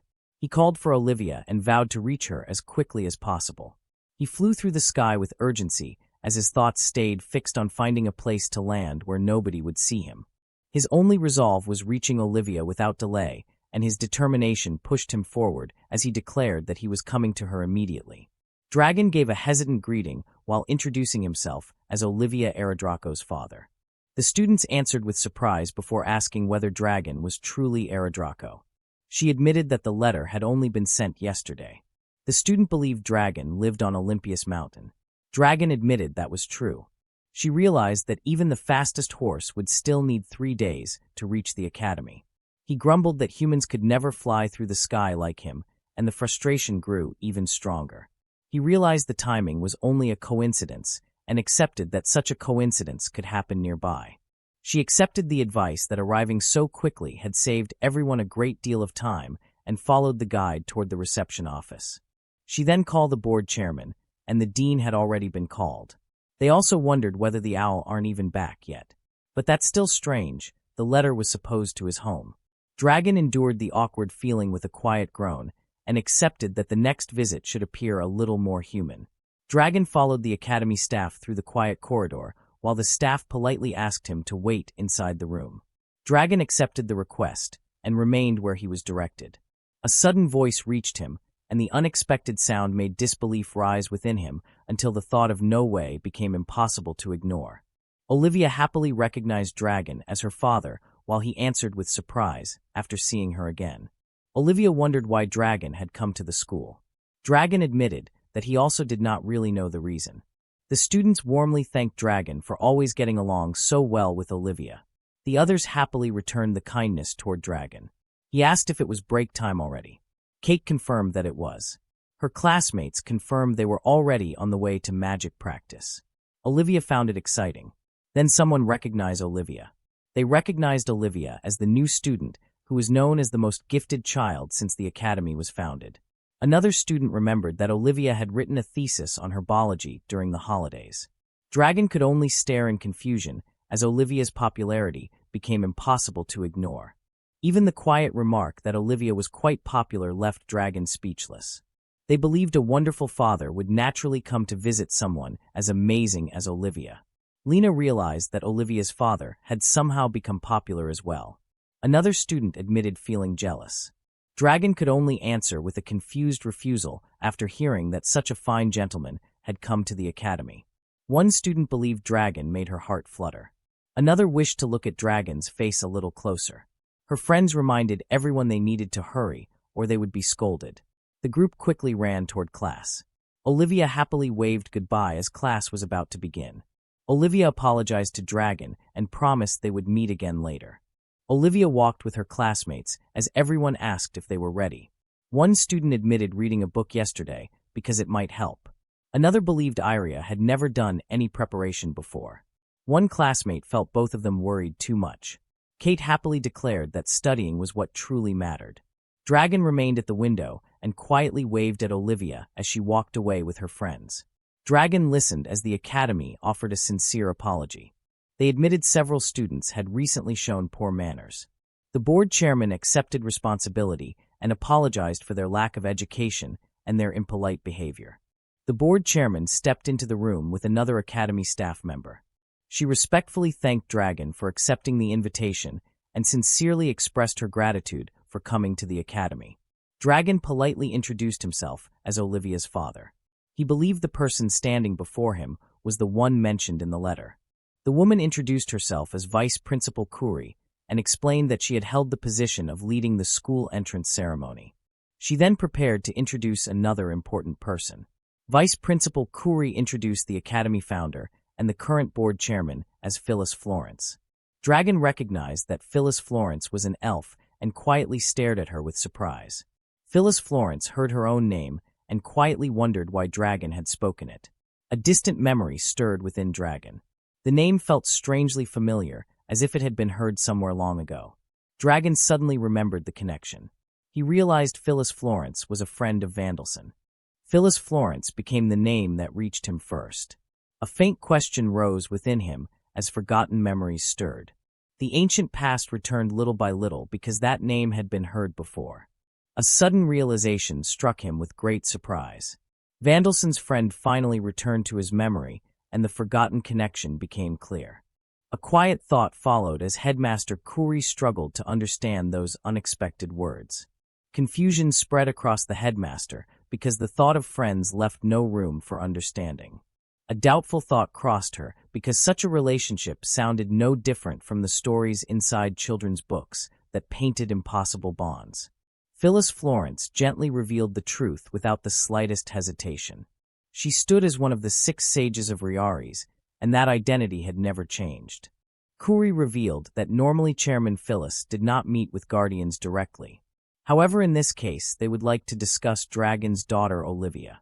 Dragon immediately wondered whether Olivia had caused some sort of trouble. Kuri assured him that not at all. Relief finally reached Dragon, and a quiet okay became his only reply. She revealed that they would like to have Olivia recognized as a prodigy. They thus planned on recommending her for the title of King's Pupil. Kuri continued that this would include special privileges for Olivia as a student. They would like Dragon's permission to begin the process.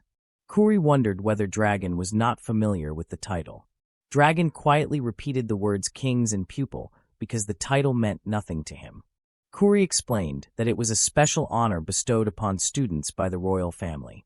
She continued that the king's pupil would be permitted to work directly with the Royal Chivalry and Royal Sorceress Society. The title would also receive a monetary reward in the form of a salary. She explained that the title denoted a student with the highest potential in the kingdom. One of their goals at the Florence Royal Academy for Girls was to create an environment suitable for raising such individuals.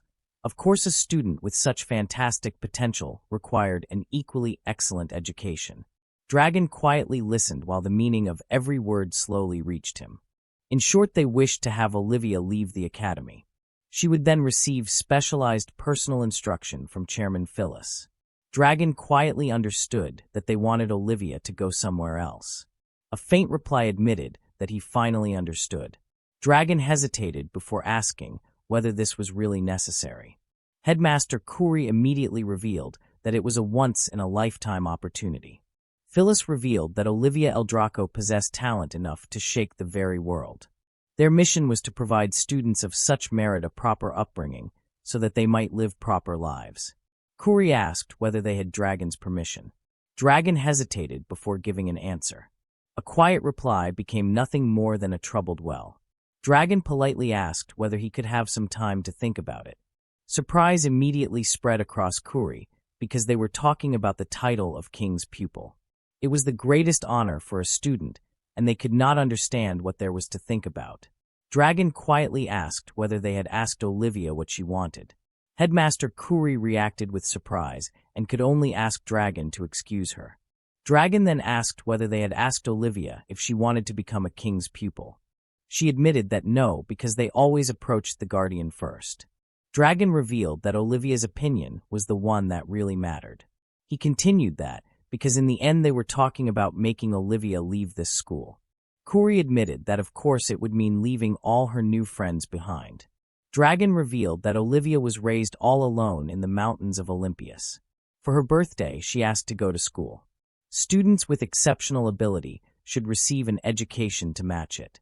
Kuri explained that naturally this would require Olivia to receive a different education from that of the other children.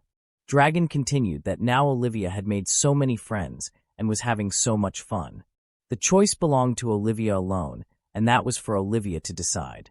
Dragon revealed that Olivia was here because she wanted to go to this school. He continued that Olivia had never asked to be a king's whatever. She could only ask what Dragon was saying. Kuri protested because the title of king's pupil was the highest honor a student could receive. Dragon refused to accept that and revealed that it did not matter. He revealed that he wanted to hear what Olivia thought. That was what mattered to him. Phyllis Florence quietly accepted Dragon's decision. A silent pause followed before a very well became her answer. Kuri reacted with surprise and called out to the chairman. Phyllis explained that this was fine because trying to force his hand now would only result in greater problems down the road. They could not afford to take any action that might tarnish the academy's reputation. Kuri protested because the kingdom had been putting a lot of pressure on them to make Olivia a king's pupil. Phyllis revealed that they still had plenty of time. She called for Mr. Eldraco. She revealed that the Florence Royal Academy for Girls was a place of learning. One of their goals was to produce students of such quality as to earn the title of king's pupil. Phyllis admitted that it was most unfortunate that Dragon could not agree with them on this. However, they were not willing to give up on a girl of Olivia's talent either.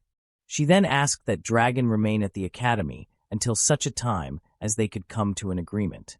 Phyllis revealed that by witnessing the effort their students put forth, everyday Dragon would surely come to understand the value in the title they wished to bestow on Olivia. Dragon quietly asked whether they were asking him to stay here for a while. Phyllis Florence confirmed that was correct. He then asked whether he could look around the school. Phyllis Florence allowed him to do so as much as he wished. He quietly murmured that which meant before a nervous gulp escaped him. A moment later he realized that he could observe their classes. Shock immediately spread across his face. Kuri invited Dragon to follow the way. She revealed that Class 0 was doing magic practice there today. She continued that perhaps Dragon was already aware, but classes at the academy.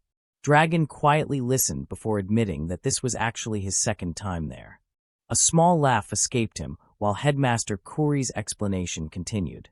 Olivia immediately noticed Dragon and happily called out to Daddy. Dragon happily called out to the girls. They immediately wondered how he had come there again. Dragon revealed that it was a bit complicated. He continued that they had said he could observe their class. Olivia happily asked whether he would really be watching them. Daisy admitted that she felt a little nervous now. Iria sighed that she was not good at magic, though. Kuri pointed out that it was a shame they had no swordsmanship or martial arts classes today. Lena reminded everyone that they were still in the middle of class there. The students quietly wondered why the chairman had come in person and whatever it was for. Another voice wondered whether this was a special exception and whether Dragon would be observing classes. Kuri accepted the arrangement with a quiet very well. She invited Dragon to observe from there.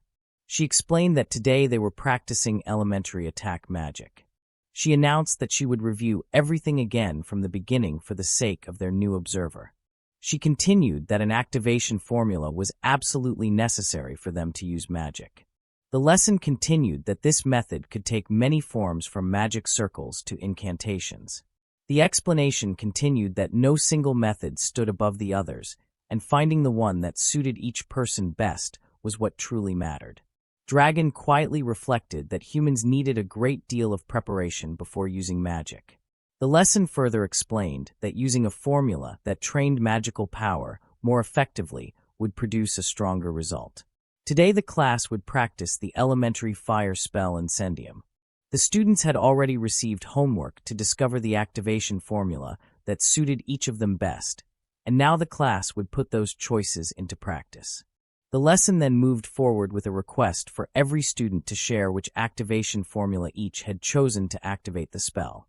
Ruby stepped forward as the first student after the instructor announced that the lesson would begin with her. Ruby answered with confidence that an engraved magic stone would become the activation formula. The spell Incendium burst into life with a powerful explosion and earned firm approval from the instructor. Kate became the next student after the instructor called her forward.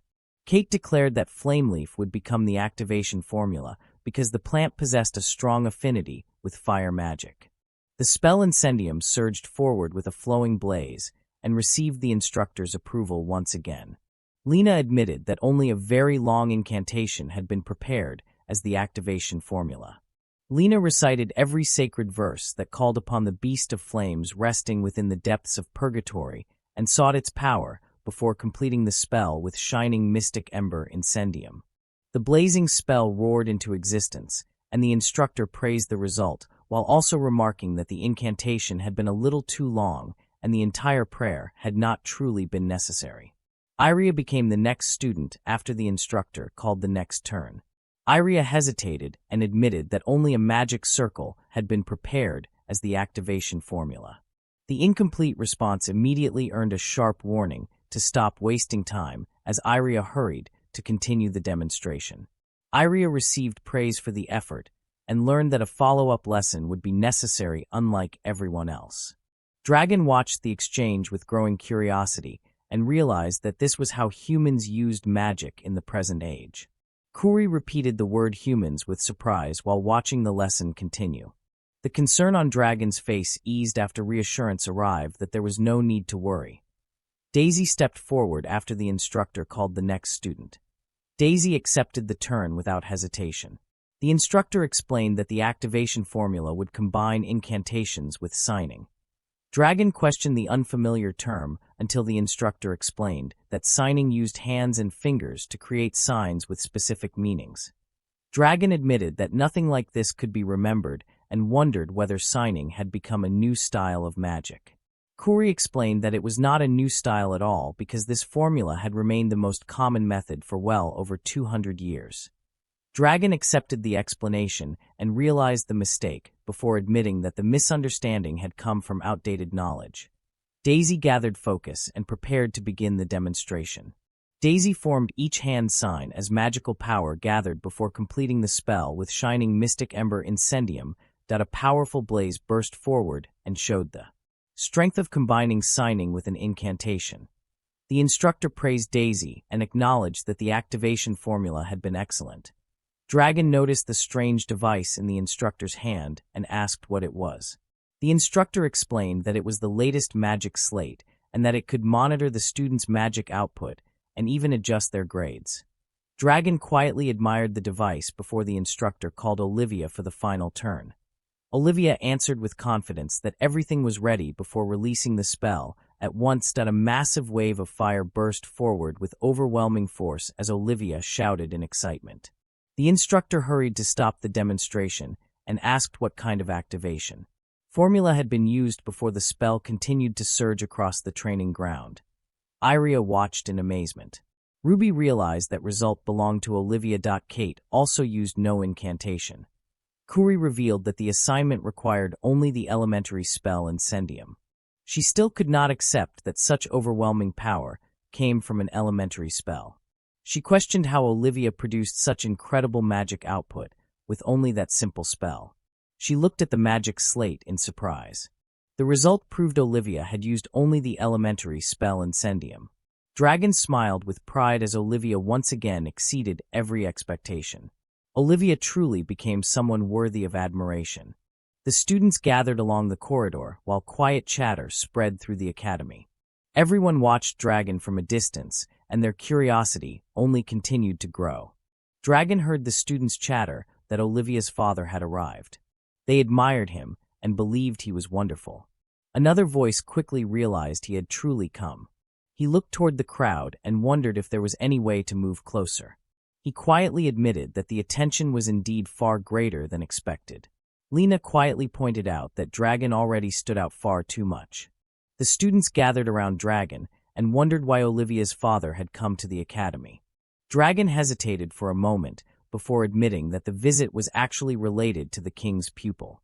The words king's pupil echoed across the room. Ruby, Daisy, Kate, Iria, and Lena froze in shock, while voices of disbelief rose together. Iria's surprise after hearing the question asking whether the story was truly real. The students gathered together while quiet chatter spread through the room. They spoke about Olivia and wondered if the story about the king's pupil was really true. Daisy looked at Olivia with admiration and believed the news was incredible. Olivia tilted her head in confusion and wondered what the king's pupil meant. The others were stunned that Olivia had entered the academy without even knowing what the title was. Daisy confirmed that becoming a king's pupil was the goal every student pursued. Olivia quietly asked if that was really true. Daisy explained that many families chose this academy because they hoped their children would one day earn that honor. She explained that the title of king's pupil was the highest honor a student could receive. Only those with exceptional skill in magic and the academy could earn that title. They also continued their education in the capital while researching magic itself. Every king's pupil joined the Royal Magic Laboratory. They received orders directly from the royal family about what to study and investigate. Olivia smiled with excitement after hearing everything. The title sounded fun, and Iria immediately wanted to become a king's pupil. Daisy gently reminded Iria that becoming a king's pupil was not easy. Iria believed Olivia would have no trouble reaching that goal. Olivia wondered why Dragon had come to the academy and asked if something had gone wrong. Dragon hesitated before explaining that the king's pupil had to complete a special kind of study. Olivia accepted the explanation without concern because studying was something she enjoyed. The answer sounded perfectly fine. Dragon continued that the special study had to be done with Phyllis, who served as the chairman. The students repeated the name Phyllis Florence in surprise. They soon realized that Phyllis was one of the 6 sages. She also served as the chairman of the academy board. The revelation left everyone even more amazed. Olivia stared in surprise after learning that one of the 6 sages had founded the academy. The discovery amazed her even more. The others could only wonder how she had never known such an important fact. She became even more excited after hearing that classes could be taken under Phyllis Florence, who was one of the 6 sages. She eagerly declared a desire to do it. Dragon could only give a hesitant reply because the situation was not that simple. Olivia learned that anyone who became a king's pupil had to leave this school. The words reached her and left her silent. Confusion filled her mind as she could only wonder what that truly meant. Kate felt the explanation was only natural because Olivia would be living with the chairman after becoming a king's pupil. Ruby gently admitted that it was unfortunate, but that was simply what becoming a king's pupil meant. Olivia could only let out a quiet protest because the thought still weighed on her heart. Daisy encouraged Olivia by reminding her that she would learn directly from Chairman Phyllis, who was one of the 6 sages and the greatest woman in the world of magic and academia. She believed there could never be a place more fitting for a bright girl like Olivia. Iria suddenly brightened with excitement because everything sounded incredible. Olivia could only whisper a quiet hesitation because she did not want to leave everyone behind. She slowly realized that she had finally found friends of her own. Her thoughts drifted toward Daisy and the others as their time together filled her heart. Only silence remained as those precious memories lingered around Olivia. Only silence remained as those precious memories lingered around her. A faint uncertainty stayed on her face as her heart quietly wavered. Dragon gently asked Olivia not to worry because no answer would be given until she shared her own feelings. She assured Olivia that there was no need to decide right away. Olivia quietly accepted those words as the burden on her heart eased a little. Olivia treasured every friend she had made. Their lively conversations about homework and classes filled each day with warmth and laughter. Olivia also loved learning. She happily shared that studying other languages allowed her to read even more stories, and that made every lesson feel fun. Teacher called Daisy forward for the next lesson. Daisy respectfully accepted the turn and explained that the phrase meant a spring storm because the meaning came from combining the first and second sentences. Kuri praised the flawless interpretation and acknowledged that Daisy had studied well. Dragon watched the exchange in silence and could only wonder what should be done next. The classroom suddenly fell quiet as the door opened. A newcomer stepped inside and politely offered an apology for the interruption. She was asked to head to the reception room immediately because her mother was waiting there. Olivia and the others quietly looked toward Daisy as the unexpected news settled over the classroom. Daisy's mother confronted her with a stern voice and demanded to know the meaning behind everything that had happened. She continued the harsh reprimand by asking why a special tutor had been hired for the entire summer. She reminded Daisy that the mission had always been to become the king's pupil. Iria quietly wondered if the woman was Daisy's mother. They looked on with concern and questioned why Daisy's mother was so angry. Daisy's mother could not understand why Daisy was still ranked second. She insisted that Daisy was capable of far more and questioned whether any real effort had been made. She continued without holding back. Second place was already impressive and Daisy had fallen behind in only one subject. There was no reason Daisy could not stand at the top of the class because she had the ability to achieve it. The harsh words only grew heavier as Daisy's mother reminded her that every grade could have only one king's pupil. She demanded to know if Daisy truly understood that. Olivia quietly watched everything as the weight of those words settled over her heart. Daisy quietly revealed that Olivia had already been chosen as the king's pupil and directed those words toward her mother with unwavering resolve. Shock struck the woman at once as disbelief escaped with a cry of "What?" and the students nearby could only watch the sudden turn of events in silence. The woman could not accept the announcement and burst out that of all people that nameless girl had become the king's pupil while anger continued to spill from every word. Daisy firmly declared that Olivia was a wonderful person, and those words immediately drew disbelief from her mother, while the students could only watch in silence. Dragon realized that woman was the one Olivia disliked, and the truth became painfully clear. The woman clutched her hand tightly as frustration poured out without restraint. Daisy was reminded that she was supposed to become the king's pupil, and that she was supposed to stand at the very top instead. Dragon quietly understood the reason behind everything. The truth settled within him that the woman acted that way because Daisy was the one she believed to be the best. Kate decided to go and get someone while the others remained rooted in place. Olivia lowered her gaze without a word. Dragon stayed silent beside everyone as the hallway grew heavy with uneasy silence. The door suddenly burst open with a loud slam as Phyllis stepped inside and immediately demanded to know what was happening there. The woman turned toward Phyllis in surprise and demanded to know who she was. Daisy remained standing nearby while the room fell silent as everyone watched the confrontation unfold. Phyllis introduced herself and revealed that she was the chairman of this school. The woman recoiled in shock as she finally realized who stood before her. The woman hurriedly offered a sincere apology for exposing such an unpleasant scene and politely asked whether something had happened to the student. Phyllis quietly observed the woman with a questioning look while waiting for an honest explanation. The woman quickly denied everything and insisted that nothing was wrong. Laughter escaped awkwardly as she claimed she had only been scolding Daisy because her grades had slipped. Phyllis answered without hesitation that Daisy was a member of Class 0. To her knowledge, Daisy's grades were phenomenally high, and there was no reason to believe such an excuse. Phyllis stepped forward and quietly asked whether there was a problem. Her calm question spread through the tense room while everyone fell silent. The woman could only freeze as no answer came from her lips. Daisy looked toward her mother with uneasiness and softly called for her while confirming that Phyllis's question was exactly right. The woman's body trembled as emotion overflowed. She suddenly declared that her Daisy was phenomenal, and her voice echoed through the room with fierce conviction. The woman cried out that a title like the king's pupil had no value and insisted that such a thing had nothing to do with Daisy's true ability. Every word carried unwavering belief as she declared that Daisy was clearly the best. Phyllis quietly watched the woman leave without changing her expression. The woman abruptly asked to be excused and rushed away without waiting for a reply. The sound of the door echoed through the hallway while everyone remained speechless. Daisy quietly asked whether everyone was all right after everything that had happened.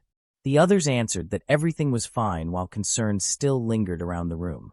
Daisy offered a sincere apology for causing such a commotion.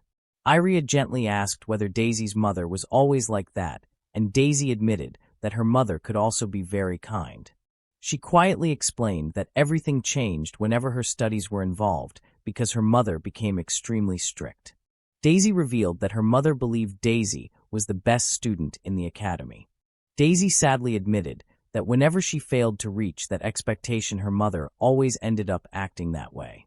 Dragon remained silent beside Olivia as the weight of those words settled over everyone. Daisy answered with a warm smile because her mother only wished for her to become better than anyone else no matter what it took. She believed that was the only reason her mother cared so deeply about the title of king's pupil. Olivia lowered her head with a quiet apology toward Daisy.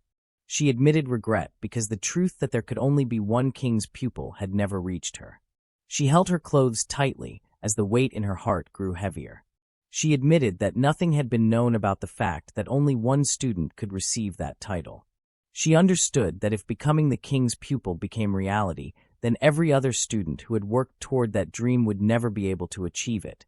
Olivia raised her voice with firm resolve, because if becoming the king's pupil meant Daisy would continue suffering like this, then Olivia wanted nothing to do with that title. Olivia declared that the position could belong to Daisy instead. Daisy looked toward Olivia in complete surprise while no words could leave her lips except silent disbelief. Daisy reminded Olivia that every accomplishment had been earned through hard work. Olivia struggled to object while only a broken protest escaped. Daisy quietly continued, because that was the simple truth. Daisy smiled gently, because becoming the king's pupil had never been the reason for entering this academy. Olivia quietly reacted with confusion while listening to Daisy. Daisy revealed that her father served as a diplomat connected to the Royal Sorceress Society. She explained that her father devoted his work to foreign diplomacy for the crown.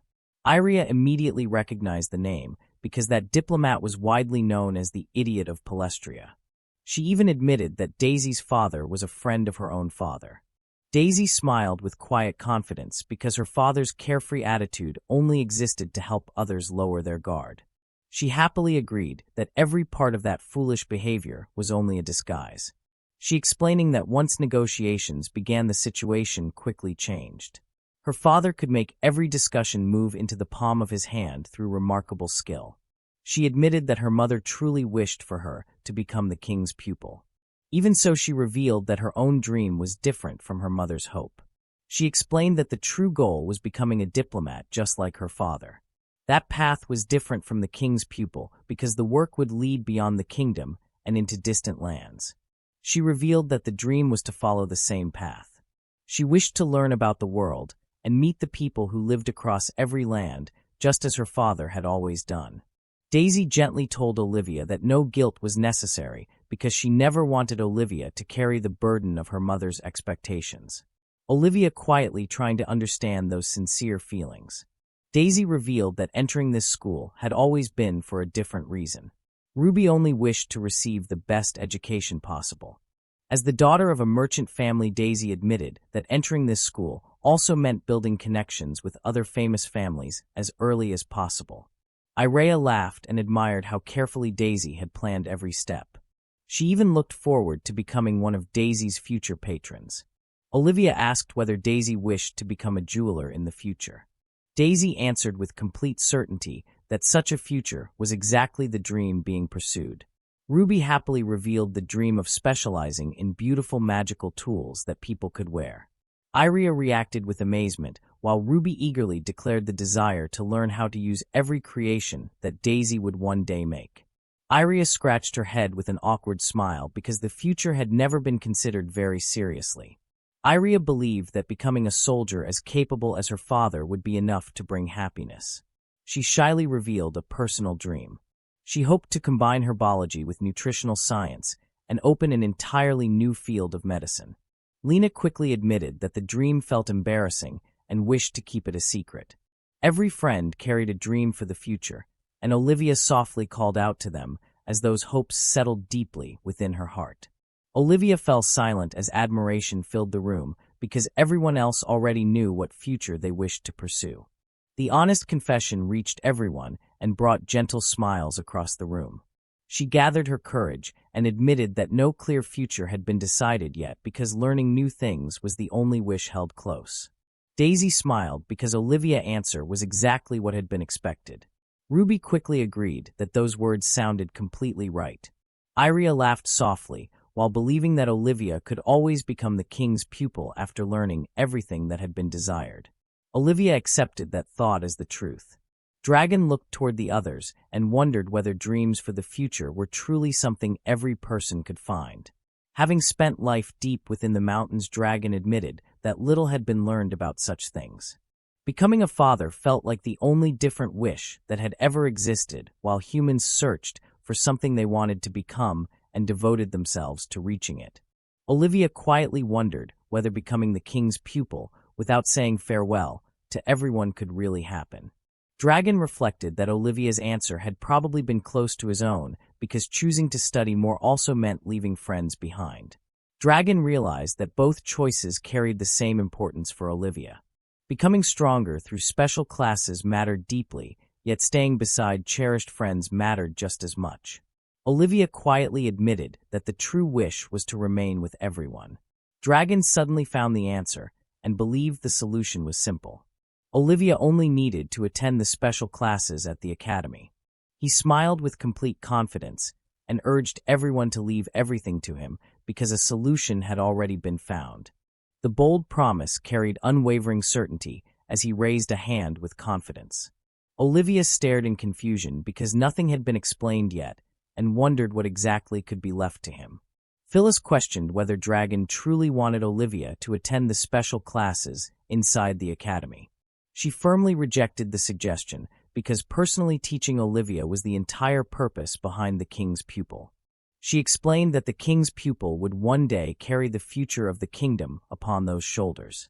Choosing a suitable education was a responsibility that could never be taken lightly. Dragon hurriedly called out to Phyllis before the discussion could end.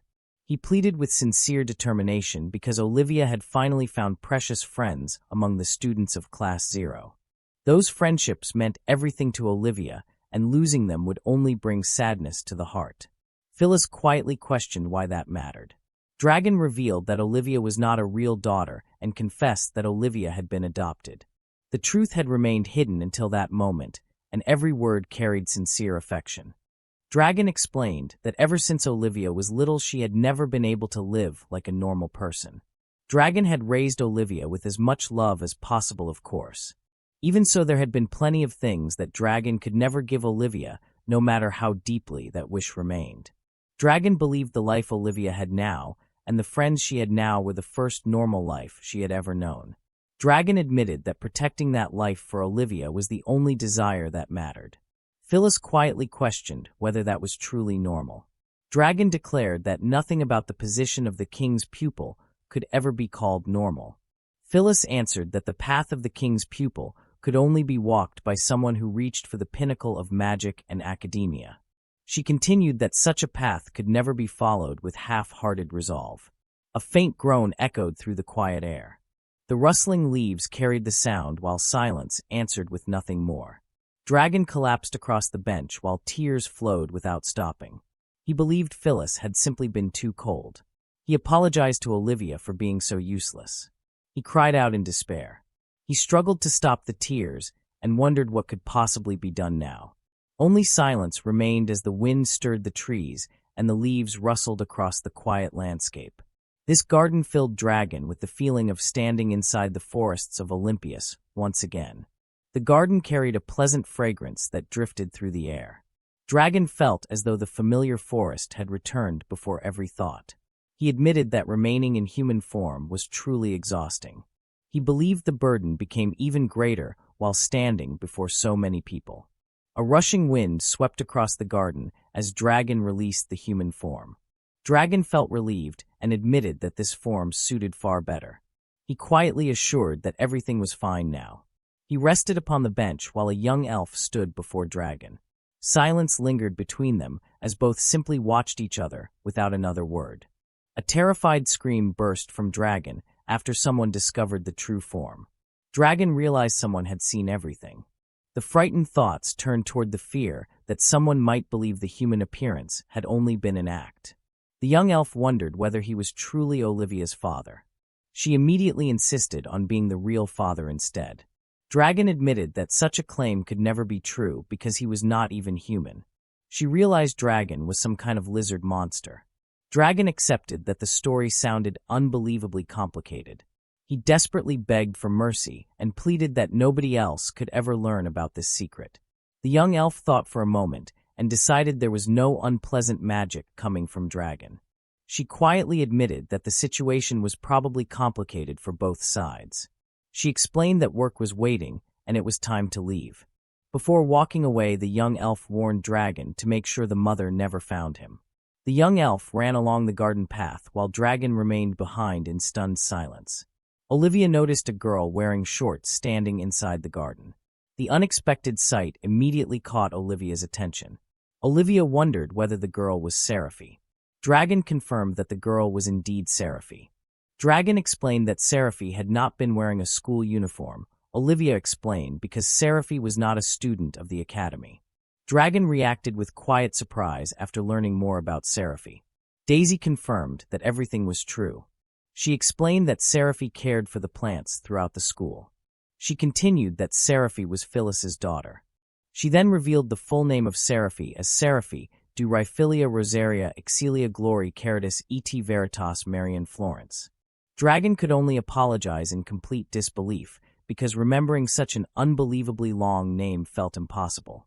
Daisy continued that Miss Phyllis had called the girl Seraphy du Rhyphilia Rosaria Exilia Glory Caritas et Veritas Marian Florence. Daisy continued that in the Elven language the name meant renewed glory and affection, and wisdom be upon the angelic rose of a girl. Daisy believed it was a wonderful name and hoped Dragon would remember it. Dragon could only stand frozen because the name was far too long to remember, while Daisy calmly explained every word Miss Phyllis had shared. Dragon quietly remembered that book while the coincidence left him even more bewildered. He slowly recalled that the title in that strange book had actually carried a fairly similar name. Ruby Daisy and the others looked toward Dragon in complete silence, while Dragon remained speechless with no words ready to answer. Dragon hesitated when Olivia asked him. She gently urged Dragon to simply call her Seraphi. Dragon still looked uncertain. Olivia understood Seraphi's wish because that was the name she wanted people to call her, but he quietly remained lost in thought after hearing those words. The meaning behind Seraphi's earlier remark, that everything was complicated for both of them, continued to linger in Dragon's mind. Dragon noticed Seraphi returning once again and quietly realized that she had come back. Seraphi greeted Dragon after seeing him again and wondered whether he had nothing better to do. He awkwardly admitted that nothing much was happening and quietly insisted that being there did not mean being busy, that he sensed that Seraphi remained very cautious around him. Dragon had heard she was the one who made this garden, that he believed the garden was truly incredible. Seraphi remained silent as those unexpected words reached him. She then asked whether Dragon knew what made this garden special, that he revealed that he had always loved plants, that he also shared that he had once spent a long time covering the whole side of a mountain in pink flowers to make a garden. Seraphi could only admire the story and quietly murmured that it was amazing. She wondered whether Dragon was talking about sprague flowers with 5 petals that bloomed in large numbers across a mountain covered in pink flowers. Dragon confirmed that Seraphi was right. She admired the mountain of flowers and believed it was truly incredible. She explained that sprague flowers could only grow where the flow of magic was incredibly pure. Dragon realized that she knew a great deal about flowers and openly acknowledged that knowledge. Seraphi quietly asked whether Dragon truly thought so. He then thanked Seraphi for using that name, and Seraphi quietly accepted those heartfelt words. Dragon noticed that many of the flowers growing there were out of season. He wondered whether Dragon had a way to make them grow. Seraphi praised him because he truly knew her flowers after noticing that. Seraphi asked Dragon to look over at the flowers nearby. Seraphi explained that they were crimson flowers. Seraphi explained that they normally bloomed only at the start of spring. Seraphi also explained that if a large amount of spring buds gathered around them, they could bloom in any season. Dragon could only watch in amazement while quietly admiring the explanation. Seraphi pointed toward a patch of flowers and revealed that those were country hops. They normally bloomed only once a year, but adjusting the soil allowed them to bloom all year round. Another patch held weeds that most people would ignore, yet they actually helped manage the magic within the soil. Seraphi continued that a bit of pruning could make trees from the mountains grow much smaller. Dragon listened with growing admiration. He admitted that none of that had ever been known before and felt truly impressed by everything Seraphi had shared. Seraphi revealed that something even better awaited ahead. She admitted that the secret was normally never shared with anyone. She believed Dragon was special, so the secret could finally be shared with him. She led Dragon to a breathtaking view that overlooked the entire garden. She could only stare in amazement while Dragon admired the magnificent scenery.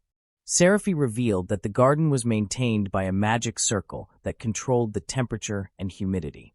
She admitted that the ideal design was to build the formula directly into the courtyard foundation. She explained that the magic circle had been created by the plants themselves. She proudly revealed that the experiment had become a huge success. She explained that the place allowed complete control over every season and every kind of plant that could grow. She proudly believed that such power could create a fantastic garden anywhere in the world. Dragon admitted that even though elves possessed great skill with magic, creating a climate like this was still extremely difficult. He sincerely praised Seraphi and believed the achievement was truly incredible. He confessed that nothing like this had ever been seen before. Seraphi believed that her mother must be proud of everything that had been accomplished. Quiet silence answered those heartfelt words. She admitted that her mother did not care. She believed that hatred had taken root instead. Dragon could only respond with quiet confusion. Seraphi lowered her head as those painful feelings remained locked inside her heart. Dragon could not understand why Seraphi would speak that way. She believed that everything accomplished came from nothing more than spending every day with plants. She could only look at the magnificent garden and insist that it was truly amazing. Silent hesitation lingered across Seraphi's face, as no answer came for a long moment. She softly called out to Dragon, and wondered if concern still remained for Olivia's future. Dragon wondered how Seraphi had discovered those feelings. She revealed that life as an elf granted keen hearing, and countless conversations reached those ears. She spent every day in the garden, and quietly learned many things. She also admitted that a stubborn mother never stopped speaking about traditions and rules. Seraphi confessed that even the name carried belonged to that burden, and quietly called it a foolish name. Dragon could only answer that the name carried a wonderful meaning. Seraphi anxiously wondered if calling Seraphi by that shorter name meant Dragon believed the full name sounded strange. She quietly asked if that truly made everything acceptable. Dragon admitted that the name did sound a little strange. Seraphi quietly admitted deep down that the name truly felt strange. She hated that name because introducing it always brought strange looks from other people, and saying the whole name took far too long, which made every introduction embarrassing. Seraphi confessed that only one wish remained. She wanted everyone to simply call her by that shorter name. Seraphi also knew that a stubborn mother would never accept that wish. She tightened a trembling hand and quietly admitted once more that the name was truly hated. Dragon softly called her by that cherished name. Seraphi lowered a quiet gaze before apologizing for causing trouble for both Dragon and Olivia. Silence lingered between them for a brief moment. Dragon could not understand the apology and gently wondered why she felt the need to apologize. She quietly admitted that every burden came from the simple truth that the woman behind those troubles was Seraphi's own mother. Seraphi forced a faint farewell and quietly wished Dragon goodbye before turning away. He remained on the balcony as she walked away. The farewell felt painfully final, and the distance between them grew with every step. He suddenly called out her name with urgency and desperately hoped those departing footsteps would stop. Seraphi quietly believed that a mother's heart held nothing but hatred toward a daughter. Dragon called Seraphi's name with urgency as Seraphi kept walking without turning back. Pain weighed heavily on every step while those words continued to linger. Dragon quietly watched the distant scene in silence as everything unfolded before her. Dragon could only wonder what had happened between Seraphi and Phyllis. He could not understand how a parent could hate a child. That painful question lingered in his heart while memories of Seraphi's sorrow refused to fade. Dragon quickly made a firm decision and resolved to speak with Phyllis without delay. He then rushed forward and called out to Miss Phyllis before another chance could slip away. Dragon approached Phyllis with a serious expression and asked whether something had happened with Seraphi, du Riphilia Rosaria Excelia Glory Caritas et Veritas Marian Florence. Dragon then corrected the words and referred to her as Seraphi. Miss Phyllis immediately corrected Dragon and firmly reminded Dragon that the proper name was Seraphi du Riphilia Rosaria Excelia Glory Caritas et Veritas Marian Florence. Phyllis asked Dragon not to forget that full name. Dragon gathered enough courage to ask the question that had been weighing heavily on the heart. He quietly wondered whether Miss Phyllis truly did not get along with her own daughter. Phyllis quietly wondered why Dragon would ask such a question. Dragon explained that Seraphi had been met in the school courtyard. She had shown Dragon around the garden, and every part of it had been incredible. Then Seraphi quietly admitted that a mother hated a daughter. Those painful words remained in Dragon's heart as Seraphi's quiet confession echoed once again that a mother hated a daughter. Seraphi had looked deeply saddened, and that was why Dragon had become so concerned. Phyllis quietly admitted that Seraphi simply did not like her. She revealed that every hope had been for Seraphi to follow the same path. However, Seraphi had never shown any interest in the pursuit of magic. Phyllis calmly explained that an elf stood among the 6 sages and also carried the responsibility of serving as the chairman of the academy. Phyllis explained that magic was essential for fulfilling every duty. She had hoped bringing Seraphi to the academy would change her mind. Yet she only spent every day in the garden. Phyllis admitted that her devotion to the garden made her seem lazy and no longer knew how to deal with that behavior. Dragon immediately objected and declared that Seraphi was not lazy at all. Dragon firmly insisted that Seraphi was an incredible child and Miss Phyllis simply refused to see it. Phyllis firmly requested that Dragon call her daughter by the proper name. He refused because Seraphy was the name she wished to be called by.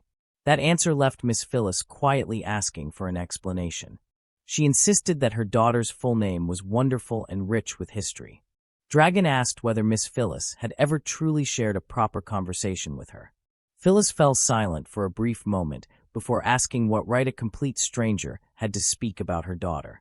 Miss Phyllis then declared that Dragon had to leave. Phyllis quietly accepted those words and simply answered that everything was understood. Dragon could not hide the disappointment and insisted that there was nothing lazy about Seraphy. He believed it was truly sad that a mother could not see that. He also believed Seraphy's name had become another burden. He quietly wondered what Chairman Phyllis truly thought of her own daughter. Dragon recalled reading a book about people who gave strange names to their children. He explained that those parents loved their children very much.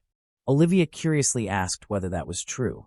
They wanted to give a special name and spent a great deal of effort creating one. Yet those efforts sometimes ended with a strange name. Olivia quietly understood and realized that Seraphy had received that long name because her mother loved her very much. Dragon wondered if she really hated her mother. Olivia immediately denied that thought and firmly believed Seraphy did not hate her mother at all. Seraphy had once told everyone that the garden had been created for her mother. She had searched everywhere for plants that reminded her of the forest where both of them had come from. She knew her mother was always busy and only wished to help her rest. Olivia quietly realized that Chairman Phyllis had never noticed any of those heartfelt feelings. Olivia quietly fell into thought while Dragon remained silent beside her. A sudden idea came to her, and she eagerly called for Dragon because a plan had finally appeared. She moved close and softly shared that new idea with Dragon. He listened with full attention as Olivia carefully began with a simple thought of what might be possible. Olivia insisted that everything was fine and wanted to be left alone. Dragon refused to give up and urged Dragon to come along. Phyllis questioned what was happening and reminded them that work still demanded attention. The student continued asking her to come along and promised everything would be finished quickly. Seraphy stood before Miss Phyllis while Dragon remained beside her. Several students quietly gathered nearby as Olivia respectfully stepped forward and presented a request. Phyllis called Seraphy by her full name.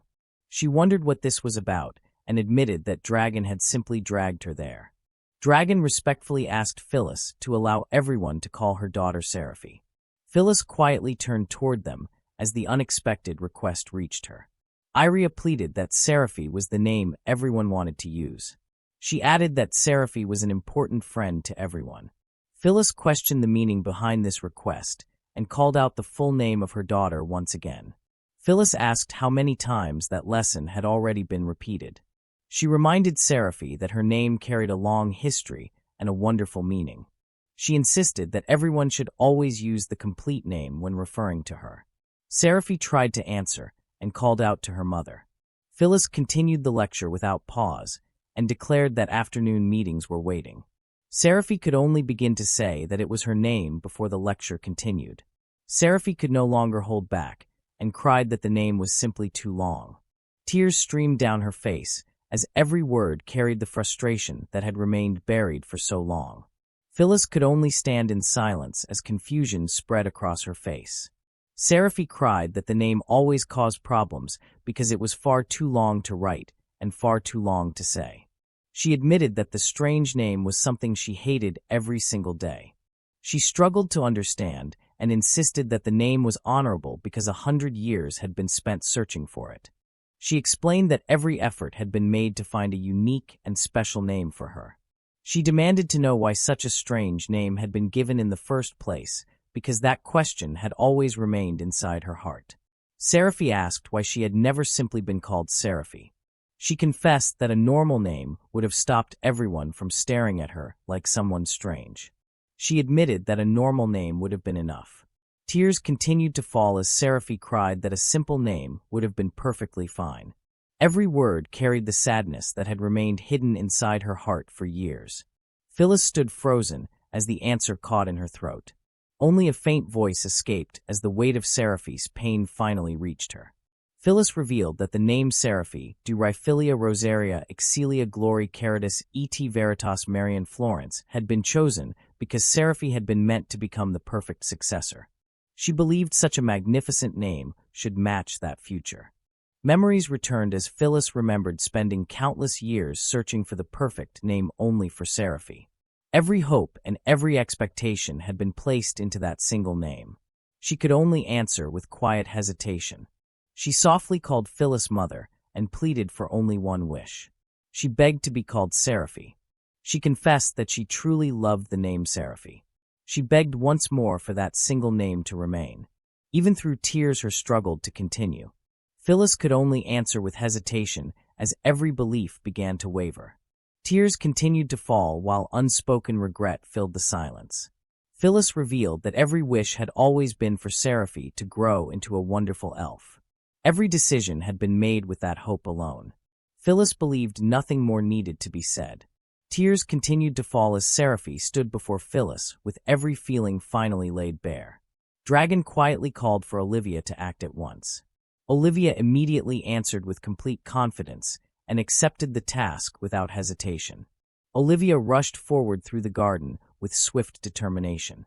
Every movement carried unwavering resolve as she declared that everything could be left to her. A tremendous surge of magic burst across the garden. Brilliant currents swept through the air and surrounded Seraphy and Phyllis as Olivia's power unfolded with overwhelming force. Phyllis looked around in disbelief as the transformed garden spread before the view. The familiar fragrance returned with the gentle magic that had once filled the homeland. Flowers from every season bloomed together and turned the impossible into reality. Seraphy quietly revealed that every corner of the garden had been created by Seraphy alone. Phyllis could only repeat the question in disbelief as the truth slowly reached the heart. Seraphy gently explained that light magic used by elves had never been chosen because excessive light would only burn the plants. Every flower had been nurtured with care through gentler magic instead. Water magic and earth magic became the foundation of Seraphy's research. Even a small amount of dark magic helped the plants grow. That was everything she had devoted time to studying. She revealed that the garden had been created because Phyllis had always been busy. She only wished to build a place where Phyllis could rest and find peace. That hope became the reason she began everything. She quietly apologized to Phyllis for never becoming the elf that Phyllis had hoped for. Phyllis fell silent as Seraphy stood before Phyllis without another word. The quiet space between them carried every feeling that had remained unspoken. Seraphy revealed a dream of perfecting gardening magic. She wished to create the greatest garden in the entire kingdom because becoming a gardener had always been the true dream. Dragon stepped forward and respectfully addressed Phyllis. He declared that Seraphy was an incredible researcher. Dragon declared that Seraphy had never been lazy. Every effort and every achievement proved Seraphy's dedication beyond doubt. Phyllis apologized to Seraphy. Phyllis gently stopped before finishing the long name and embraced the precious Seraphy instead. Phyllis admitted that Phyllis had been so wrapped up in who she wanted Seraphy to be. Phyllis confessed that because of that Phyllis did not see her for who she truly was. Phyllis thanked her. Gratitude filled every word as Phyllis offered heartfelt thanks to her. Phyllis praised the garden Seraphy had made. She believed the garden Seraphy had made was wonderful. Seraphy wrapped both arms around Phyllis and held the embrace without letting go. Seraphy remained in Phyllis's embrace while the distant voices faded from notice. The embrace became the only thing that mattered between them. The watching students remained still as Mother echoed softly from Seraphy's heart. The courtyard remained quiet while Phyllis and Seraphy stayed together without moving. The peaceful silence finally broke as someone searched for Phyllis. Another voice pleaded for Phyllis to look at this and hurriedly tried to draw attention. Dragon turned toward the hurried footsteps while Olivia remained beside him. Daisy Mother rushed forward and urgently called for Phyllis. She hurried over while carrying a large stack of documents. She pleaded for Phyllis to look at the documents and insisted that the papers would prove how talented Daisy was. Daisy desperately begged Mother to stop. Phyllis looked toward the noisy commotion while everyone gathered nearby. The woman quietly wondered what was going on here.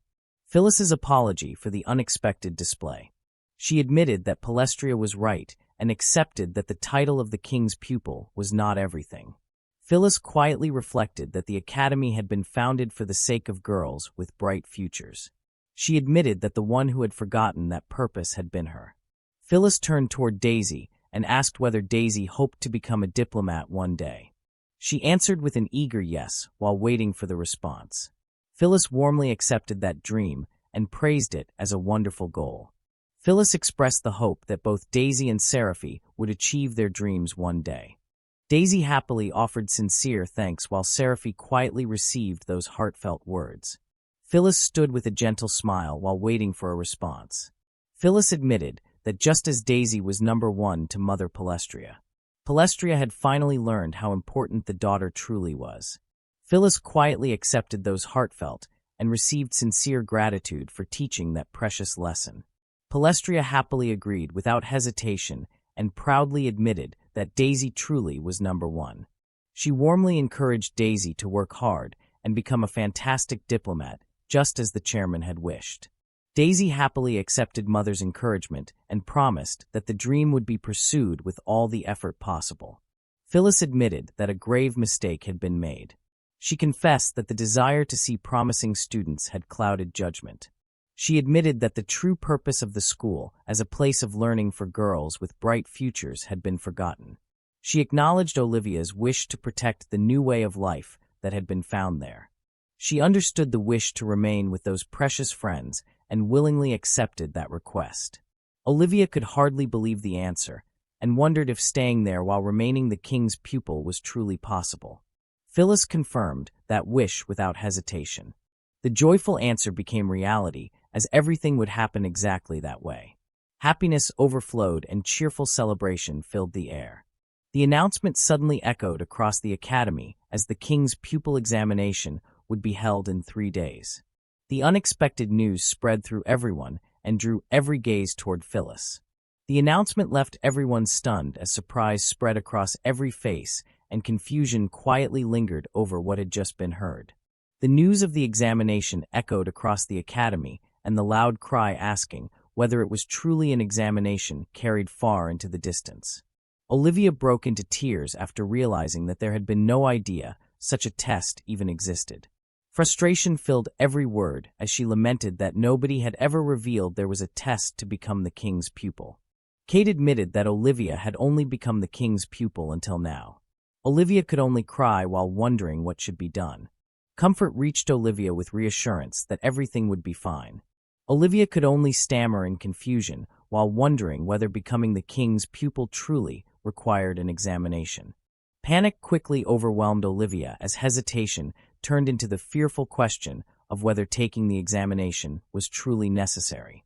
The answer arrived without hesitation, as it certainly was. The explanation continued that the details of the test were confidential. The conclusion remained that this was simply how it was. Dragon could only swallow nervously as the realization came that the test had already begun. Phyllis informed him that this was strictly a test for Olivia. The decision remained firm because no assistance of any kind would be permitted for Olivia.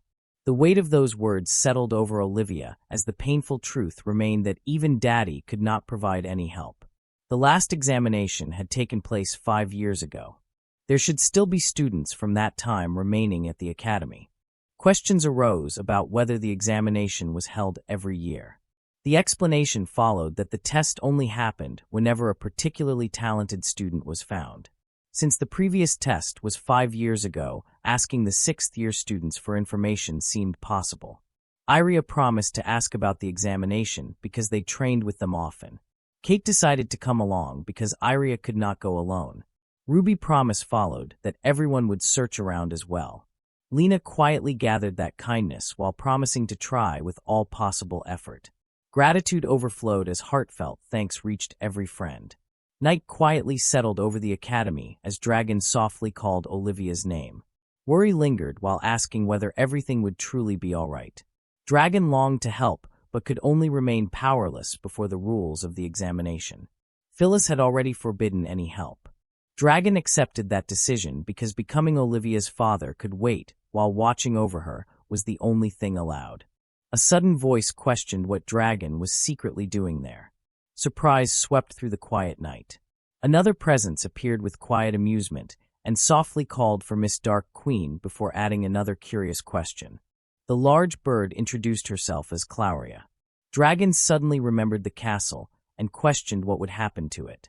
Clauria assured Dragon that no one would discover the place because it rested deep within the mountains. Clauria also revealed that everyone had come to check on Dragon because Dragon had returned late. Merdia quickly understood that the king's pupil examination had begun. Dragon admitted that involvement had been forbidden, so watching in secret was the only choice. Merdia softly accepted the situation and understood everything. Merdia immediately declared that Clauria would join Dragon in watching the examination. Clauria gladly accepted that decision, and the three prepared to watch the examination together in secret. Next day, the students gathered together and walked toward the academy with quiet determination. Another student turned away and walked ahead while the others continued following behind. Olivia quietly watched the scene while taking in everything around her that a student accepted several books from a teacher and carefully held them close. A student pointed toward a book while speaking with two classmates. The discussion continued with serious attention as they exchanged information before the examination point. Two teachers stood inside the long hallway while another student carried a heavy stack of books through the corridor. The students gathered together while Ruby explained that the test consisted of a written portion and a practical one, that the written portion covered all 7 subjects. Ruby had also brought some likely examination questions to help everyone prepare. Olivia quietly listened to every explanation and could only respond with wonder after hearing everything. Daisy comforted Olivia with the belief that the written portion would not cause any problems. Daisy believed the real issue was the practical examination. Olivia could only let out a worried cry as the burden of the examination settled upon her. Iria explained that some of the rules for the practical test had already been learned. The first rule required surviving an attack from the chairman without collapsing. Iria explained that during the second part the chairman would stand inside a circle and the challenger had to force her out of it. Olivia listened with confusion and wondered what those rules truly meant. Daisy quickly understood the explanation and realized that a strong enough attack was needed to break the chairman's stance. Kate added that anything that happened during the challenge became part of the test. Olivia could only fall into despair because fighting anyone with magic had never happened before. Seraphy explained that the chairman would definitely attack from the left first. Olivia could only respond with quiet confusion. That pattern had become one of her habits because every battle always began from the left before continuing from the right, and revealed that the chairman liked to use the photon ray spell. If the chairman moved her hand in that way, then the attack would follow immediately. Seraphy explained that photon rain meant a barrage of light arrows. The attack would fall like rain and demanded great caution from anyone facing it. The attack would fall like rain and demanded great caution from anyone facing it. Olivia hesitated and wondered whether telling everything about the examination was truly allowed. Seraphy answered that learning about the examination was also part of the examination. That knowledge had come from being friends with the others, before quietly adding that there was another reason as well. She reminded her that failing to break the barrier did not mean everything was over anyway. Olivia could only let out another anxious cry. She could only wonder what would happen if success remained beyond reach. Daisy assured Olivia that everything would be fine. Iria asked whether there were any tips for getting through the chairman's barrier. Seraphy thought for a moment before explaining that defensive magic was usually ice magic. Fire magic would probably become the best choice against it. Kate remembered one story from a past examination that stood above all the others. Since there had been no time limit, one student simply waited until the chairman had to go to the bathroom. That story came from more than 100 years ago, and no one knew whether it was true because it had become nothing more than a legend. Lena admitted that such an idea had never crossed her mind. Daisy encouraged Olivia to try if the worst happened. Olivia quietly agreed while the others accepted the unusual suggestion. Test day finally arrived. Daisy asked how the written examination had gone for Olivia. Olivia happily answered that it had been a piece of cake. Daisy could only agree because that was exactly what she had expected. Ruby reminded everyone that only the practical examination remained. Olivia quietly wondered whether success would still be possible. Iria answered with a soft agreement, while the others promised not to worry because they had all come to cheer Olivia on. The crowd gathered behind Olivia and sent countless voices of encouragement. Everyone urged Olivia to do her best. They believed Olivia could do it. They wished Olivia good luck. Olivia looked back in surprise while Daisy smiled and gently asked whether Olivia could see how many people were supporting her. Phyllis looked over the loud crowd and quietly wondered what all the commotion was about. Corey admitted that the students had gathered on their own. She explained that the students had been asking one another about the examination until the news spread across the academy. The answer brought relief because that meant there was no problem. The voices cheering for Olivia echoed through the academy and reached every corner. Corey cleared her throat and officially announced that the practical examination would now begin. Every participant learned that passing required making Chairman Phyllis take even a single step outside the circle. Olivia realized that the rules matched everything that had been explained before. Corey raised her hand and declared the beginning of the practical examination. The signal echoed through the arena as every gaze turned toward Olivia. Phyllis stood within the circle with complete composure while cheers erupted from every direction. Claudia wished Olivia good luck, and Dragon urged Olivia to give everything until the end. Dragon and Merdia joined the crowd with loud encouragement and believed Olivia could achieve victory. The students continued calling for Olivia to do her best. Phyllis quietly gripped her staff and prepared for the examination. Her unwavering posture revealed that the challenge had truly begun. Phyllis immediately unleashed Photon Ray, and the brilliant blast rushed toward Olivia. Olivia remembered that the first attack would come from the left and quickly leaped away before the magic could reach the target. Another photon ray followed without delay. Olivia remembered that the next attack would come from the right and swiftly avoided the incoming spell once again. Dragon cried out Olivia's name with all their strength.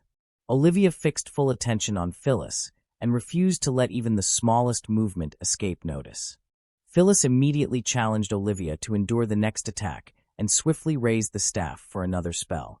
Phyllis acknowledged that Olivia's reflexes had exceeded expectations and declared that nothing less had been expected. Olivia caught the movement and instantly remembered that Seraphy had warned about this technique. Every lesson returned at the perfect moment as Olivia prepared without hesitation. Phyllis unleashed photon rain, and countless beams of light spread across the battlefield. The overwhelming magic descended from every direction and transformed the arena into a storm of radiant arrows. Daisy watched in growing alarm, as they believed there was no possible way for Olivia to dodge the overwhelming barrage. Their anxious voices spread through the arena, while every gaze remained fixed on the battlefield. An urgent voice called for Olivia to cast a barrier spell before the attack reached her. Olivia gathered complete focus and refused to let panic take control. Every movement became steady as magic gathered within her grasp. Olivia unleashed Meteora and answered the relentless assault with unwavering determination. The spectators stared in disbelief as a shocked voice questioned what had just happened. Surprise spread through the crowd while every gaze remained fixed on the clash of magic. The exploding rays collided one after another as Olivia answered the endless barrage with a spell that struck while protecting her at the same time. Another voice burst out in amazement after realizing Olivia had used a single spell for both offense and defense. The unexpected display left the spectators stunned as the battle continued before their eyes. Phyllis watched the exploding magic with growing surprise, as the attack spell had completely canceled the incoming spell. The unexpected result drew genuine interest, while Phyllis carefully observed Olivia. The swirling currents of magic slowly faded across the battlefield, as both remained standing within the quiet aftermath. Olivia realized the plan had truly succeeded, and relief finally reached her heart. Phyllis acknowledged the incredible adaptability that had turned a defensive situation into an offensive response. Phyllis declared deep admiration for that achievement and confirmed that Olivia had passed the defense portion of the practical exam. Phyllis acknowledged that the defense portion had been cleared with remarkable skill. She then reminded Olivia that the examination had not yet reached its conclusion because she still stood firmly inside the circle. Phyllis declared that the next turn belonged to Olivia and quietly awaited the coming attack. Dragon and Merdia encouraged Olivia with unwavering confidence, while another voice urged Olivia to wipe the floor with that foolish elf. Their cheers filled the arena and strengthened Olivia's resolve. Olivia steadied every thought and gathered firm determination before releasing the next spell. Flame Bolt burst forward with blazing force and rushed straight toward Phyllis. Phyllis met the incoming Flame Bolt without moving as the barrier absorbed the attack with ease. Thunderbolt followed immediately and crashed against the same defense, yet the result remained unchanged. Phyllis explained that endless offensive spells alone could never overcome such an incredibly powerful barrier. Phyllis released Iceburn and declared that such attacks would never succeed despite Olivia's tremendous potential. Olivia realized that defeating Phyllis with magic alone would never succeed. Phyllis had already begun growing tired exactly as expected. She realized that if moving Phyllis was all that mattered, then victory could still be reached by forcing Phyllis to take a single step. She understood that every attack had to focus on one spot. The murmurs spread across the audience while every gaze remained fixed on the arena. Dragon, Mirja, Clauria, and the students continued watching in silence as the whispers grew louder. Phyllis watched Olivia without showing any change in expression while the spectators quietly wondered what would happen next. Every pair of eyes stayed fixed on the two figures standing inside the arena. Olivia advanced one step after another toward Phyllis. Each steady step closed the distance, while neither side looked away from the other. Phyllis reminded Olivia that weapons were forbidden during the examination and asked whether Olivia still remembered that rule. Olivia answered with a quiet confirmation after calling out to Chairman Phyllis. The words barely left Olivia before an apology escaped with a deep bow. Olivia lifted her head with firm resolve. She declared that becoming the king's pupil remained the only goal, and the determined confession echoed throughout the silent arena. Olivia unleashed Dragon Punch with every ounce of strength. The crushing strike roared across the arena and slammed straight toward Phyllis with enough force to shake the ground. Phyllis was struck by Dragon Punch, and the powerful impact sent her flying across the arena. The watching students and the beast companions froze in disbelief as shocked voices cried out for Mother and Chairman Phyllis. Olivia stood frozen after seeing the result. An uneasy sound escaped before her rushed into a frantic apology while calling out with worry. Phyllis landed heavily on the ground surrounded by smoke. The fallen examiner calmly declared that Olivia had passed, and the final words echoed across the silent arena. The students erupted into loud cheers as Olivia hesitated in disbelief. Olivia could only whisper that the result was real and that Olivia had passed. Relief spread across the arena while Seraphy hurried toward Phyllis and asked whether Mother was all right. Phyllis answered that everything was fine. Joy finally reached Olivia and the victory became real. The celebration surrounded Olivia with warm praise as voices called the achievement amazing and offered congratulations and good job to Olivia. Olivia thrust a fist into the air with overflowing excitement. Dragon, Mirja, and Clauria celebrated with overflowing joy as every heart declared that Olivia was the very best. Their happiness filled the air with boundless excitement and affection. A quiet forest stretched before a distant castle while silence covered the surroundings and nothing disturbed the peaceful view. The bushes suddenly rustled and a hidden figure emerged from the trees.